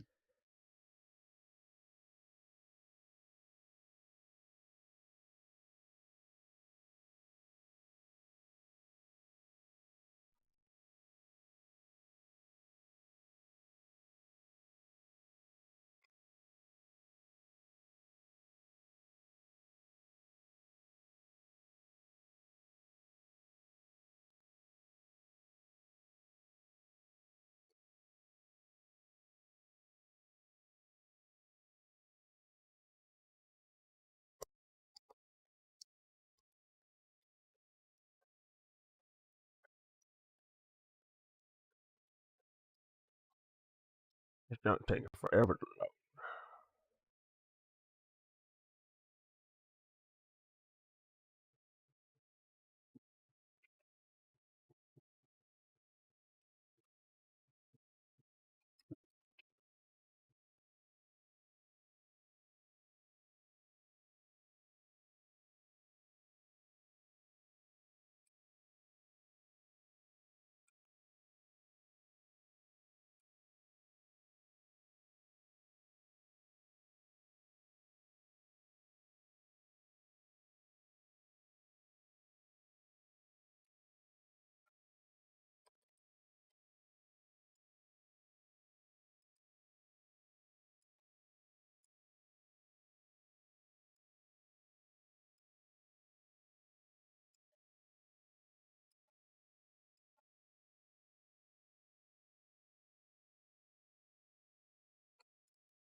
Oh shoot.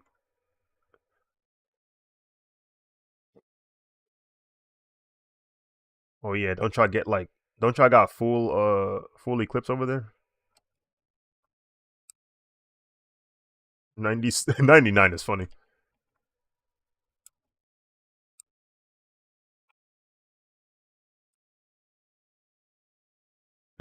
Buddy, you're cooked.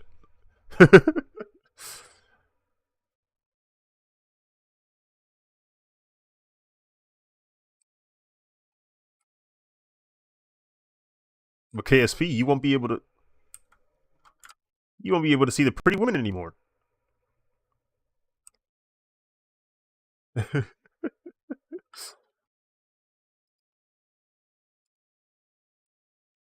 Oh my goodness, bro.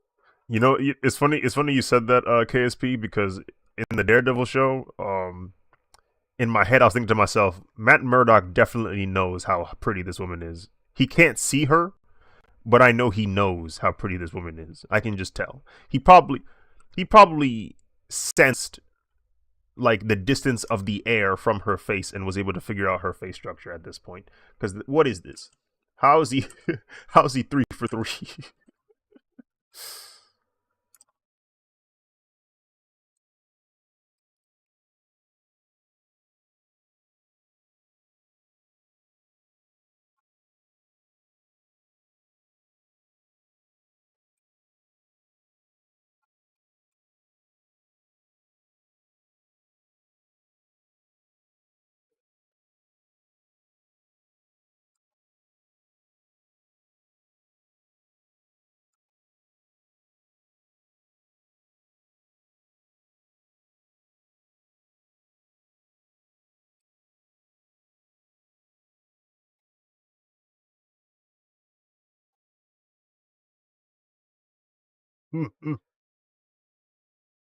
How long is your shift?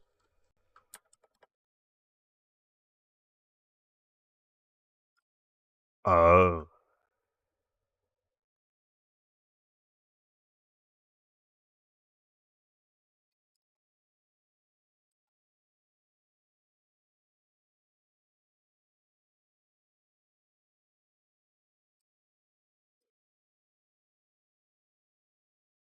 huh? Why is he? Why is he a serial like abuser? What's going on?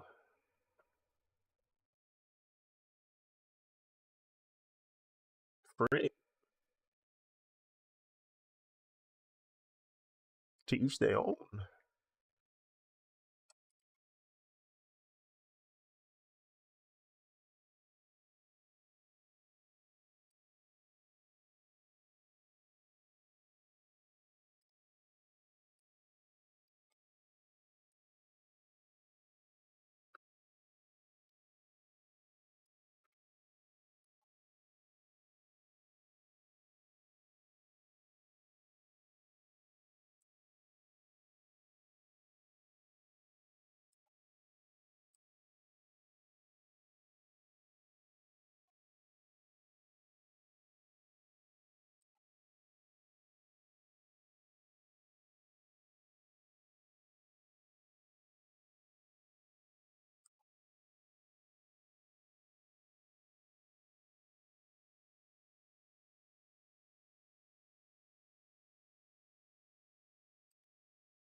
You are the weakest link. Goodbye.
The freaking Steam sound effect for screenshots.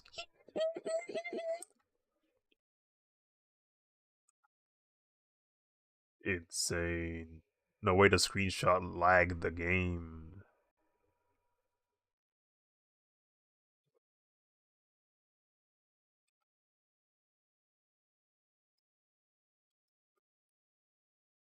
The things people do to win.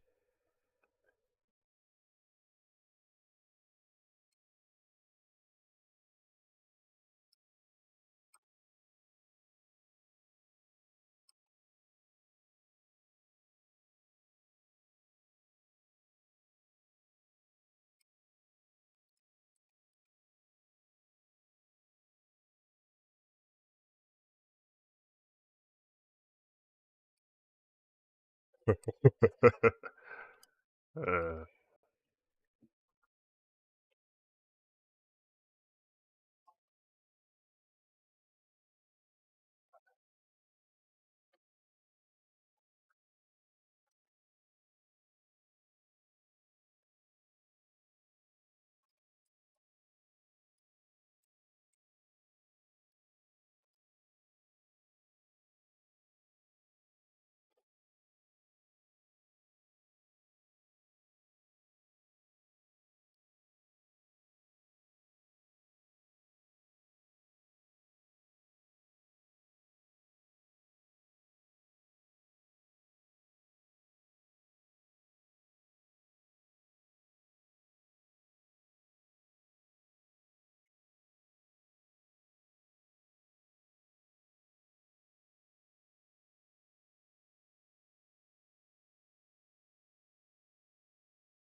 Listen again.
A mid is gross. A mid is gross.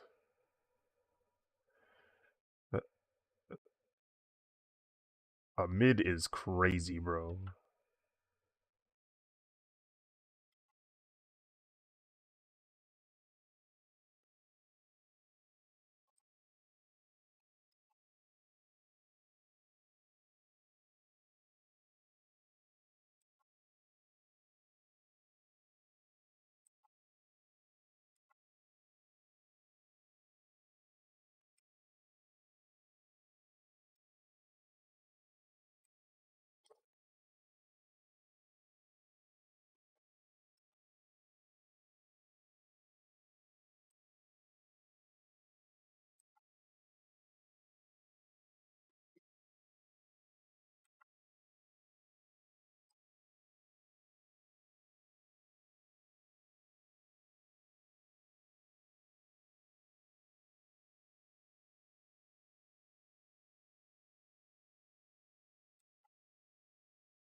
Maria. Maybe is what happened. Maria. Maria. You found the light. Maria.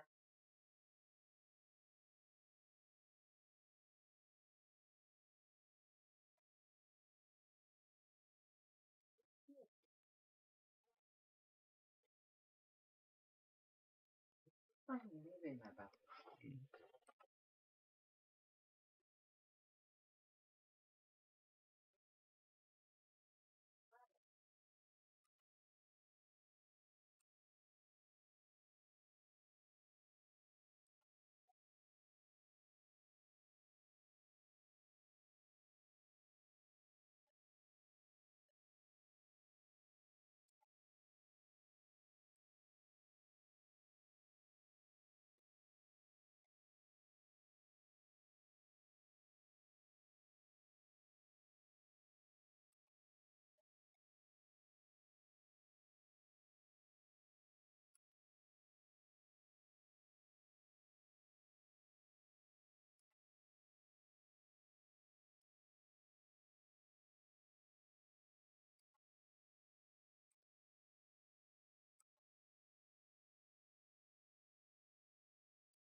I think this is a good stopping point for the shading. Can't even speak right now. But I'm gonna try and stream again, hopefully tomorrow. To anyone who's still around, thank you for sticking around and watching. For those who stopped by throughout the stream, thank you for stopping by. I'm gonna go drink some tea in about an hour. Hopefully that'll help. Take care, everybody. Bye bye. Bye bye.